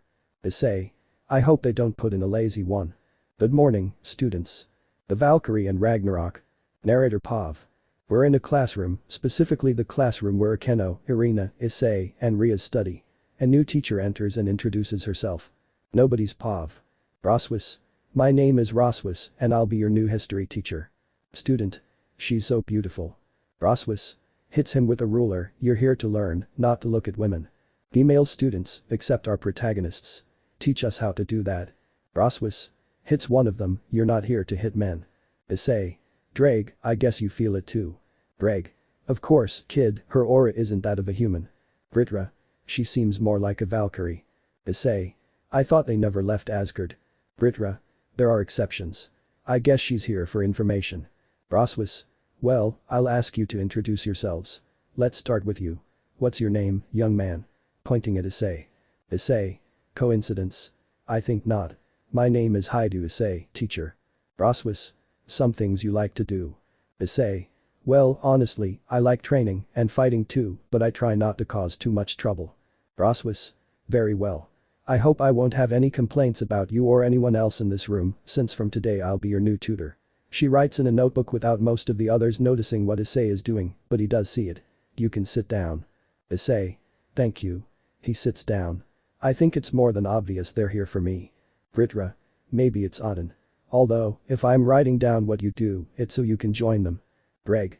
It could be, although we don't know for sure. Stay alert. Issei. Sure, we'll talk later. During the break. Issei. I suppose you've noticed she's been following us. Britra. It's easy to spot, she's not very good at hiding. Greg. I hope she doesn't try anything stupid. Issei. I'll change course and then ask her why she's following me. He turns a corner behind the building and she follows him. Issei. Why are you following me? I know you're a Valkyrie, I hope you don't try to attack. Rossweisse. I'm not here to cause trouble. Auden sent me. He wants you to join us and that's why I've been following you. Issei. I thought I told that old man I don't plan on joining any faction. Well, if you don't plan on causing trouble, that's fine by me. I just ask that you be a little harder to spot. Rossweisse. After class, I need you to come with me. Auden wants to talk. Issei. Okay, I'll see you at the school entrance. At dismissal. Issei. Done. I hope they don't try to persuade me. Rossweisse. I'm sure Auden-sama will try. Please come with me. In Asgard. Issei. It's very beautiful here. Rossweisse. Yes, well, follow me. We'll go to the main hall. In the main hall of a kind of castle. Rossweisse. Auden-sama, I brought the Sekiryuutei here as you requested. Auden, thank you Rossweisse. Welcome Sekiryuutei. Would you like something to drink? Issei. No, thank you. I think I've had enough alcohol. What would you like to talk about? Auden. Straight to the point. I like it, but please sit down. It'll take a while. Rossweisse. Well, I'll be going. Auden. I don't need you to stay. Issei. Sits down and Rossweisse sits next to him, she's giving me a bad feeling. Rossweisse. Okay. Auden. You see, Issei, one of the things I want to talk about today is my son. Issei. Ah, okay, but what does this have to do with me? Auden. You see, my son, more specifically Loki, has been missing for some time, but we've learned of certain actions he's been taking. At first, we thought he'd allied himself with the Cows Brigade, but I think we were wrong. Issei. If you're right and he's allied with the Cows Brigade, it'll be a big problem. We'll need a lot of help. Auden. Wait, Sekiryuutei, that's what we thought, but then we found traces of fallen angels belonging to the Cows Brigade. They were completely devoured, as if a wolf had killed them. Issei. This doesn't bode well. You're not talking about Fenrir, are you? Auden. Unfortunately, yes, and Fenrir is in my son's hands, so they're not allied. Besides, we found smaller footprints. They're Fenrir's offspring. Issei. We have a big problem, Auden. You know what he's capable of on his own. Imagine what he'll do with his children. Auden. The bad news doesn't end there. We found a serpent skin, a huge serpent. We have several options, but we don't know which one to use. From what we can see, he hasn't only been attacking the Cows Brigade, but also angels, demons, and fallen angels, as well as some Asgardians and Valkyries. Rossweisse. Loki-sama must be stopped. Auden. Unfortunately, we can't stop him. I don't intend to risk my people going to fight Fenrir and his children, including a giant serpent whose nature we don't yet know. Issei, that's why you're here. I don't want the other factions to be harmed because of me. I don't want you to attack Loki. I just need more information to know what we're up against. Issei. An undercover mission.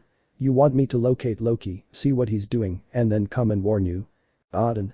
I know you can refuse, but I'm asking you as a favor, help me, I just need the information, a group of warriors will accompany you to help you. Issei.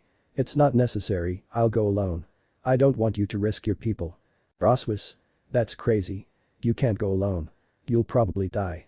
You'll need help. Issei. I'm not going to risk anyone else, Ross. I'll go alone. All I need is for you to have a camera for me and for you. Rossweisse. My name is Ross. Only my grandmother has ever called me that, but it doesn't feel so bad. Adela is protecting a lot of people. Why is she like this? Wait, I can't be in love with my student. Well, he's also the Sekiryuutei, so there wouldn't be a problem. Wait, what am I saying? Completely read. Auden. Someone found a mate. If so, I hope you take good care of her, Sekiryuutei. Issei. Shut up, old man. Smiling, get a couple of cameras and let everyone know I'll be gone for a while. I'm just going to get a few things. Issei leaves. Auden. If you want to be with the Sekiryuutei, there's no problem. I'm sure he'll accept you. Rossweisse.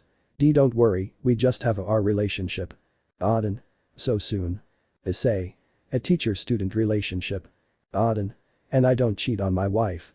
Rossweisse. I'm not in a relationship with Issei. Wait, what? Auden. Nothing. 2 hours later. Issei. Ready, wearing armor, to be exact. Issei. I haven't used this armor in a long time. Auden. Where the hell did you get it from the future?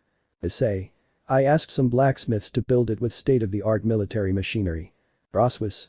That machinery must have been very expensive. Issei. Who said I bought it, Ross? Rossweisse. I just had a feeling. Ross told me again. I don't know why I feel so good. I think he really is a good man. Wait, he said he didn't buy it. So the machinery was stolen. Issei. I have a camera here, points to the right side of his head. This camera will transmit everything I see and hear. I'll leave the laptop here, leaves a laptop. The application is running here and you can see what I see and hear. Try it. Rossweisse. I'll do it. Issei starts moving his head and it works. It works perfectly. Issei. Okay, one more thing. Don't leave the application. I have some personal things to take care of. Now, I'll look up Fenrir's information. He places an animal hair on his arm. Computer, welcome back sir. What can I do for you? Auden. You have a built-in computer. It's fascinating. Issei. I haven't shown it to Azazel yet. Computer, I need you to scan this part of Fenrir's fur and locate him. Rossweisse. You'll need more data to find his location. Computer. Location found. Distance. Over 10,000 kilometers. No movement. I'll display the map so you know where to go sir. Issei. Thank you. Well, now I have to go. This armor doesn't fly, so I'll have to go on foot. Issei leaves. Auden. Let's see what's on Issei's computer. He tries to close the application, but a message appears. Computer. The application cannot be closed. The user has restricted access to any other application. Auden. Damn it, I wanted to see what he had on the computer. Well, Rossweisse, it's your turn to tell them about Issei. I'll sleep for a while. Rossweisse. Sure, he always leaves everything to me. In the human world, at the Hyoudou residence. Tiamat. They're supposed to be with him. Rossweisse. Excuse me, I have a message to deliver. Rias. Master, well, we sensed his aura and saw that it's that of a Valkyrie. Where is Issei? Rossweisse. Let me explain. She explains everything. Tiba. He can't go alone. He just recovered. We have to go to where he is now. Rossweisse. He didn't leave us his location, but we have his computer and we can see and hear what he's doing, as well as talk to him. In Asgard. Rias. Issei, answer me. Speaking through a microphone from now on. Issei. Rias, this is great. Kaneko. Your location isn't showing up on the computer. Ravel. please come back. Issei. I don't plan to stop, and the location thing is simple, I took off my GPS, that's why they don't know where I am. Larry. That's crazy, please come back. Elmenhold. Yes, Issei, you could die. Issei. I don't plan to die, I'll just record a few things and that's it, don't worry, I'll be fine. Ravel. Please, Issei, I lost you for so long and I was devastated, I don't want to lose you forever. Issei. Ravel, you know I never liked seeing you cry, or any of you cry. I'll be fine, I don't plan to die, I want to come back and live with you. Please don't cry, I'll continue on my way, it will probably take me about 2 months to get there. All. We trust you. Rias. I'll let Sona know, please, Issei, take care. Greg. I know you can hear me, what my holder is doing is stupid, but I'm used to it. Trust him, after all, he always helps you. Office. Okay, Drake. Rias. That's why, Sona, via communication loop. Sona. Let's go immediately. Rias. It's not na, hangs up. 10 minutes later. Serafol. Approaches the microphone, Issei, this is crazy, come back. Issei. There's no need to shout, Serafol. I'll tell you the same thing I told the others. I know Sona and Tsubaki are here, so this goes for you too. I love you and I plan to come back. I'll never leave you alone. Trust me. Tsubaki. Okay, Issei, we love you too. Rias. Could you explain, Issei? With a murderous aura, just like everyone else except Asia. Sona. Well, you see, I also love Issei, so I asked him to be my partner, and he accepted. Serafol. Me too. Issei is a great person, and he agreed to be with me even though I'm older than him. Issei. You look younger than me, but I didn't mean to look down on you.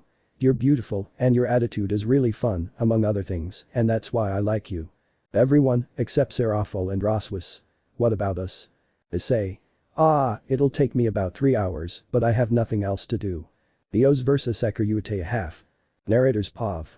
2 months have passed since Issei went in search of information to help Odin defeat his son Loki.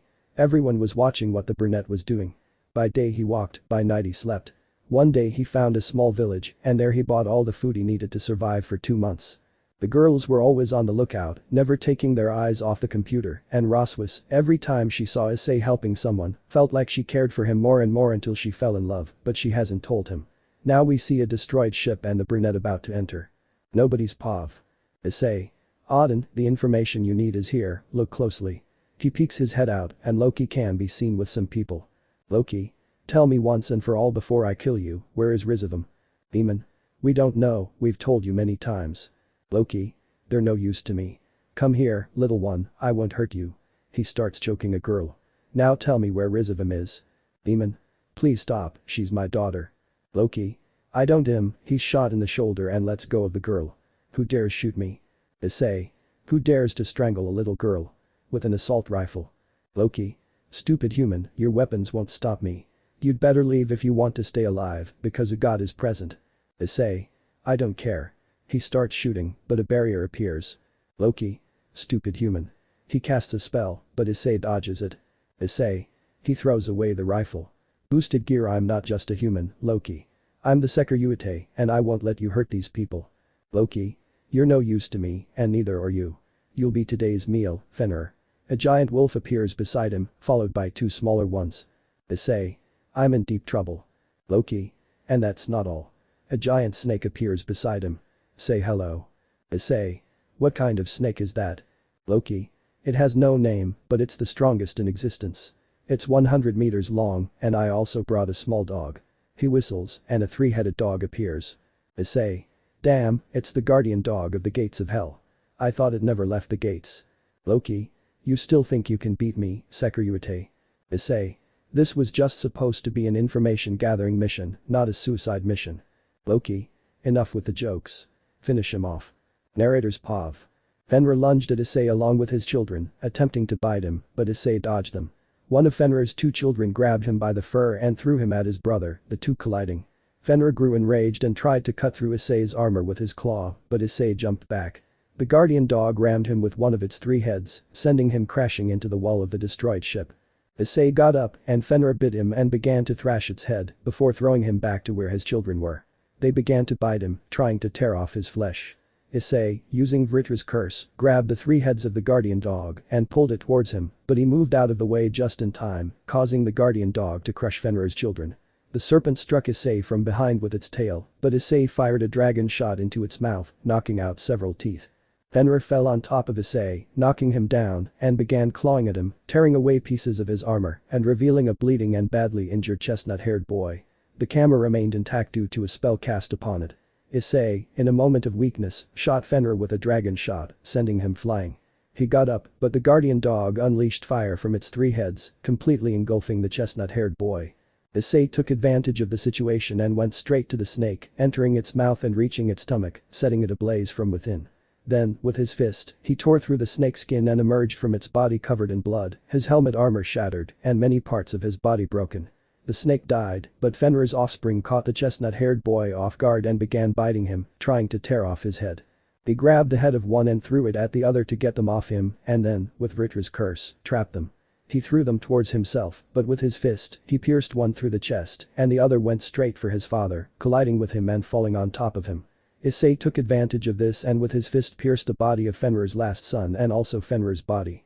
The brown-haired boy fell to the ground, but the guardian dog again breathed fire.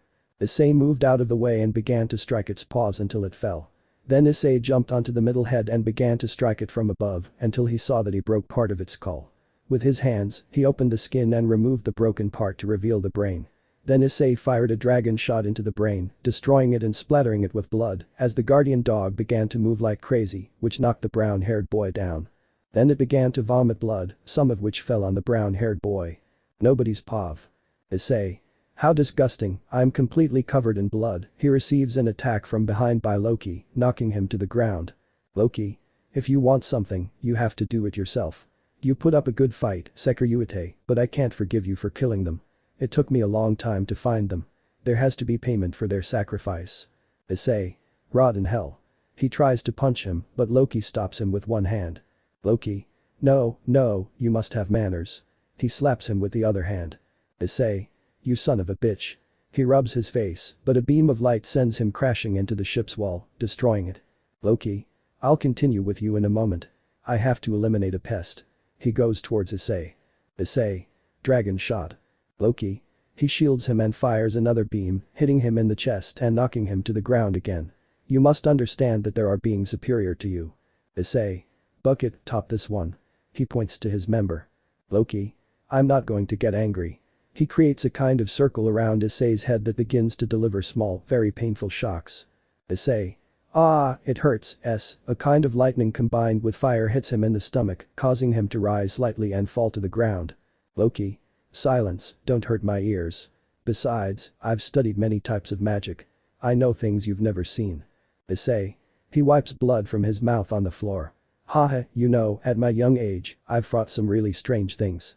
Angels, demons, giant snakes, 3-headed dogs, a dragon that became my partner. Well, it happened 3 times. I also fought Cow, and now a god. But there's only been one person who's defeated me, and I'll tell you who it was. Loki. He crouches down to his level. Who? Issei. An angry woman, you can't stop that with anything, hahaha, it's like a tsunami combined with an earthquake and an erupting volcano. Loki. I don't understand your actions. If you want to die smiling, that's your decision. Issei. Gets up and runs to Loki and punches him in the face. Loki gets angry and shoots a lightning bolt through Issei's stomach, sending his body flying far away. In Asgard. Everyone. Issei. Odin. Damn it, hits a table. It was a bad decision to ask him to come. Everyone. We have to go.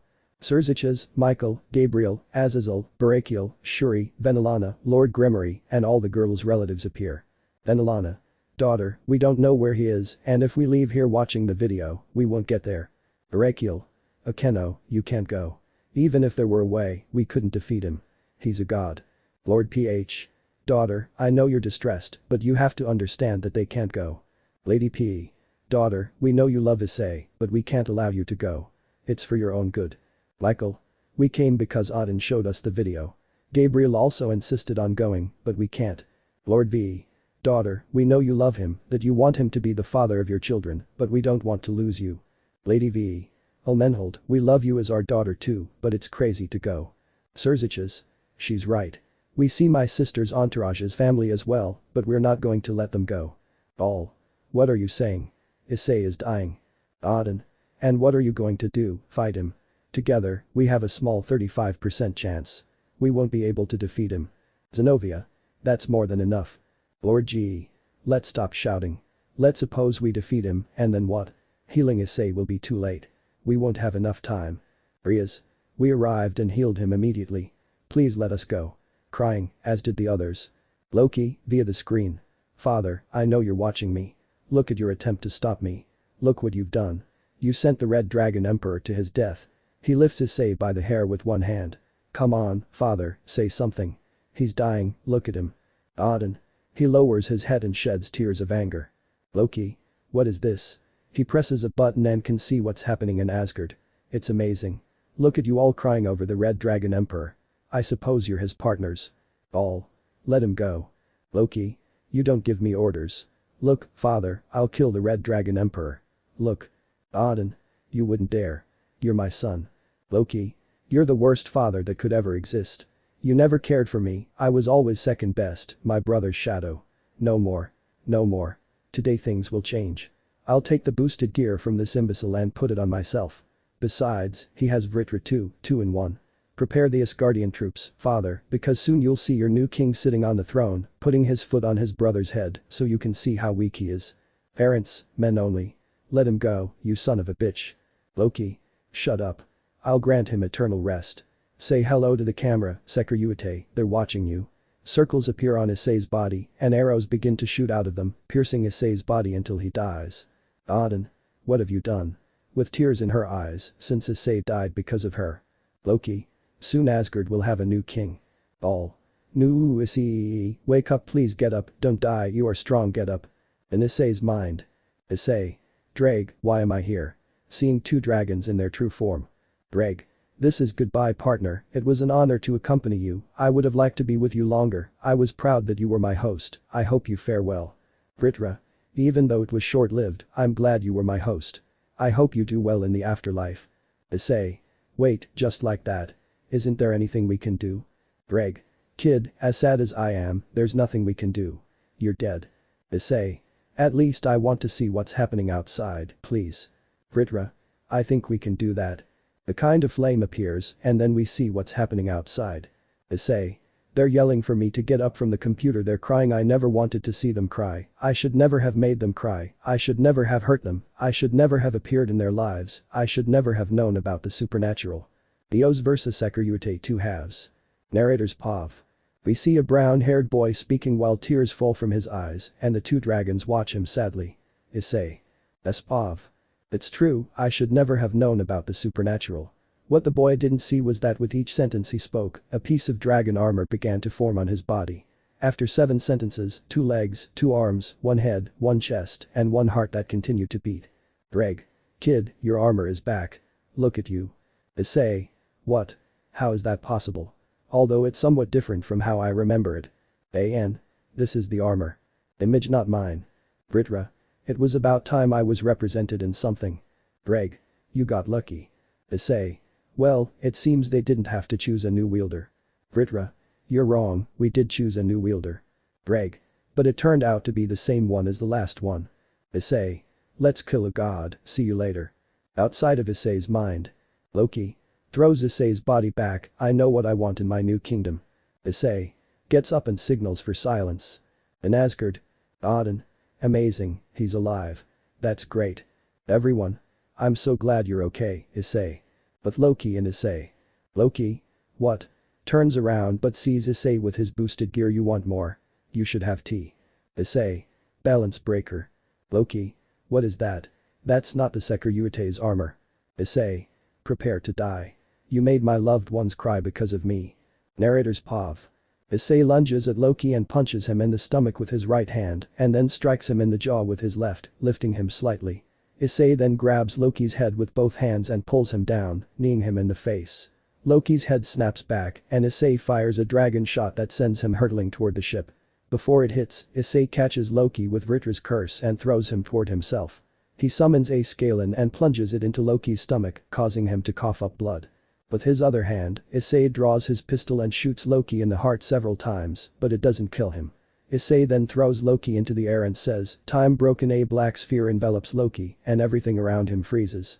Everyone stares, fascinated by what the brown-haired boy has just done. Loki is trapped and unable to move. It's like if time had stopped in one place and continued everywhere else. The chestnut-haired man approached Loki and with Ascalon cut off his head, ending the spell. Nobody's pav. Issei. Did you see that, Dreg? We finally got the balance breaker back. Dreg. I wish it were like before. Britra. It was about time, Dreg. It's been too long being in the dark without anything good happening to me. Issei. I intend to master it, the balance breaker. This appears this can't be a joke. Dreg. It just vanished. Vritra. Why? It's about time you saw what I'm capable of. Issei. We'll discuss that another day. Today I want to rest. He faints. 2 months later, hospital. Rossweisse. Not yet. Auden. Nothing. The doctors say he'll probably be in a coma for another 2 or 3 months. Ah, it was my fault. Rossweisse. Don't blame yourself, Auden-sama.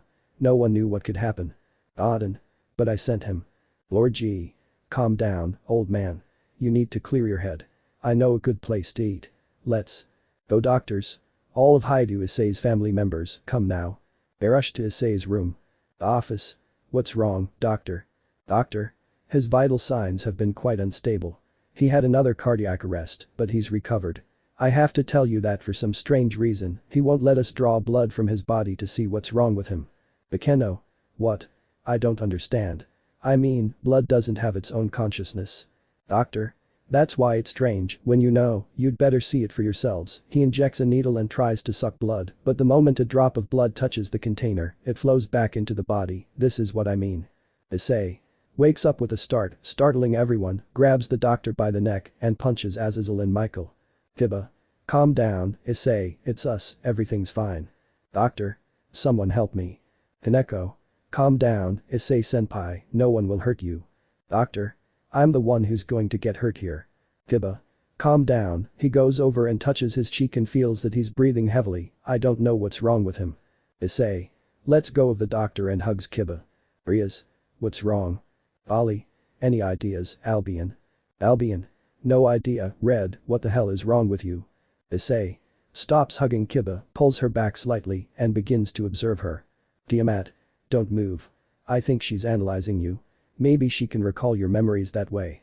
Issei. Approaches and begins to sniff her, then sits on the bed. How long was I asleep? Everyone. Issei. They rush to him and hug him. Irakiel. You scared us. Shuri. I didn't want my daughter's future husband to have no memories. Issei. Doctor, please tell me how long I slept. Doctor. 2 months. You need to stop fighting. You're wasting a lot of your life. Take advantage of this. I'll tell you what you have. Luckily, you didn't lose any years of your life. Now I want to take some blood. Issei. Okay. By the way, I think I've missed a lot of classes. How am I going to pass the year? Rossweisse. Don't worry, we've done the tasks you had. We couldn't just leave it like that. You helped us so much and I'm glad to know you're concerned about school. Issei.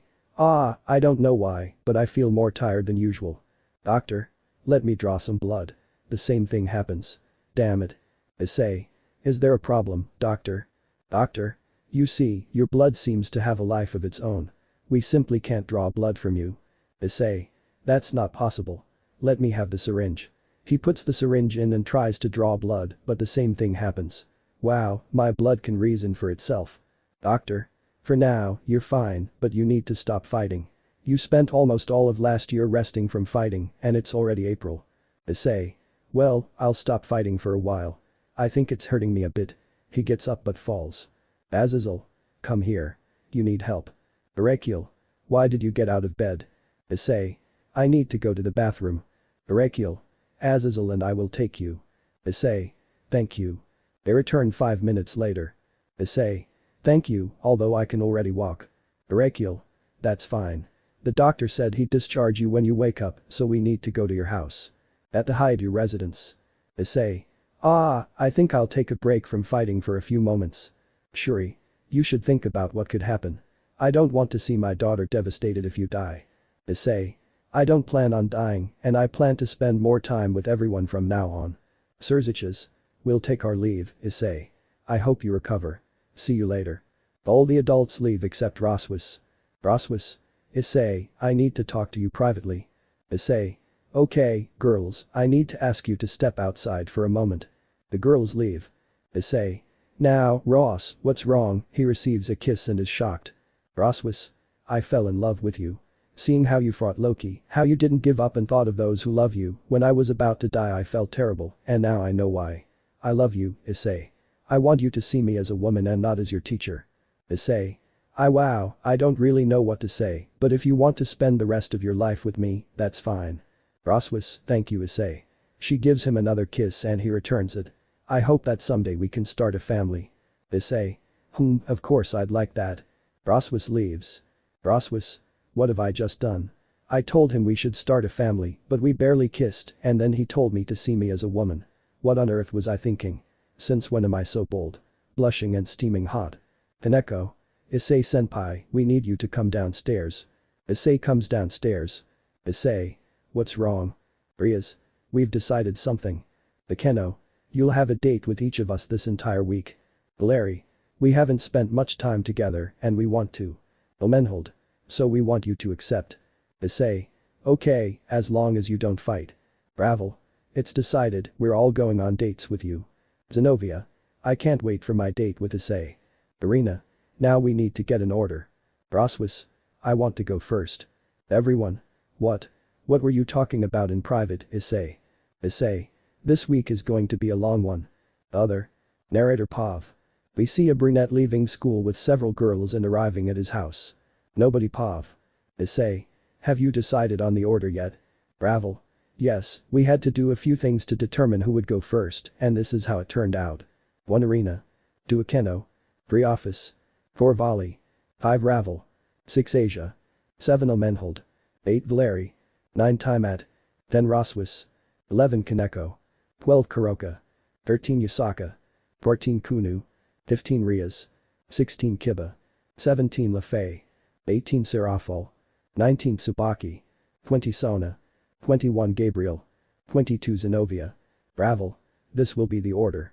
Issei, okay, I'm just going to change, and we'll go Irina. Irina. I'm going to change too. They change and leave. Irina. You look great, Issei.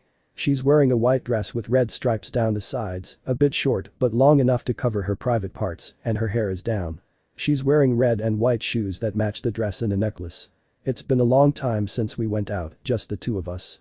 Issei, thanks Irina. You look great too. He's wearing a simple blue t-shirt, white jeans, and sneakers that match his jeans. He has his usual hairstyle and a watch on his wrist. And yes, I know, it's been a while since we went out alone. He puts his arm around Irina's. First of all, how much time do you have? Irina. 2 hours. Issei. Okay, first I want to go somewhere I'm sure you love. They go to a shopping mall, to the women's accessories section. Issei. You always talk about jewelry, so I knew you loved it. Irina. Thank you for bringing me here, Issei. She kisses him, her eyes sparkling. Issei. Come with me, I ordered something for you. They go to a store and enter. Issei. Good afternoon, do you have an order from Hyoudou Issei? Shopkeeper. Of course, it arrived a day ago. He takes out a small box. Here you go. Issei, thank you Irina. Here, it's a small gift. Open it. Irina. Okay. She opens it and sees a heart-shaped necklace with a picture of her and Issei hugging. Irina starts crying tears of joy. Thank you, Issei, really. She puts it on next to her other necklace.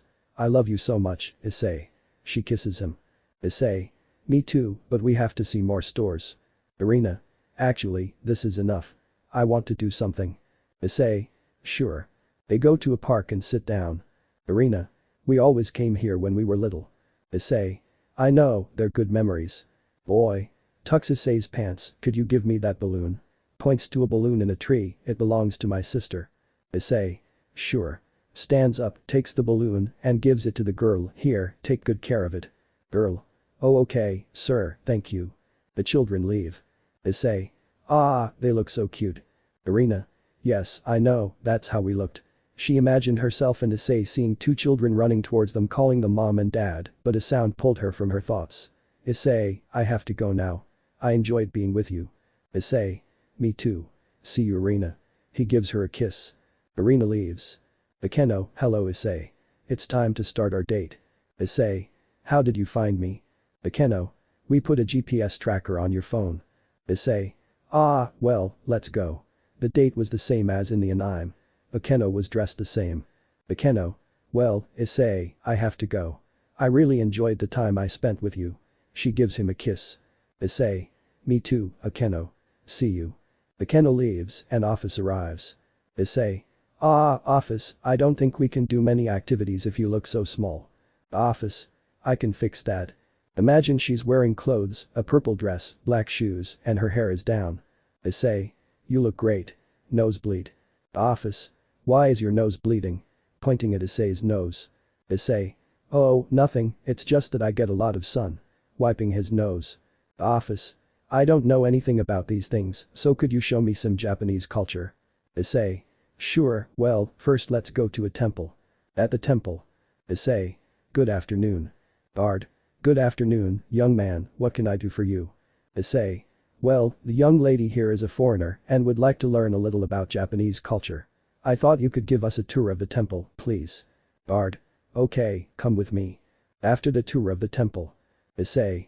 What did you think? Office. I didn't understand some things, but it was good, something's starting to get it. I have to go now, see you, gives him a kiss and leaves. Ollie arrives. Ollie. Hi Issei, what are we going to do? She's wearing a blue and white dress, somewhat provocative, and shoes that make her look a little taller. Issei. I think she's teasing me on purpose. Well, tell me what you'd like to do and I'll agree. Ollie. Anything. With a perverted look and moving closer to Issei. Issei. If I can do it then, of course. Ollie. Great, because I had something special planned, hugs Issei and pulls down some fabric from her chest. Issei. Control yourself, you can't let yourself be carried away by your instincts. Perverted conscience. Of course you can, just do it, take her and give it to her. Pure conscience. You can't, Issei, remember it's a date. Pure conscience. I don't like you, but changing the subject, do it, Issei. She's giving you the chance, don't pretend you don't want to. Issei. Who the hell are you? Pure conscience. I am your pure conscience, the one who wants you to have a pleasant and fun afternoon. Pure conscience. I also want you to have a fun afternoon, but in a different way. Ollie. What do you think, Issei? Do you want to do it? Rubbing his member through his pants. Issei. Ollie, there are people nearby, and there are children playing. Ollie. Nobody said it would be in this place. Pure conscience. Just give in. You both want it, you both desire it, you both want to be connected again. Ollie. Come on, Issei. Starts rubbing his member harder through his pants. Issei. Today I listen to my pure conscience. Another day it'll be your turn. Pure conscience. As you wish. Issei. Volley will have to wait for another time, I don't want to run out of energy and I have to continue with the other girls. Volley. Okay, you're right. So, where are we going now? Issei. I was thinking of going to the mall and walking around, then ending up at a restaurant. Does that sound good? Ollie. Sure, let's go. And so it happened. Afterward, they went for a walk because they had 5 minutes to spare. Ollie. I have to go now, Issei.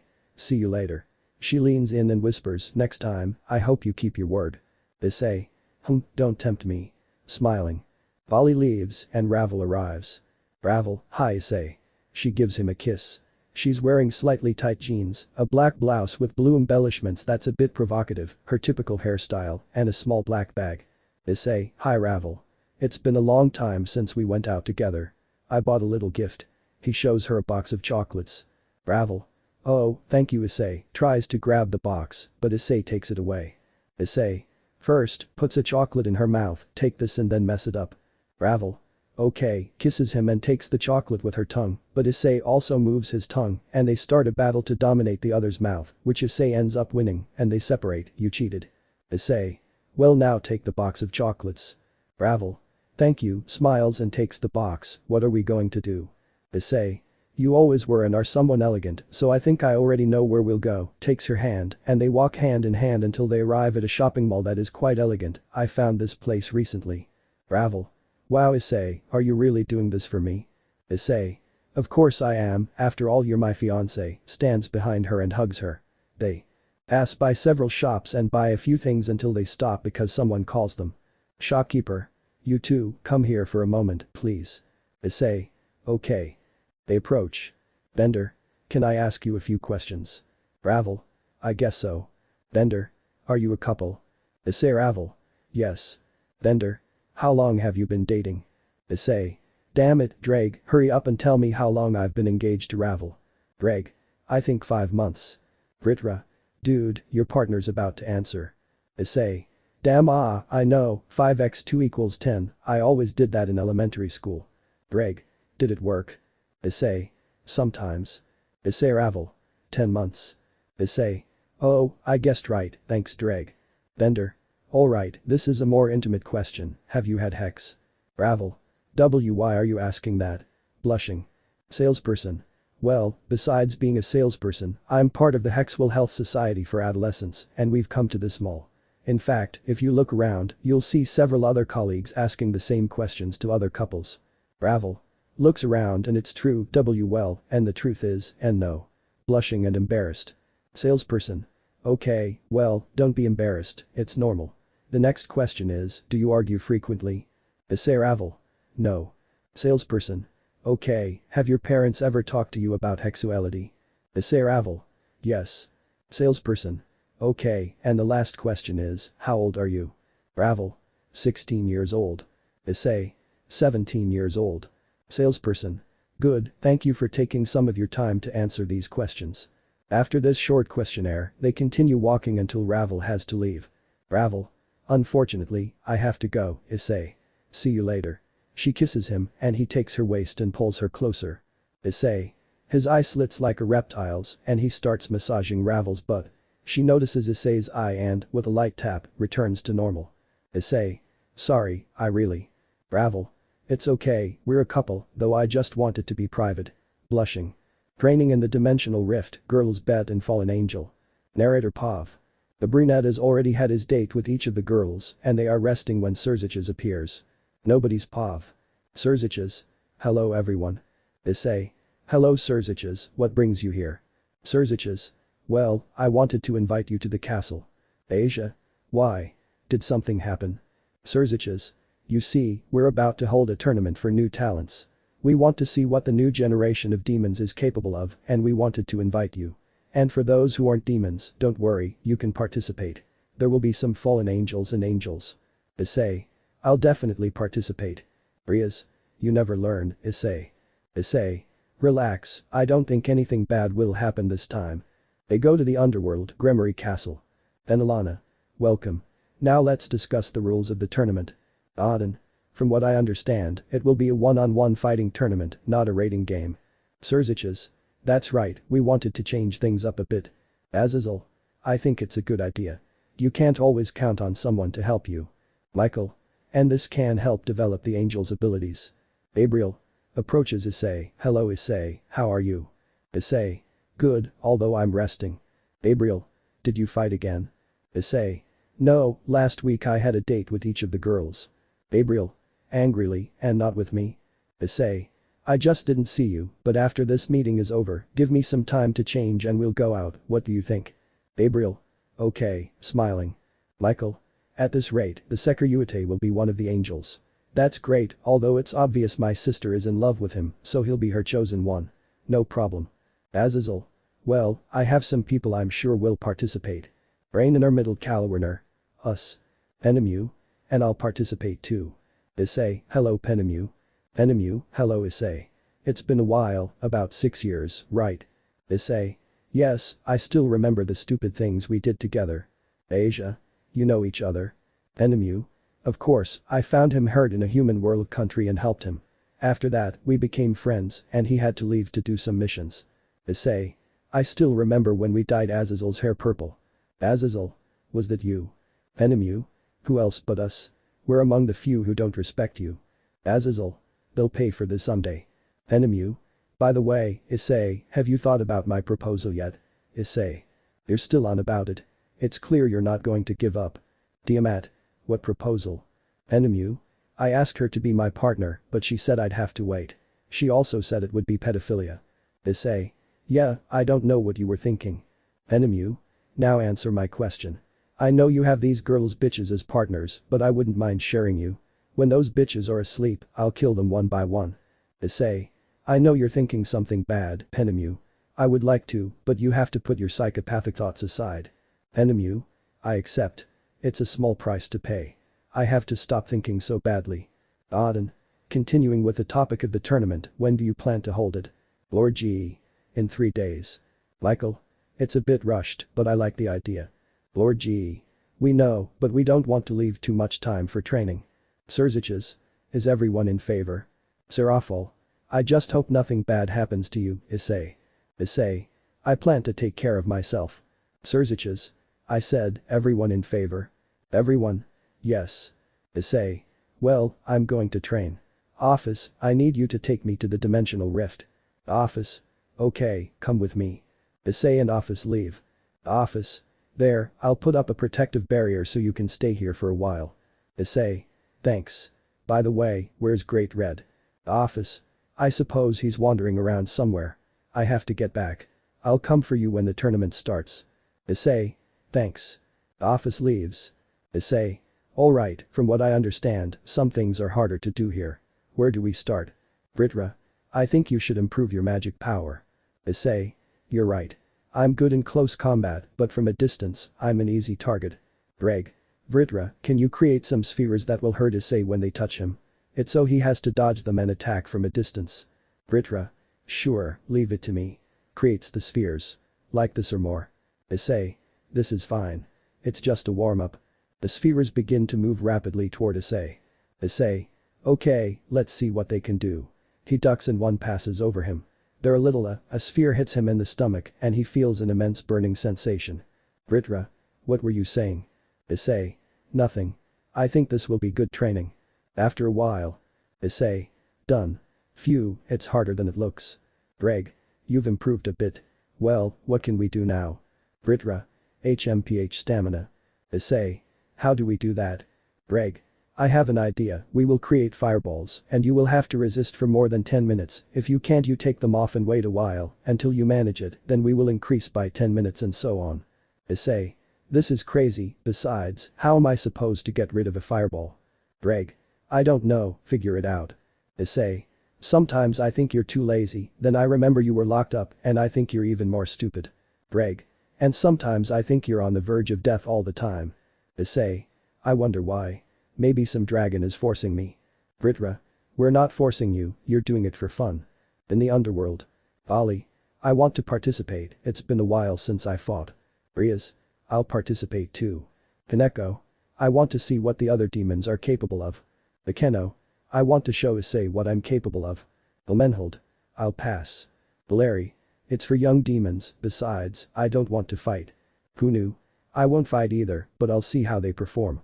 Ravel. I want to stay away from fighting for a while, but I'll see how they do. Rainer. As we already said, we'll participate too. Irina. I'll participate too. Sona. Me too. Tsubaki. I hope you all prepare. Akeno. I have an idea. Issei's partners who are going to participate, please come with me for a moment. All the girls go to a room. Irina. What's up, Akeno? Akeno. I was thinking of making a little bet. Tsubaki. Can I ask why only with us? Akeno. Well, here's the idea. One of us will go the furthest, so whoever goes the furthest will get a prize. Rias. What is it? Akeno. To sleep with Issei. Bali. Hey, we can't make it a bet, besides, we haven't even asked him. Akeno. I know Issei well enough and I don't think there will be any problem. Do you accept? All. Okay. They return to the room. Surziches. The final will be like the last tournament, but this time it will be a free-for-all. Auden. I like the idea. I suppose it will be in the same arena. Serafal. Yes, but it will have some adjustments. Bajuka. I added a few things that will make the final more interesting. Halbium. I hope the young demons are good fighters. Michael. We have to have faith that they will put up a good fight. Azazel. I'm sure there will be more surprises than planned. But Issei. Greg. It wasn't that painful. Issei. If I could get into the boosted gear I'd rip your eyes out. Vritra. Stop fighting. Issei. Well, we have to get back to training. The tournament begins. Narrator Pav. We are in the underworld in an arena, the same one as in the previous tournament. We see demons, angels, fallen angels, etc. waiting for the first rounds of this new tournament to begin. Meanwhile, in a sort of chamber, we can see many participants waiting to be called to enter the arena and fight. Nobody's Pav. Issei. I hope these fights are interesting. Kaneko. Senpai, if I get to fight you, I'll give it my all. Issei. That's what I want. He pats her head. Surziches. On a screen, alright, it's time to start. We won't call out the names. We'll just highlight 2 people. They will enter the arena. Everyone? Okay. The light selected 1 angel and 1 fallen angel. They entered the arena and the angel easily defeated the fallen angel. Issei. I think I've seen this before. Wear the blue and white armor, go to the chapter of the Valkyrie and Ragnarok. Angel. I hope you make it to the finals, I want to fight you. Issei. I think I know you. Dulio. Let me introduce myself, my name is Dulio. I heard you fought Loki, I hope you're really as strong as they say. Issei. I want to see how strong you are too. Dulio.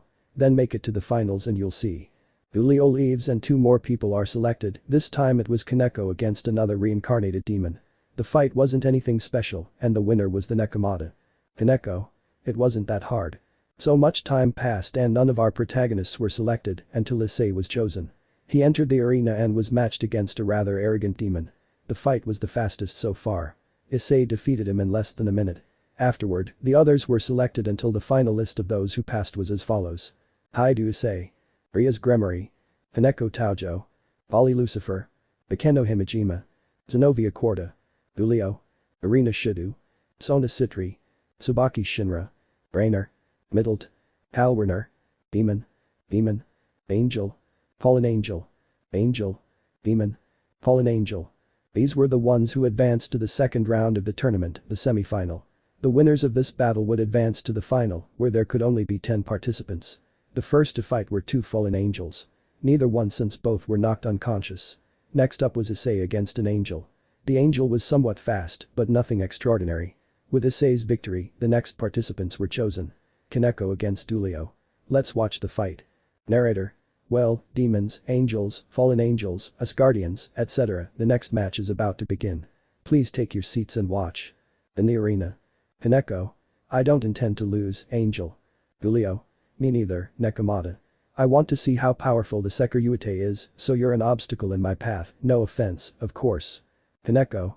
I have to win to reach the finals, so I can prove to Issei-senpai that I'm a woman. Referee. Begin. Narrator's POV. Dulio goes to Kaneko and tries to punch her, but she jumps and kicks him in the back of the neck. Dulio ducks and grabs her head. Kaneko jumps again and tries to punch him, but Dulio catches her foot and throws her to the ground. He then flies towards her, and when she gets up, Dulio grabs her head and throws her into the air. There, Dulio begins to launch a great rain of mini light spears that hit the Nekomata, but when she falls, she doesn't give up and launches herself at Dulio, hitting him twice, once with each hand to the face, followed by a kick to the stomach. Then, with his foot on her stomach, Dulio shoots her with a slightly larger light spear, but it only leaves her dizzy. Taking advantage of this, he goes into the air and creates a huge light spear, which he throws at the Nekomata. By the time she reacts, it's too late and he hits her, knocking her unconscious. Dulio leaves, and when the doctors are about to, Issei appears and picks her up, carries her to the infirmary, and goes to Dulio. Issei. Espov. Dulio. Dulio. What's wrong? Don't tell me you're going to give me a lecture for fighting her. Issei. Extends his hand. No, it was a good fight. I'd like to fight you in the finals. Dulio. Likewise, so finish off anyone who gets in your way. Issei. Okay, let's go. The next match is about to begin. Issei and a demon are selected and they enter the arena. Issei. That's strange, I can sense a demon's aura, but I don't know whose. Referee. Begin. Narrator's POV. The demon lunges at Issei and tries to punch him in the stomach, but Issei blocks it. The demon smiles. Issei doesn't understand why, but then he feels a sharp pain in his arm. He ducks to grab his arm, but the demon punches him in the face. Issei gets up and tries to land several punches, but the demon blocks them and counters with a kick to Issei's left leg. He then grabs Issei by the neck with one hand and punches him repeatedly in the face. At one point, Issei manages to land a punch as the demon is getting close. Issei gets up and runs toward the demon, tackling him against a nearby wall. The demon gets stuck there. Issei takes several steps back and runs toward him, ramming into him again and creating an even bigger crack. Then he fires a dragon shot that sends the demon crashing to the ground. The demon shouts, balance breaker, and a golden lion armor appears in the arena. It's Sekiryuutei. Bale, Issei is left in shock, but Sekiryuutei runs up and punches him in the stomach. Then he jumps, and as he's falling, he hits him in the face. Issei reacts and, with Vritra's curse, catches him and lifts him into the sky, then slams him to the ground. He spins and throws him against the wall. Sekiryuutei appears out of nowhere, running faster than a lion and hitting Issei. After several minutes of fighting, Issei is seen on the ground. He gets up, but Sekiryuutei punches him in the stomach, then grabs him by the neck and throws him a short distance away. Sekiryuutei begins charging the power of destruction and launches it at Issei. Issei barely dodges it, but Sekiryuutei moves his hand, and the power of destruction begins to move as well. It's as if his hand is controlling it. Issei begins to dodge the power several times, but at one point, it hits him from behind, leaving him on the ground. Sekiryuutei leaps toward Issei, grabs him by the neck and starts punching him in the stomach until at one point he slams him to the ground and starts hitting him in the face with both hands. Then Issei charges a dragon shot and shoots Sekiryuutei in the stomach. Afterward, with a curse, he throws him far away and shoots him again, this time in the head, knocking him out. Issei. Espov. That was a good fight. I like that you improved, but I couldn't show my best ability yet. I'll take you to the infirmary. In the infirmary. Issei. Well, now I have to see Kaneko. Rias. Is Sekiryuutei alright? Issei. Of course, sorry for hurting him. Rias. It doesn't matter, you should rest too. You're hurt. Issei. Of course not. Rias. Of course you are, please rest. She kisses him. Issei. Fine, I don't know how you convince me. Rias. Me neither, but I like that I can convince you, gives him another kiss. Narrator's POV. The semifinals are over. These are the finalists. Akeno Himejima. Irina Shidu. Hyoudou Issei. Julio. Hyoudou. Sona Citri. Tsubaki Shinra. Rias Gremory. Demon, and Angel. These are the 10 finalists. 50 things about me, not a chapter. Well, I know I haven't had much interaction with you readers, so I hope you like it and thank you again for 1000 reads. Okay, now let's begin. 1. I'm not going to say my name yet. 2. I'm 13 years old and I'm male. 3. I'm a serious person and sometimes a little cold with other people. 4. I'm not an excellent student. I get between 8 and 9 on my report card. You might say that's a great grade, and I think it is, but sometimes I do get quite low. 5. So far, I haven't failed any subjects. 6. I'm prone to hurting my friends. It's not on purpose, but sometimes I do hurt them. 7. I have an older brother. 8. So far I've only had 2 serious accidents, both because of my brother. The first was when I was little, I was just learning to walk and my brother ran past and knocked me over. Unfortunately, I was near the edge of a wall and hit my head, leaving a scar. The second was when I was 6. My brother and I were playing on my mom's mattress and started jumping. At one point, my brother pushed me and I crashed into a closet. Somehow, my arm got stuck and my brother started pulling until there was a loud pop and my arm popped out. 9. I haven't had a girlfriend. 10. I haven't had my first kiss. 11. I've never been friend-zoned. 12. Actually, I did friend-zone someone, in case you're wondering, it was a woman. 13. I discovered Wattpad thanks to a friend. It's not the same friend I friend-zoned. We were talking, and she told me she knew a site where you could read other people's stories. I've always loved reading, so I asked her the name, and she said Wattpad. Well, now I'm writing a story. 14. I'm from Mexico. 15. I'm kind of tall for my age. I'm about 1.76 or 1.80 meters tall. I don't know the exact height. 16. I'm someone who never tells other people's secrets. I believe that if someone trusts me enough to tell me, I shouldn't say a word. 17. I discovered an anime through a friend. He recommended the series High School DxD, obviously. He didn't tell me what it was about and out of curiosity, I started watching it and well, the rest is history. 18. I've never hit a woman and I think that if you do, you're a coward. 19. I've been in 2 fights, both at school, with the typical cocky guys. Both times we were stopped and taken to the principal's office. 20. The person I love most after my mother and father is my grandmother, or grandma as I affectionately call her, since she raised my 2 aunts, an uncle, and my mother, of course. 21. I never met one of my 2 grandfathers. 22. I'm the most daring in my class. I have a funny memory from when I was in 3rd grade. The classroom door got stuck and several kids tried to open it, but they couldn't. The windows were too high, so I needed help to reach them. When I finally reached them, I told them to let go and I held on. Then I opened the door and before I left, I had to help everyone, and when I say everyone, I mean all my classmates, get out. 23. I don't just read about one thing. I like to read different stories about different characters. For example, I don't just read High School DxD. I also read Pokemon, creepypastas, etc. By the way, if you want me to read a series about a particular topic, let me know and I'll see if I can do it. 24. I think that if you only read about one character, you're missing out on a lot of good stories since they all have a special and unique touch. So, if you only read high school DxD stories, look for something different. Maybe you like it. 25. I don't like Rigaton, or however it's spelled, but I respect the people who do. 26. My biggest fear is losing my family. I know it will happen, but it's a fear I have. 27. I like video games. 28. I suffered from insomnia for a short time in my life. 29. My favorite food is either tacos or cabrito, roasted kid goat. 30. I once crashed into a tree.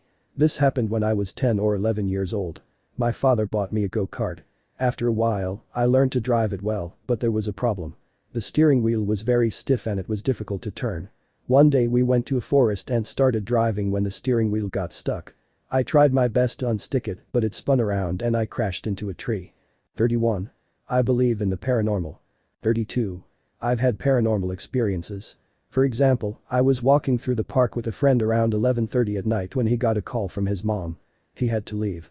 As we were walking home, we live next door to each other, the door of a small booth in the park opened on its own. The booth closes at 9 o'clock, so my friend and I went and closed it, but as it closed, the window opened. We were a little scared and started to back away, but with every step we took, the door opened. When it was fully open, we heard a very high-pitched scream, like a little girl's, and we ran away. 33. I respect all religions and I am Catholic. 34. I believe you shouldn't judge a person by their skin color, religion, or beliefs, but by their actions. 35. My favorite dessert is cajeta empanadas.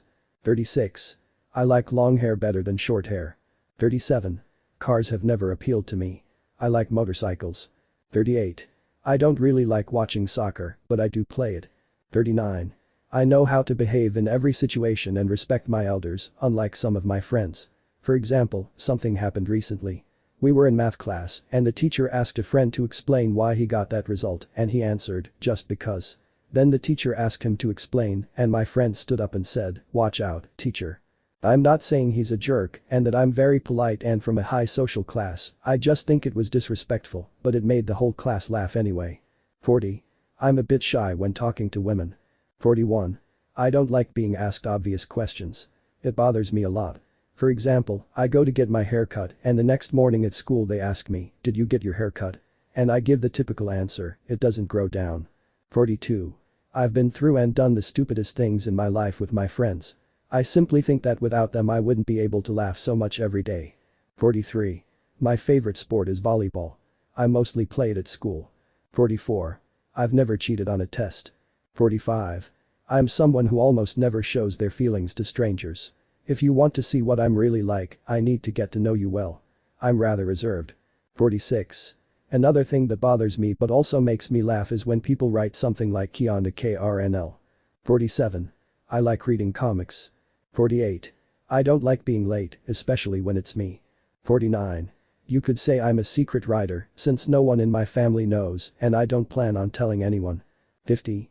Lastly, I never thought one of my stories would reach 1,000 reads, and I'm very happy about that. Well, that was 50 things about me. I'm a pretty ordinary person, but anyway, I just want to thank you all again for 1,000 reads. Well, now with nothing more to say. Goodbye. Tournament finale and Aguirre's family. Narrator Pav. The finalists are already in the arena, waiting for the battle to begin, but first the referee has to give a warning. Nobody Pav. Referee. Before we begin, it's important to mention that there are objects around the arena that can help one opponent defeat another. There are also traps both in the air and on the ground. Now, let's begin. In the arena. Issei. I can't wait to find Dulio and see how strong he is. Demon. Here we go again. So, let's take out the weak ones first. He throws a kind of green sphere at Issei. Issei. You want me to eliminate you first. You should have said so. He catches the sphere. Demon. No thanks. Now go to sleep. He snaps his fingers and the sphere releases a kind of tear gas. Issei. Wah, I feel really tired. He staggers. Demon. This is my chance. He approaches Issei. Issei. You fell for it Ascalon. He buries Ascalon in his stomach and then lifts it slightly. Demon. Damn it, that sphere should have left you weak. Issei. Tell whoever taught you that to retreat, he doesn't cast good spells. Dragon shot, he shoots him in the face and eliminates him. Issei. Let's see who's next. Angel. You're next, Sekiryuutei. He lunges at Issei from behind, but Issei turns and jumps, dodging him. Issei. Fine, you're next. I hope you put up a fight. But the girls. Akeno. Sorry, Tsubaki, but I intend to win. It's not personal. Tsubaki. I want to win too. Rias. There's only going to be one winner here, and that's me. Kiba. Sorry, but I'm no longer at your service. Sona. I just need a good strategy, and this will be over quickly. Arena. I need a little of my power to defeat them. They are weak in the light. Narrator's Pav. Kiba charges straight at Arena, and a clash of swords ensues. Both are skilled swordsmen, but Kiba is slightly faster, giving him the advantage. He slashes Arena's abdomen, and she leaps back, clutching her wound. Kiba raises his sword and swiftly lowers it, wiping Arena's blood from his blade. He beckons her closer with his other hand. Meanwhile, Rias and Sona engage in a battle of powerful spells, the power of destruction against the power of ice. They unleash devastating attacks, but each dodge the others. They decide to take to the skies, their battle taking place in the air. A chase ensues, but neither gains the upper hand. Elsewhere, Akeno and Tsubaki face off. Akeno unleashes a lightning bolt, but Tsubaki blocks it with a shield and assumes a martial arts fighting stance. Akeno struggles to recognize Tsubaki's style but launches an attack, but Tsubaki dodges or blocks with her shield until she finally manages to counter. He got close enough and punched her in the stomach with his open hand, knocking the wind out of her. With the same hand in the same position, he punched her in the jaw, followed by a powerful spell that sent her flying. Now we go to Issei, who had easily defeated the angel. Dulio appears and starts clapping. Issei looks at him, and Dulio, surrounded by a kind of halo, immobilizes him and moves closer, striking him with both hands. Then, from the upper part of his arm, under his sleeve of clothing, not the book, a kind of dagger, but larger, emerged. Dulio tried to stab him in the face, but Issei moved it, destroying the halo and striking Dulio. He then grabbed him by the shoulders and threw him against the wall. Issei activated his boosted gear, ran up to Dulio, and when he was close enough, he jumped to try and punch him in the face. But Dulio, in a strange way, turned around, lowered his head, and raised his leg, delivering a kick to Issei's jaw that echoed throughout the arena, causing Issei to spit blood from his mouth and leaving him in shock. But then he realized it was a martial arts move. When he was on the ground, he wiped the blood from his mouth and smiled. Then Dulio saw him and struck a pose, bowing his torso and head as if giving thanks. This annoyed Issei a little, but he got up and grabbed Dulio's face. When Dulio lifted it, a kind of powder fell into Issei's eyes. Issei started rubbing his eyes, and Dulio took advantage of the situation. With his dagger, he began to plunge it into Issei's stomach. He had one in each arm and was repeatedly burying it in Issei's abdomen. At one point, Issei grabbed both of Dulio's hands and pulled him closer, then kicked him in the stomach. He released one of Dulio's arms and pulled him even closer again, but when he was very close, Issei struck him directly in the face with his free elbow, knocking Dulio down and leaving a cut on his cheek. Issei mirrored Dulio's stance, getting up and placing his hand on Issei's shoulder before also crouching. Issei was confused, and just as he was about to look up, he was struck in the face. He tried to block, but the blow took full force, and he looked up, only to be met by Dulio with a spear of light that sent him flying. Dulio wiped the blood from his cheek and calmly walked to where Issei had fallen. Meanwhile, Kiba and Arena both had several cuts on their faces and abdomens, but they weren't giving up. They were about to fight again when an attack separated them. It was Akeno and Tsubaki, who had formed an alliance. Kiba and Arena looked at each other and nodded. Then they launched themselves at the two previously mentioned fighters and began to battle. Kiba fought Akeno, and Arena fought Tsubaki. The swordswomen had the advantage since they couldn't get too far away, otherwise they would be at a great disadvantage. They began to attack, but the other fighters blocked or tried to dodge, only to receive a cut. At one point, Arena was about to eliminate Tsubaki, but Akeno saved her, and they moved back to begin attacking from a safe distance. After a while, Rias and Sona allied themselves to begin fighting the others. It was a team battle. 3 teams, and only one could win. The ones who started fighting were Kiba and Arena, who had the least advantage, but they weren't defenseless either. After about 30 minutes, everyone was exhausted and their clothes were a little worn, but the audience wasn't bothered by that, only by the fight. They all began to carry part of they combined their power and launched it in the same direction, the center of the place where they were fighting, causing a huge explosion. So big that it even reached Dulio and Issei. Dulio was lifting Issei with one hand and putting his dagger to his neck, but the explosion saved Issei, although it also hurt him. About 5 minutes passed and Issei got up. The arena was a mess. He started looking for the others, but Dulio removed the rubble that was on top of him, and when he saw Issei, he threw it at him. Issei didn't see Dulio, so the impact hit him directly. It should be said that Dulio saw Issei from behind. Issei got up, but Dulio pierced Issei's chest with a spear of light, and when he pulled it out to finish Issei off with his dagger, the latter said the following word. Time broken and a sphere that completely covered Dulio immobilized him. Everyone was shocked by what they were seeing. Issei spat blood from his mouth and stood up. Then, with a very powerful dragon shot he eliminated Dulio. Issei began searching for each of the girls, but it was announced that all had been eliminated by the explosion, except for one, Kiba. Issei began searching for her among the rubble, and when he removed a piece, he saw her hand. He began moving more rubble until he unearthed her. She was about to lose consciousness, so Issei gave her a small kiss, but no one saw because they were buried too deep. Then he picked her up and she fainted, being eliminated. Issei emerged from the rubble with Kiba's body in his arms, but she was teleported away, leaving him alone. Everyone stood up and began to applaud, including the mass and their families. He just looked at them, with a hole in his chest, but he was okay.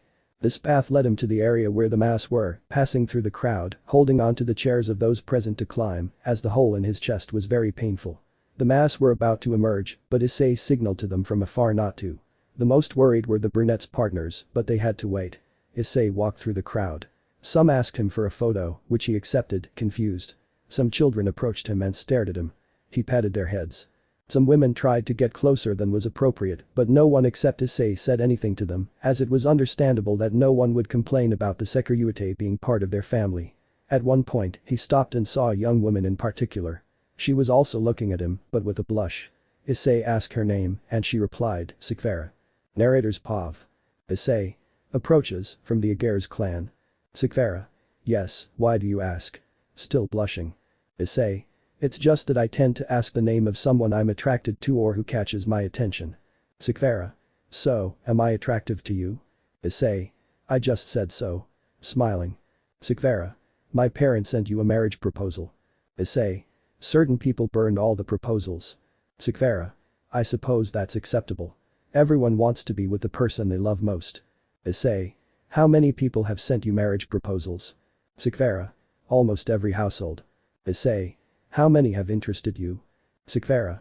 None, but if it were you, I think it would be the exception. Issei. I'll take that as you trying to prove something. May I ask what? Sekvera. I don't know. Why don't you try to find out? Moves a little closer to Issei. Issei. Why don't you try to stop me? Approaching. Sekvera. Whispers, I'm attracted to you. Issei. Whispers, mutual feeling, how about a date tomorrow? Sekvera. Whispers, excellent, what time? Issei. Whispers, 3:30, don't be late. Issei goes back upstairs, but she blows him a kiss, arriving with the mass and the brunette's partners. Issei. I think I'm going to need healing. Serafal. And I need an explanation. Greg. They've got you. Issei. You don't say, what do I give them, a box of chocolates or a kiss? Brita. Both. Everyone, except Serafal and the unconscious ones. Us too. Issei. I love you all. Ali. Issei. Issei. I love you all. Ravel. Issei, her tone will become increasingly somber. Issei. I adore you all. Larry. Issei. Issei. Ah, did I already say I love you all? Everyone, except the unconscious ones. Issei. Issei. Well, you win, it's Ikvera Gers, happy now? Omenhold. We already know that, what we want to know is what you were doing so close to her. Issei. Talking. Kunu. You think you're so funny? Issei. Okay, I wondered if she had read the marriage proposals and I told her that certain people here burned them. Isaka. Is that all? Issei. Yes. The office. Are you sure? Issei. Of course. Dimit. Issei, with his eyes completely white. Greg. You better tell her. Issei. Of course not, I also told her we'd go out tomorrow. Gabriel. You haven't kept your promise to me. Issei. The day after tomorrow. Gabriel. I hope so. Appointment with the Archangel and Aegers. Narrator Pav. We see a brunette getting dressed, now healed from the wound on his chest, as he has a date today with Sekvera Aegers and also with Gabriel, since he insisted quite a bit yesterday, and Gabriel finally agreed. Issei. Pav. I think I look good, I hope I look alright. He's wearing a black short-sleeved shirt, dark blue pants, blue sneakers, and a thin black hoodie. Let's see, the date with Gabriel is from 12 o'clock to 3:30, and the date with Sekvera is from 3:30 to 7:30. I think I have enough time. He checks his phone. It's 11:20 am. If I have enough time, I think I'll even have time to buy something for each of them. Well, let's see what I can find. On the way, he sees a jewelry store and goes inside. Issei. They're quite pretty, although I think I need to find something suitable for her. Vendor. Excuse me, sir, are you looking for something specific, for a couple or something like that? Issei. Actually, yes, and it would be a great help. You see, she's very beautiful. It's going to be our first date and I want to impress her. Vendor. Let's see, impress a young lady on a first date. Could you describe her personality? Issei. Of course, she's very sweet and friendly, she sees the positive side of everything, and she's also very innocent. I would describe her as an angel. Vendor. I think we have something just right for you. Wait a moment. The vendor returns after a few moments with a small box. Vendor. Young man, I brought something I think is suitable. Take a look and tell me what you think. He hands him a small box. Issei. Let's see what's inside. A silver metal bracelet and golden angel wings are visible. It's perfect. Thank you very much. Oh, and I also need something else. It's for my mother. Greg. Couldn't you come up with a better excuse? Issei. Shut up. Vendor. Could you describe your mother? Issei. Well, I don't know Sakura very well, what should I do? Vritra. Saying nice things always works. Issei. She's a bit extroverted, somewhat cheerful, and easily shows her feelings to others. Someone you can talk to about anything and trust enough to tell more intimate things. Vendor. Let me find something and I'll be right back. The vendor leaves for 5 minutes and returns. Vendor. Here you go, take a look.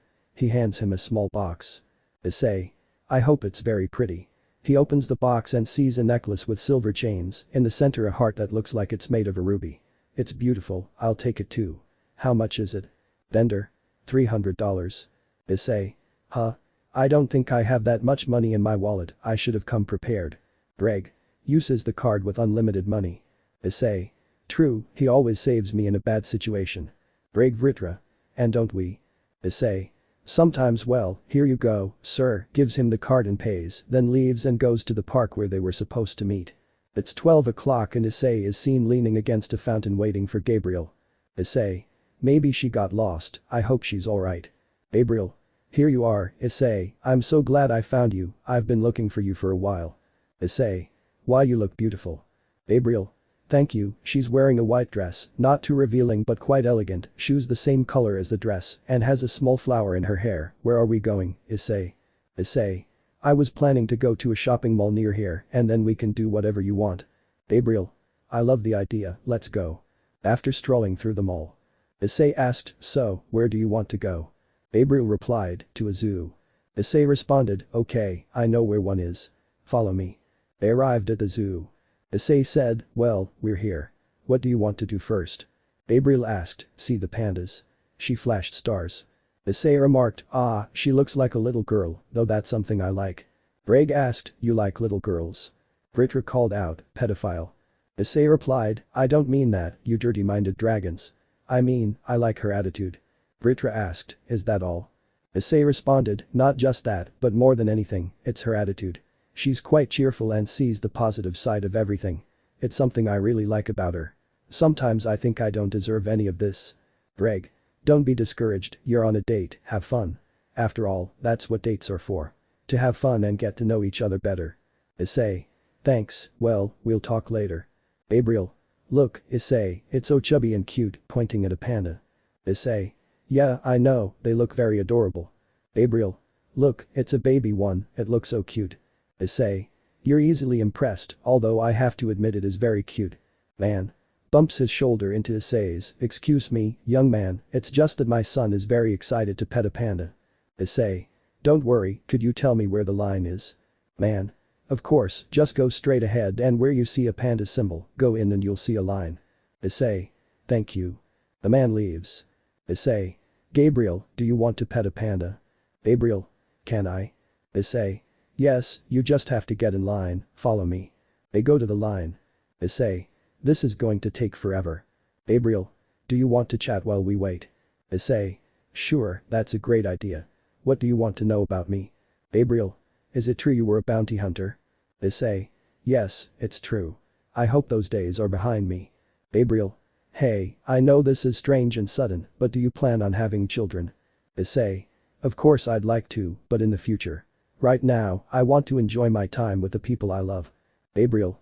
Am I included? Issei. Of course, you don't need to ask that. He hugs her. Time passes and they finally go inside. Issei. Well, here we are. Let's go in. Keeper. Ah, a young couple. Tell me, would you like to hold a baby panda or cuddle an adult one? Gabriel. Can we hold a baby panda? Keeper. Of course. We're one of the few animal protection companies that allow it. Issei. Do you want to hold a baby panda? Gabriel. Yes. Keeper. Please take a seat, I'll be back in a few moments. Issei. I've never held a baby panda. Gabriel. Me neither, I've seen pictures and they're very cute. After a few minutes the keeper returns. Keeper. Come with me, this is an area where we can't let the pandas out and the mothers are very protective, so it's recommended that they stay close to their cubs. Issei. It's a nature reserve. Keeper. That's right, we don't keep the pandas locked up, we let them roam free and eat here, we just clean them and pick up their mess and waste, NA. Sorry if anyone is eating. Issei. They're very playful. Gabriel. They're so cute, I want to hug them. Keeper. Go ahead, there are many here, just be careful not to hurt them. Issei. Look, here's a little one, come here, little one, he crouches down and opens his arms. Baby panda. Crawls up to Issei. Issei. Aw, you're so adorable, how is it even possible to be that cute? Gabriel. He's so cute, do you want to eat? Gives him a piece of bamboo. Baby panda. Takes the piece and starts chewing. Gabriel. He's so cute, pats his head. Photographer. Excuse me, could you stay in that position? I'd like to take a picture. Issei. Gabriel. Sure. Takes the picture. Photographer. Here, I have a copy. It looked like your son. See you later. Gabriel. That's right, we look great. Issei. You're right. By the way, I brought you a present, gives him the bracelet. Gabriel. Thank you, kisses his cheek. Time passes and Gabriel has to leave. Now at the park with Issei. Sekiryuutei. Hello Issei, I hope I didn't keep you waiting. Issei. Don't worry, I just got here. What do you want to do? Sekiryuutei.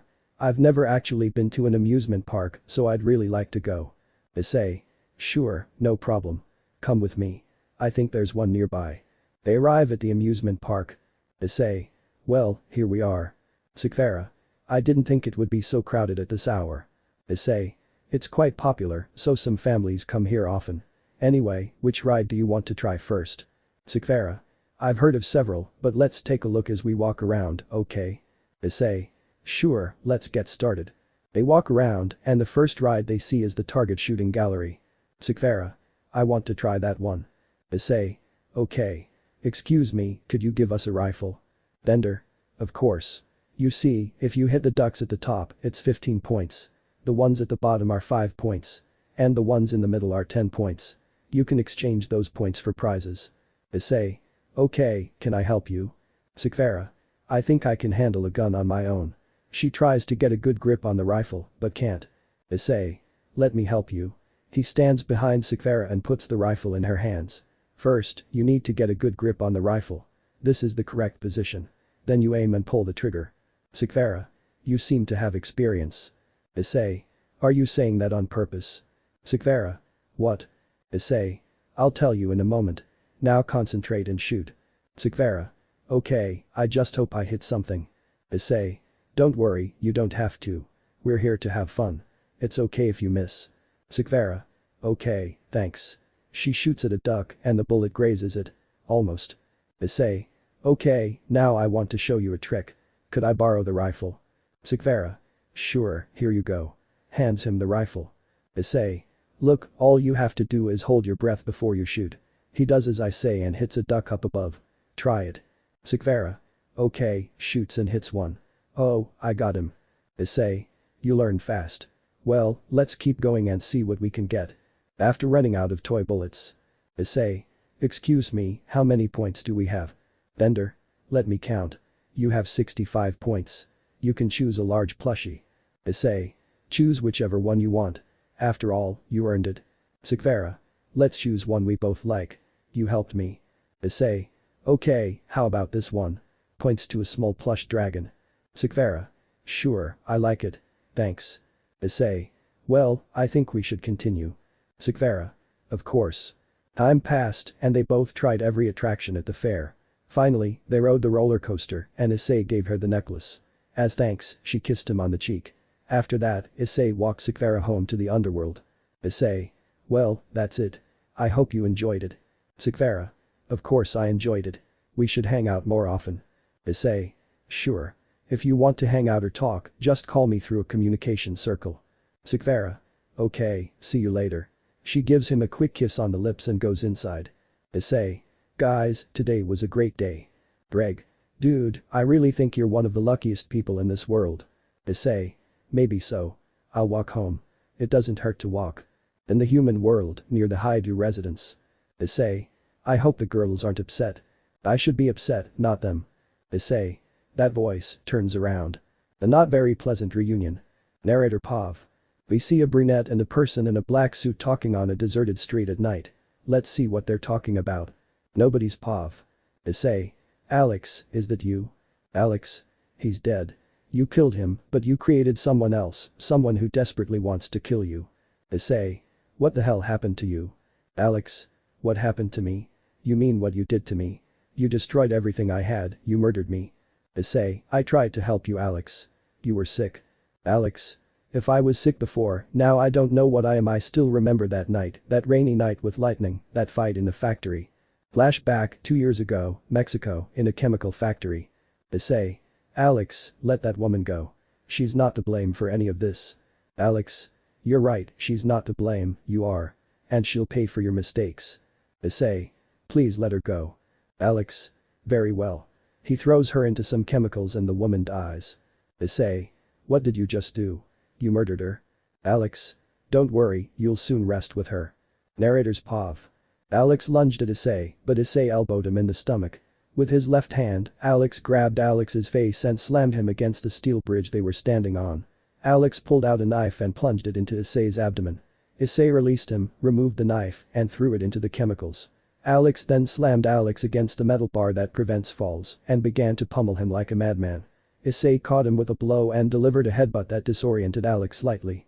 Issei then began to pummel Alex's face with both hands. While being beaten, Alex pulled a pistol from his pants. Issei noticed and kneed Alex in the hand holding the gun, forcing him to drop it. At the same time, Alex struck Alex in the jaw with his right hand. Issei fell to the ground and Alex ran to retrieve the gun. And when Issei picked it up, he lunged at him and tried to hit him, but Alex struck him on the head with the pistol, then shoved him with his foot. The blow left him slightly stunned. Alex got up and when he pulled the trigger, the pistol was empty. He was reloading, but Issei took advantage of the moment. He got up and ran towards him, but before he reached him, he jumped on him and when he fell to the ground, he started hitting him. Then he got him up, but Alex struck him again with the pistol, this time on the jaw. Issei grabbed onto the posts and Alex ran towards him, but Issei ducked and when Alex realized this, he stopped. But Issei got up and threw himself down, lifting himself up and flying over the pipes. He was about to fall, but he managed to grab onto a pipe. Issei tried to help him, offering his hand, but the rain was so heavy that, without a roof, he couldn't hold on. It was destroyed and it was an abandoned factory. The pipes got wet and he fell. Issei watched as the chemical compounds killed his companion. Issei left the scene, saddened. 30 seconds passed and Issei was far away. Then, a thunderclap struck his friend's lifeless body, somehow resurrecting him, one could say. His body, for some strange reason, resisted the chemicals. Also, when he touched the metal containing the chemicals, he melted it with his hands. Amazed, he emerged and all the chemicals flowed out through the hole he created. He remembered everything that happened. Then he decided to look for Issei, but first, he would control these new powers.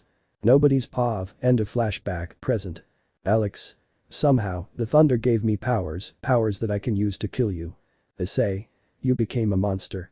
Alex. You created an abomination. Issei. I tried to help you. Alex. Is killing me a way of helping me? Then I'll give you plenty of help. You can't defeat me now. Narrator's Pav.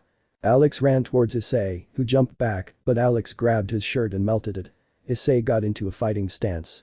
Alex smiled. Issei threw a punch at his face, but it burned him. Issei shook his hand off, but Alex kicked him in the stomach. Issei fell to the ground. Alex got on top of him and started hitting him. At one point, he grabbed him by the neck, leaving severe burns. Issei tried to break free, but he couldn't. The blows he landed had no effect. The burns were getting worse. Alex threw him towards a wall, which Issei crashed through. On the other side, a family was having dinner. Issei stared at them and they stared back, but then Alex arrived and kicked him, sending Issei crashing through the glass. The family screamed and ran away. Issei got up and punched Alex, but Alex caught him and punched him back even harder. Issei grabbed onto a door to pull himself up. Alex ran and rammed through the door, sending him tumbling into the basement. Alex grabbed him by the head and lifted him up. Issei spat at him, but the saliva dissolved. Alex grinned and punched him in the stomach. Issei spat and clutched his stomach. Alex threw him toward the stairs leading to the first floor. Issei was badly hurt. Alex jumped at him, but Issei dodged and Alex went through the stairwell. Issei got up and jumped over the broken section of the stairs. He reached the first floor and saw his family looking frightened. He told them to leave, and they did. Issei turned around, but Alex came running and caught him off guard. He grabbed Issei by the shoulders and threw him onto a table. Then he grabbed a TV that was melting, but it managed to hit Issei. With it, he then let go and found a kind of metal tube. When he touched it, it began to melt. He tried to hit Issei, but Issei jumped and brought his knees together, holding his head and falling backward. This caused Alex's head to hit his knees, drawing blood. Issei noticed that somehow it wasn't burning the wooden floor of the house. He lifted Alex up and began punching him rapidly in the face with both hands. Then he got behind Alex, grabbed his right arm, and passed it under his left arm. He pushed him, and Alex spun around. Issei pulled him toward him, and when he was very close, he jumped and kneed him in the face, drawing more blood. Alex was slightly knocked out, but he reacted in time. When Issei tried to hit him again, he shot a kind of acid from his hand that burned Issei and sent him flying. The front door of the house and he fell into the street. The neighbors came out to see what was happening, but Issei got up and all Alex did was throw that liquid at him again, burning him and pushing him against a wall. After that, Alex left. Nobody's pav. Neighbor. Young man, are you alright? Issei. Yes, don't worry, I have to go. 2 days later. Issei. Girls, I'm going out. Ollie. You need to rest. You can't defeat someone who burns you with every blow you land. Issei. I'll be fine. Akeno. Then one of us will go with you. Issei. I don't want to put you in danger. Please stay here. Issei leaves. Issei. I need to know how to find you. Alex. Don't worry, I'm the one looking for you. Issei. You have to stop this, now. Alex. You'll stop me? I'll help him. Alex. And who are you, a friend of this idiot? No, but I was sent to kill you. If he tries to do the same, I'll help him. Alex. 2 against 1. That'll be interesting. Psychopathic smile. Narrator's pav. Issei and the bounty hunter lunge at Alex, who remains stationary. As they approach, a toxic gas erupts, forcing them back. Alex seizes the opportunity, grabbing Issei by the neck and throwing him at the bounty hunter. They collide, the bounty hunter recovering and striking Issei in the jaw, followed by a punch to the ribs. Alex takes Issei's hand and smiles. The bounty hunter breaks free and kicks Issei in the stomach. As Issei crouches, Alex moves behind him, wrapping his arms around his abdomen and slamming him against a nearby table. The bounty hunter approaches, but Alex sprays acid from his hands, burning the bounty hunter's suit.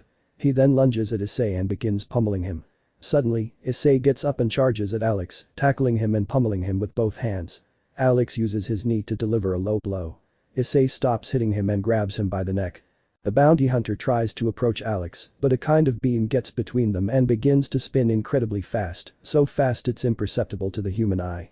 Then the beam moves behind the bounty hunter and pierces him with its hand. Issei sees what happens, but it's too late. The beam puts its arm on Alex's shoulder and they both disappear. Issei's. Av. Damn it, hey, wake up, hold on nothing. He checks his pulse, but he's dead. I swear I'll catch him, and when I do, I'll make sure he's in a grave. I'll need information. He takes a picture of the corpse. I hope you rest in peace. Looking for information, Lemon. Narrator Pav. We see a brunette near a mansion. He went out to look for information about the person who was murdered. Nobody's Pav. Issei. Knocks on the door. Hello? Through a window. Issei. 8274. Come in. Opens the door and Issei enters. Issei. I need your attention here, please. Everyone turns to look at him. I need to know who he was. Anything you know about him will be useful. Person. I know who he was. His last name was Rodriguez. He was always a good fighter, but it seems there's someone better. Issei. I don't think so. I need more information. Person. Well, I know where his sister lives. She's very dangerous and hates being bothered. In fact, I heard she murdered her boyfriend. Issei. Where does she live? Person. It's clear you're willing to go. Here's the address. Follow it to the letter and you'll find her. Good luck. Issei. Thank you for your cooperation. See you. In Tokyo, Japan. Issei. If the address is correct, it should be here. Turns to look at an apartment, I hope so. Approaches and knocks on the door. Who is it? Inside the apartment. Issei. I need to ask you some questions. I said who? Issei. Ah, Hyoudou Issei. I don't want to buy anything, now get lost. Issei. It's about your brother. Opens the door, what do you know about him? Issei. Nothing, but I saw him get killed. I need your help to find out if he was involved in anything. Okay, come in. Issei enters and closes the door. Issei. First of all, how did he become a bounty hunter? My father taught him how to fight and use various types of weapons. Then he took him on a mission, and he loved it. Sitting with a glass of alcohol. Issei. Do you know what the mission entailed? From what I understand, they had to steal a shipment from some mobsters with powerful connections. Issei. Okay, but did he ever tell you about anything supernatural that happened to him? He once told me he saw a giant wolf fighting some kind of humanoid dragon. I guessed he was going crazy. Issei. Maybe he saw me fighting. Is that all? He also told me that a guy with a staff once asked him to join a group called Cow's Brigade, but my brother refused and they told him he'd made a grave mistake. I think they were a group of mobsters. Issei. Maybe they're recruiting people. Well, I think that's enough. Oh, one more thing. He told me that one day he saw a silver-haired girl transform into some kind of dragon. Issei. Damn thanks, that's kind of weird, see you later. I don't think so, bye. Leaves the apartment. Issei. So you've learned about the supernatural, huh? Well, I think I'll look for some more information around the house. I've been traveling a lot. At the Hyoudou residence. Issei. Opens the door and enters, I'm finally here. Rias. Did you find what you were looking for, Issei? Issei. Yes, but I need a little more information. I'll go look it up online. Rias. Okay, we're going on some missions. We'll be right back. Issei. Have a good trip. Unfortunately, I can't join you. Rias. No problem. I love you. Issei. Love you too. Rias and her entourage leave. Issei. Ah, well, let's get started. He goes up to the second floor and starts looking for information. 5 hours later, at night. Issei. Nothing, throws a coffee cup out the window. Ah, there's no information of that kind, it seems like the earth swallowed it up, starts scratching his head, why is there nothing? Throws the computer on the floor, I need to rest, I'm going to take a bath, that'll help. Downstairs. Kiba. I'll go, I think I need some help. Everyone. Nods. Kiba goes upstairs. Kiba. Issei. Sees that he's taking a bath, ah, he's taking a bath, well, I'll wait until he gets out. 30 seconds pass and he enters the bathroom. Issei. I really needed to relax, while water falls on his face. Kiba. This, Issei, with a towel covering his private parts and nipples. Issei. Huh. Turns around and sees Kiba without clothes, Kiba. Kiba. You Issei, I want to take a bath with you, see can I? Issei. His eyes slant and he approaches Kiba to pick her up and kiss her, of course you can. He takes her to a bathtub. Narrator's POV. Lemon skipped. Rias. I wish I had been in her place. Bekeno. She was the one who was in the fight the longest. Bravel. Oh Issei, you really are a pervert. Elsewhere. Alex. Sir, I have a good reason to tell you why I failed. I don't care about excuses. Now I need you to come with me. The Sekiryuutei might know of my existence and he mustn't. Alex, of course sir. They go to a room and see Loki's lifeless body. Alex, what did we come here for sir? I need you to go inside, shows a capsule. Alex. No way I'm going in there. I didn't ask, grabs him by the neck and throws him into the capsule, closing it. Don't even bother trying to destroy it. Now let the program begin. Lightning. You too. We were supposed to be the strongest and we were just bait. Alex. We'll get out of here, I promise. The machine appears and removes all of their vital organs, then places them inside Loki's body and joins them together. Words are heard and a green light comes out of the machine, reviving Loki. Welcome back, Loki. Loki. It feels good to be back, even though the Red Dragon Emperor will pay for this, and dearly. First of all, we have someone else who would like to help. How cow. That bastard almost killed me. Of course I was going to be involved in this. Loki. And what will you contribute, Rizavam? Rizavam? Oh, you'll see, Loki, soon. The return of a powerful enemy, final a half. Narrator's POV. We. Are in some kind of laboratory. 3 weeks have passed since the previous chapter. Now we see Rizavam with Loki, Cow, and some demon troops. Rizavam. Let's see, we need a distraction. Cow cow, I need you to take care of the girls. Cow cow. Just let me kill them for my own good. Riz of 'em. Of course, cow cow, do as I please. Loki, I need you to stop the mass. They can't interfere in this fight because if they do, we could lose. Loki. Okay, although I think I'll need a few troops. Riz of 'em. Don't worry, in fact, I want them to observe. He points to a door and several short grey creatures with no eyes and very sharp teeth emerge. I think they can help you. Loki. Excellent. Now, Riz of 'em, the question is, when will we attack? Riz of 'em. It will be very soon. For now, I'd like Cow Cow to show him a little of what we have just to make it fun. Cow Cow. Leave it to me. Riz of 'em. Just don't kill him. I want everyone to see him weak and defenseless. Cow Cow. Oh, of course they'll see him as weak, too weak. 3 days pass, in the underworld, Gremory Castle, at night. Cow Cow. Riz of 'em, I'm in position. Should I go for the Red Dragon Emperor first, or the child? Via communication loop. Riz of 'em. Loki, you're the one with the spell. Tell him. Loki. The order doesn't matter, Cow Cow. I just need a little more of the child's blood than the Red Dragon Emperor's if we want this to work. Cow Cow. Very well. I hope it works. Riz of 'em. We'll talk later. The communication ends. Cow Cow. Very well, Sekiryuutei, you'll have a lot of fun. Guys, you know what to do, go get the child. Narrator Pav. The demons emerge and rush towards the castle. Cow Cow approaches from the roof and when he's above everyone, he shatters the glass with his staff. The creatures pour through the door and begin attacking everyone. The girls defend themselves. Serziches defends his wife and son. Lord Gremory defends his daughter and wife. Issei fights the demons, but they don't see Cow Cow grab Milikas by the mouth and try to drag him away. Issei activates his boosted gear and punches Cow Cow in the face, but Cow Cow pushes him away with his staff, then kicks him in the face, followed by a blow to the stomach with his staff, sending Issei flying into a wall. No one notices because they're busy with the demons. Issei gets back to his feet, but Cow Cow impales him with his staff, then lifts him up, grabs him by the neck, and uses a vial to collect as much blood as possible. But Issei punches the vial, shattering it, and then punches Cow Cow in the stomach and with a dragon shoot. Send him to another room. Cow Cow smiles on the floor and gets up to throw his staff, hitting Issei on the head and causing him to fall. Cow Cow gets on top of him and starts punching him repeatedly in the face until his forehead bleeds. He uses another vial to collect the blood and moves away to go after Milikas, but Issei grabs his foot and throws him through the ceiling. With his wings, he flies to Cow Cow, grabs him in midair, and starts hitting him with one hand. Then he throws him into the courtyard. When he hits the ground, Issei flies towards him, but just as he's about to slam him into the ground, Cow Cow moves out of the way and Issei crashes hard. Then Cow Cow uses his staff like a golf club and hits Issei in the stomach, sending him flying. Afterward, Cow Cow circles the building and when he's near Milikas, he uses a syringe to draw a lot of blood from his body and then leaves. Location. Nobody's Pav. Rias. Why the attack? Issei. Arrives, slightly sore. Cow Cow, that bastard drained my blood and Milikas too. I saw him, I'm sure it was for some experiment. I need to know how to defeat him. First Alex, then this. Hineko.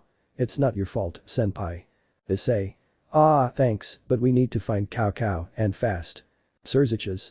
I'll send a group to investigate. And Milikas, I'm sorry I couldn't protect you. I'm supposed to always be looking out for you. Milikas. It's not your fault, Dad. Issei. I'm going to accompany the group. I feel like they're going to need some help. Hiroka. Me too. I'm very good at infiltrating places. Issei. You're supposed to stop doing that. Hiroka. I do it every day. Who do you think is the person who enters your room at night even though your room is locked? Issei.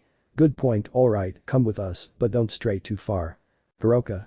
Of course. With Riz of 'em. Cow Cow. Here is the blood of the child and the Sekiryuutei, it was quite easy. Riz of 'em. Very well, now we are one step away from completing the process, Loki, you know what to do. Loki. Of course, with the power of destruction and the power of the Sekiryuutei combined, we will become invincible. Riz of 'em. When it's ready, the three of us will drink the blood. Cow Cow. Fine, as long as we kill the Sekiryuutei. Several hours later. Riz of 'em. It's finally ready, now Loki, Cow Cow, let's do the honors. Loki. For killing the Sekiryuutei, raises a cup with the combined blood. Cow Cow Riz of 'em Loki. Cheers. Narrator's Pav. When the three of them drink the combined blood of Issei and Milikas, their eyes turn blood red, their skin becomes even more resilient, and their bones begin to protrude from their bodies. Their flesh and muscles disappear, leaving only 3 skeletons standing. One of the demons approaches and touches Rizivum's corpse, causing a massive explosion that kills all the demons present. When the area where Cao, Rizivum, and Loki stood is revealed to be half flesh and half bone, though it emanates an incredibly powerful and terrifying aura. Nobody's pav. Rizivum. Sekiryuutei, we're coming for you. I hope you're ready. 4 days later, Citri Clan Underworld. Issei. We need all the reinforcements we can get for this mission. Sona. If we want to find those responsible for the attack. Serafal. You can count on our support. Now, let's go get the troops. Cao appears. Cao. Sekiryuutei, there's someone waiting for you outside. They want to see you and are very anxious. For now, I'll be the host for these ladies. Issei. Damn it. He runs towards him, but a lightning bolt strikes his chest, and Loki appears. Loki. Sekiryuutei, you shouldn't be here. Your fun is outside. I'll escort the mass. Issei. You're supposed to be dead. Loki. Make sure next time, Sekiryuutei. Now we must escort these people. You must go. Issei is teleported to a pocket dimension. Cao. Well, ladies, I'll be your escort today. Does anyone wish to dance? Narrator's pav. The girls went towards Cao and the mass towards Loki. Cao spun his staff and struck all the girls before dropping it to the ground, causing a massive tremor. Everyone except him and Loki had to grab onto something to withstand it. People quickly gathered to see what was happening. Cao grabbed Volley by the neck and threw her through the door, her body crashing through it. Then, with his staff, he created a powerful gust of wind that forced the other girls out of the castle as well. Cao walked out of the castle and with a single blow sent Zenobia and Rossweisse flying. He then created a large cloud of smoke and, when no one could see, struck them all in the face. He then grabbed Rias by the foot and threw her towards Kunu. Akeno tried to attack him, but the spell hit Lefei and Cao knocked her out from behind. He then tried to grab Kaneko, but she punched him in the nose, followed by a blast of Senjutsu. I dragged him across the floor, then Arena pierced his chest with a spear of light, then Rias with the power of destruction, Akeno with lightning, Kaneko and Kuroka with Senjutsu blasts, Kiba, Arena, and Zenobia attacked with their swords, all sending their best attack straight to Cao's chest. Nobody's pav. Cao. I lost because of a cat. Kaneko. Even with all that power you can't put up a fight, Cao. Rias. You're weak. Cao. You'll see, he'll kill the Sekiryuutei, explodes and dies. Narrator pav. But the Mayu, Loki had everything under control, since he could master this new power well. Loki unleashed incredibly powerful energy blasts that destroyed the Mayu's shields. At one point, Ajuka tried to cast a fire spell, but Loki immobilized him and pierced his chest with a lightning bolt. Ajuka began spitting blood and Serafal moved him out of the fight. Meanwhile, Loki fought Surziches, since the other Mayu, I forgot his name, was protecting the demons. Surziches, with the power of destruction, tried to attack Loki, but Loki dodged.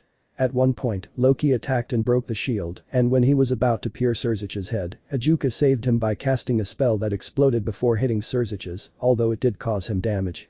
Surziches, Serafal, and Ajuka joined forces to launch a devastating attack that surpassed Loki's, and ended up killing him. Nobody's pav. Rias. That was strange, it was too easy. Office. We got the easy part, but Issei is in bad shape, I'm sure of it. Dimensional rift. Rizivum. Please, Sekiryuutei, we haven't even been here 30 minutes and you're already in this bad shape. Issei. Shut up, bleeding from his forehead, chest, both arms and legs, we're not finished yet. Rizivum. Oh, we already are, you just have to wait for your death. EXD, final 2 halves. Narrator's pav. We see a badly injured brunette fighting hand to hand against Rizivum. The latter is winning by a landslide, so much so that Issei hasn't even received a scratch. Issei tries, but he can't. Issei. Espav. I don't care who you are. I'm going to defeat you, and this will all be over. Rizivum. Spoiled brat. You don't even know what to do to stop me. Issei. Fight. Narrator's pav. Issei lunges at Rizivum, but Rizivum strikes him in the face with his elbow and then buries his hand in Issei's stomach. Issei activates his boosted gear and punches him in the face, then unleashes a flurry of punches, finally landing a blow to his stomach. Rizivum simply laughs. Issei throws another punch, but Rizivum catches him mid-air, bending his hand completely and breaking it. Then, he kicks Issei in the stomach, sending him flying. However, Rizivum reappears behind Issei and, with the power of destruction, fires a shot from behind, leaving a large burn mark on his skin. He then grabs Issei by the nape of his neck and fires another shot, this time to the back of his head. The entire attack hits Issei directly. He can't avoid it, only feeling the impact on his skull. Rizavam then releases him and crushes his spine with both feet, several bones cracking, before dropping him into the void. Issei recovers and, with the curse of Vritra, catches Rizavam and pulls him towards him to deliver another couple of blows, but they have no effect. Rizavam knocks the wind out of Vritra with a single punch to the stomach, then clasps both hands together and strikes him in the back again. The entire fight is a massacre that Issei endures. He tries to break free, and when he finally manages, it doesn't do any damage. At one point, Issei is dying when he sees the image of Great Red in his mind and reaches out to touch him, but he hears the following. Nobody's pav. Great Red. I can't believe the most powerful Sekiryuutei suffers this humiliation. Issei. I'm sure I'm not the strongest. Great Red. Well, believe it, because I've seen all the Sekiryuutei and none of them have been this strong. You don't trust yourself and I know it, so you must. Issei. Of course, a giant dragon tells me so. Greg. You do it every day. I was huge too. Great Red. That's not the point. It doesn't matter who tells you otherwise, but you must believe in yourself. You won't lose anyone else. Honor your family. Issei. I can't. He sits down, lost in the emptiness of his mind. I'm afraid of letting them down. Great Red. Come on. I may not know much about this, but I'm sure that wherever your parents, your grandfather, and everyone you love are, they're proud. You were the best bounty hunter. Now, Hyoudou Issei, the most powerful Sekiryuutei of all time, that's you. They can't disappoint you anymore. Even if you're doubting yourself, they encourage you. Go and, as they say in some country in the human world, kick that son of a bitch out of his ass. Issei. Ha, thanks Great Red. I needed that. I hope to see you again someday. Great Red. I'm always here. Now you have to defeat someone. Issei. See you, big guy. In reality. Rizavam. Sekiryuutei, wake up. Make this more fun. Issei. Balance breaker. Rizavam. That's more like it. Narrator's pav. Issei's armor is shown mostly destroyed, though still very resistant. A crimson aura emanates from the destroyed parts and a green aura from his eyes.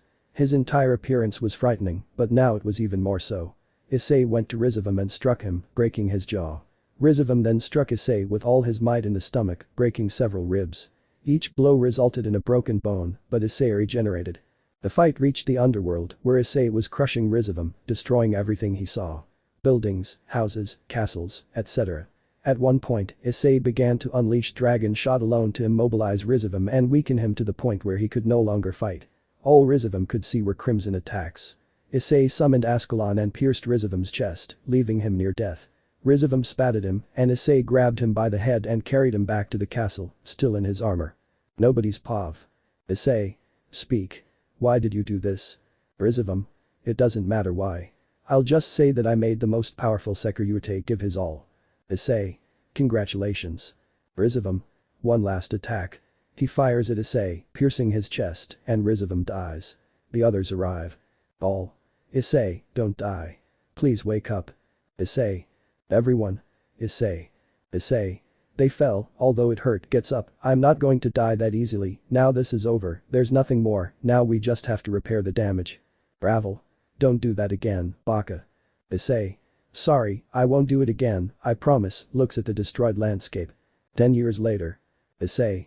Today exactly marks 10 years since the catastrophe that Rizavam caused, but the demons were able to recover. Honestly, I don't think anyone or anything can stop everyone if they are united for a common good, so thank you for letting me protect this place, which is your home and mine as well. Azazel. I still can't believe he didn't choose any of us. Michael. I would have liked it to be an angel. Serzizes. I bet you $10 that my sister ends up pregnant first. Michael. I don't bet on that. Azazel. Scared. Michael. Make it 100. I say Arena or Asia. Azazel. Okay. Serzizes. Very well, let's see. Issei. Arena, you said you wanted to say something, go ahead. Arena. Sure, but stay by my side. Issei. Okay. Arena. Well, I plays with her fingers, I'm pregnant with Issei's baby. Everyone. What? All? What? Serzizes Azazel. What? Michael. Pay up. Arena. I found out 2 days ago and wanted to surprise everyone. Issei. Great. I'm so glad this is happening, picks her up. I hope that little one is strong. Arena. Or small. Issei. Well, I kept my promise. Arena. And I'm glad you did.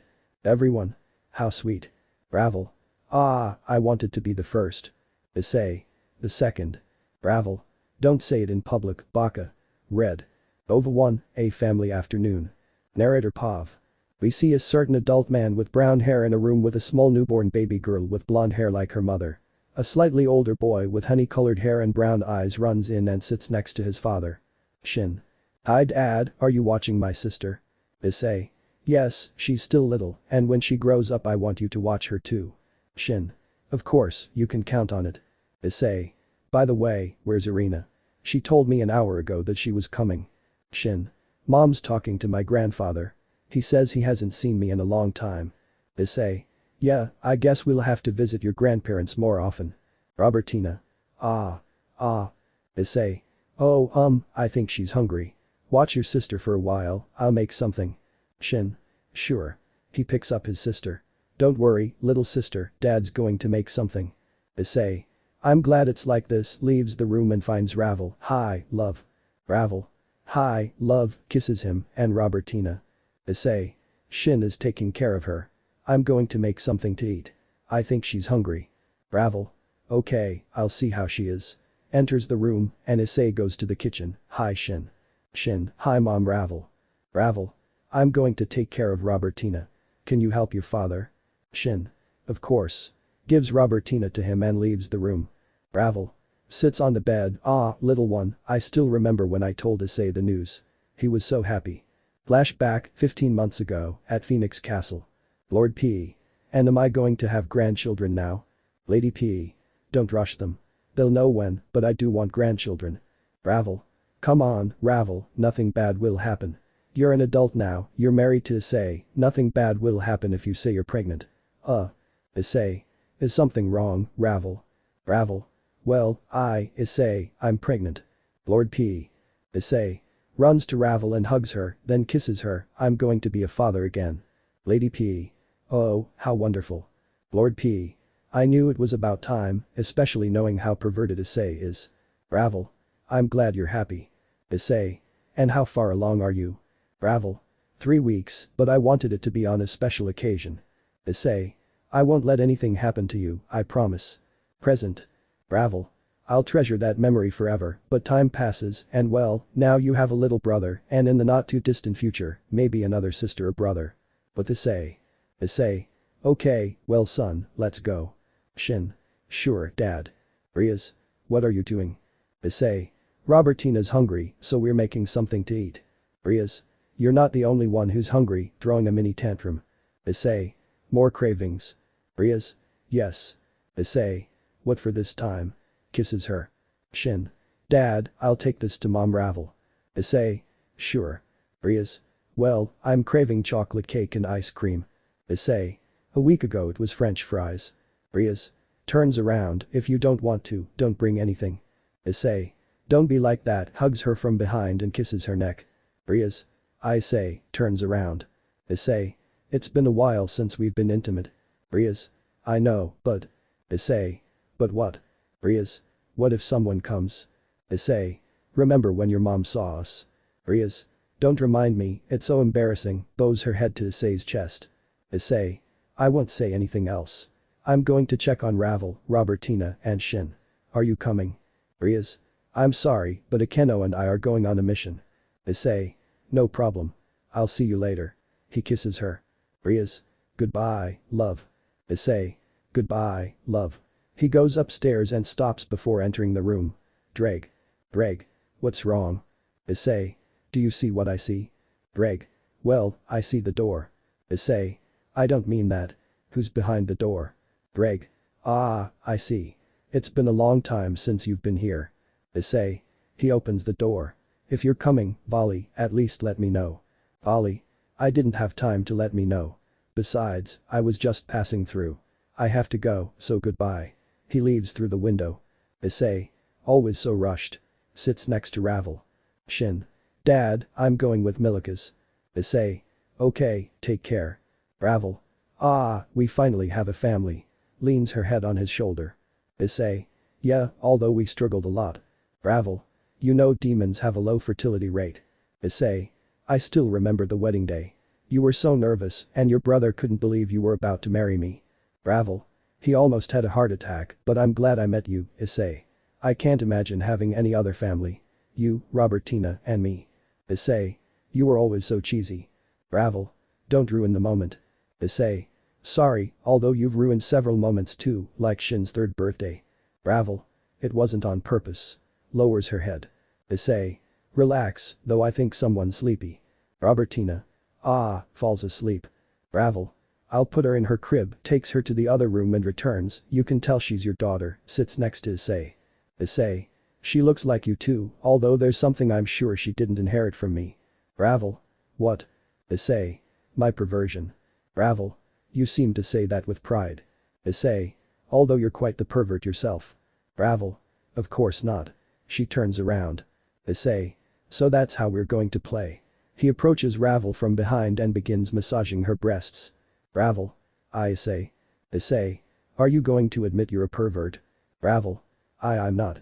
Issei. Well. He positions her in front of him and lowers her blouse to begin licking her breasts. Ravel. Issei, the milk is for our Robertina. Issei. I can do it too. He begins sucking milk from Ravel's breasts. Ravel. I admit it. Issei, continue. Issei. He stops sucking Ravel's breasts and begins kissing her. Kaneko. Opens the door. It's not fair, Ravel already has a daughter. Issei.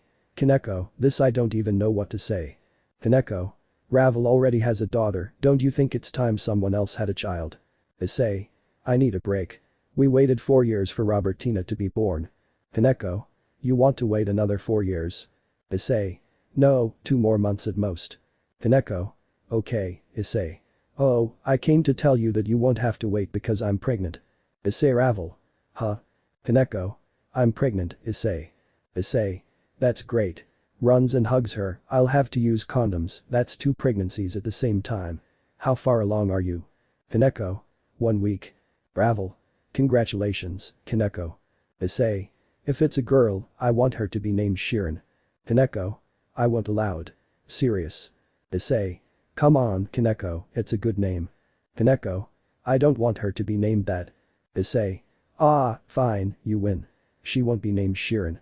Ravel. Well, Issei, I'll go with Arena. Leaves the room. Kaneko. Why are you like this? Issei. What do you mean? Kaneko. You know I don't like being called that, besides, you call me that when we're doing it. Issei. That's not true. Kaneko. Issei. Issei. Well, maybe once. Flashback, 1 year ago, at night in a room. Issei. Shirin, I'm about to come. Kaneko. Don't call me that. Issei. Shirin, Shirin, Shirin, I'm coming. Flashback, 5 years ago, in the underworld, Gremory Castle. Issei. Shirin, this position is so exciting. Kaneko. Why you're mean, Issei, you always embarrass me. And that's not even mentioning all the times you did it. Issei. Well, I do that, but it's more of an instinct, I think. Kaneko. It's okay, but anyway, I'm grateful to the person I married. Issei. And I'm happy to have met you and everyone else, but right now you have my attention. Kaneko. What else will the future hold? Issei. I don't know. By the way, roughly how many babies does a demon Nekomata have? Kaneko. A minimum of 2 and a maximum of 6, although there are cases where it's only 1 baby. Issei. Ah, I'll have to make the most of these hours of rest. OVA 2, Water Park. Narrator's POV. We see a brunette, around 19 years old, relaxing on a couch watching TV on a rather hot summer day. A certain black-haired girl arrives. Bakeno. Hey Issei, it's really hot.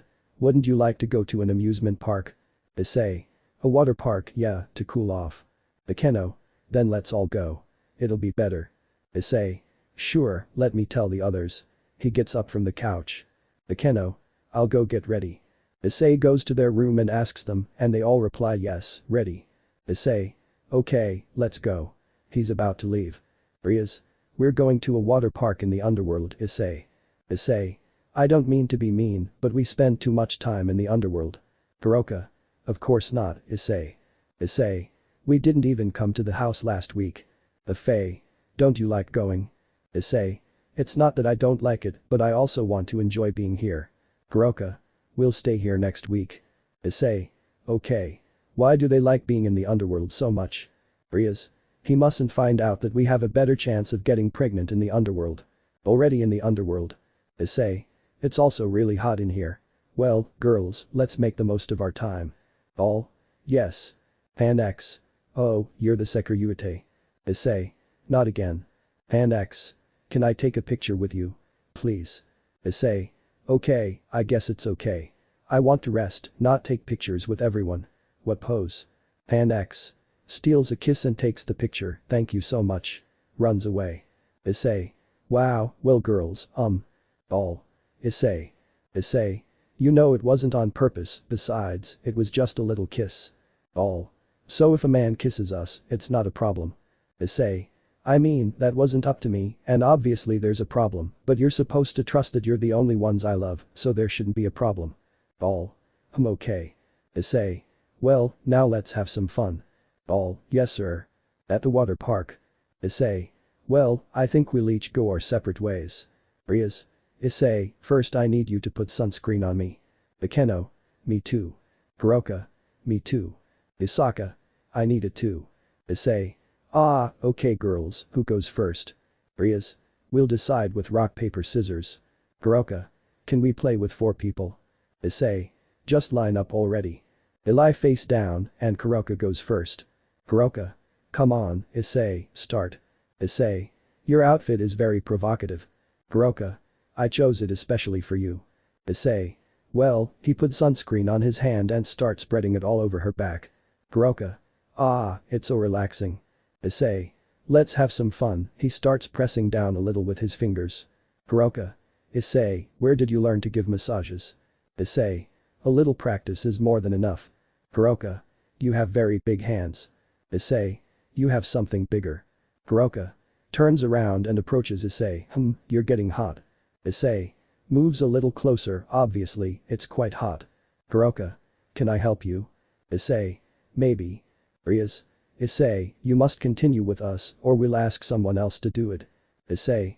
Approaches Rias, who is also lying face down, and gets on top of her, massaging her breasts. Even if someone else did it, you'd only get this level of satisfaction with me.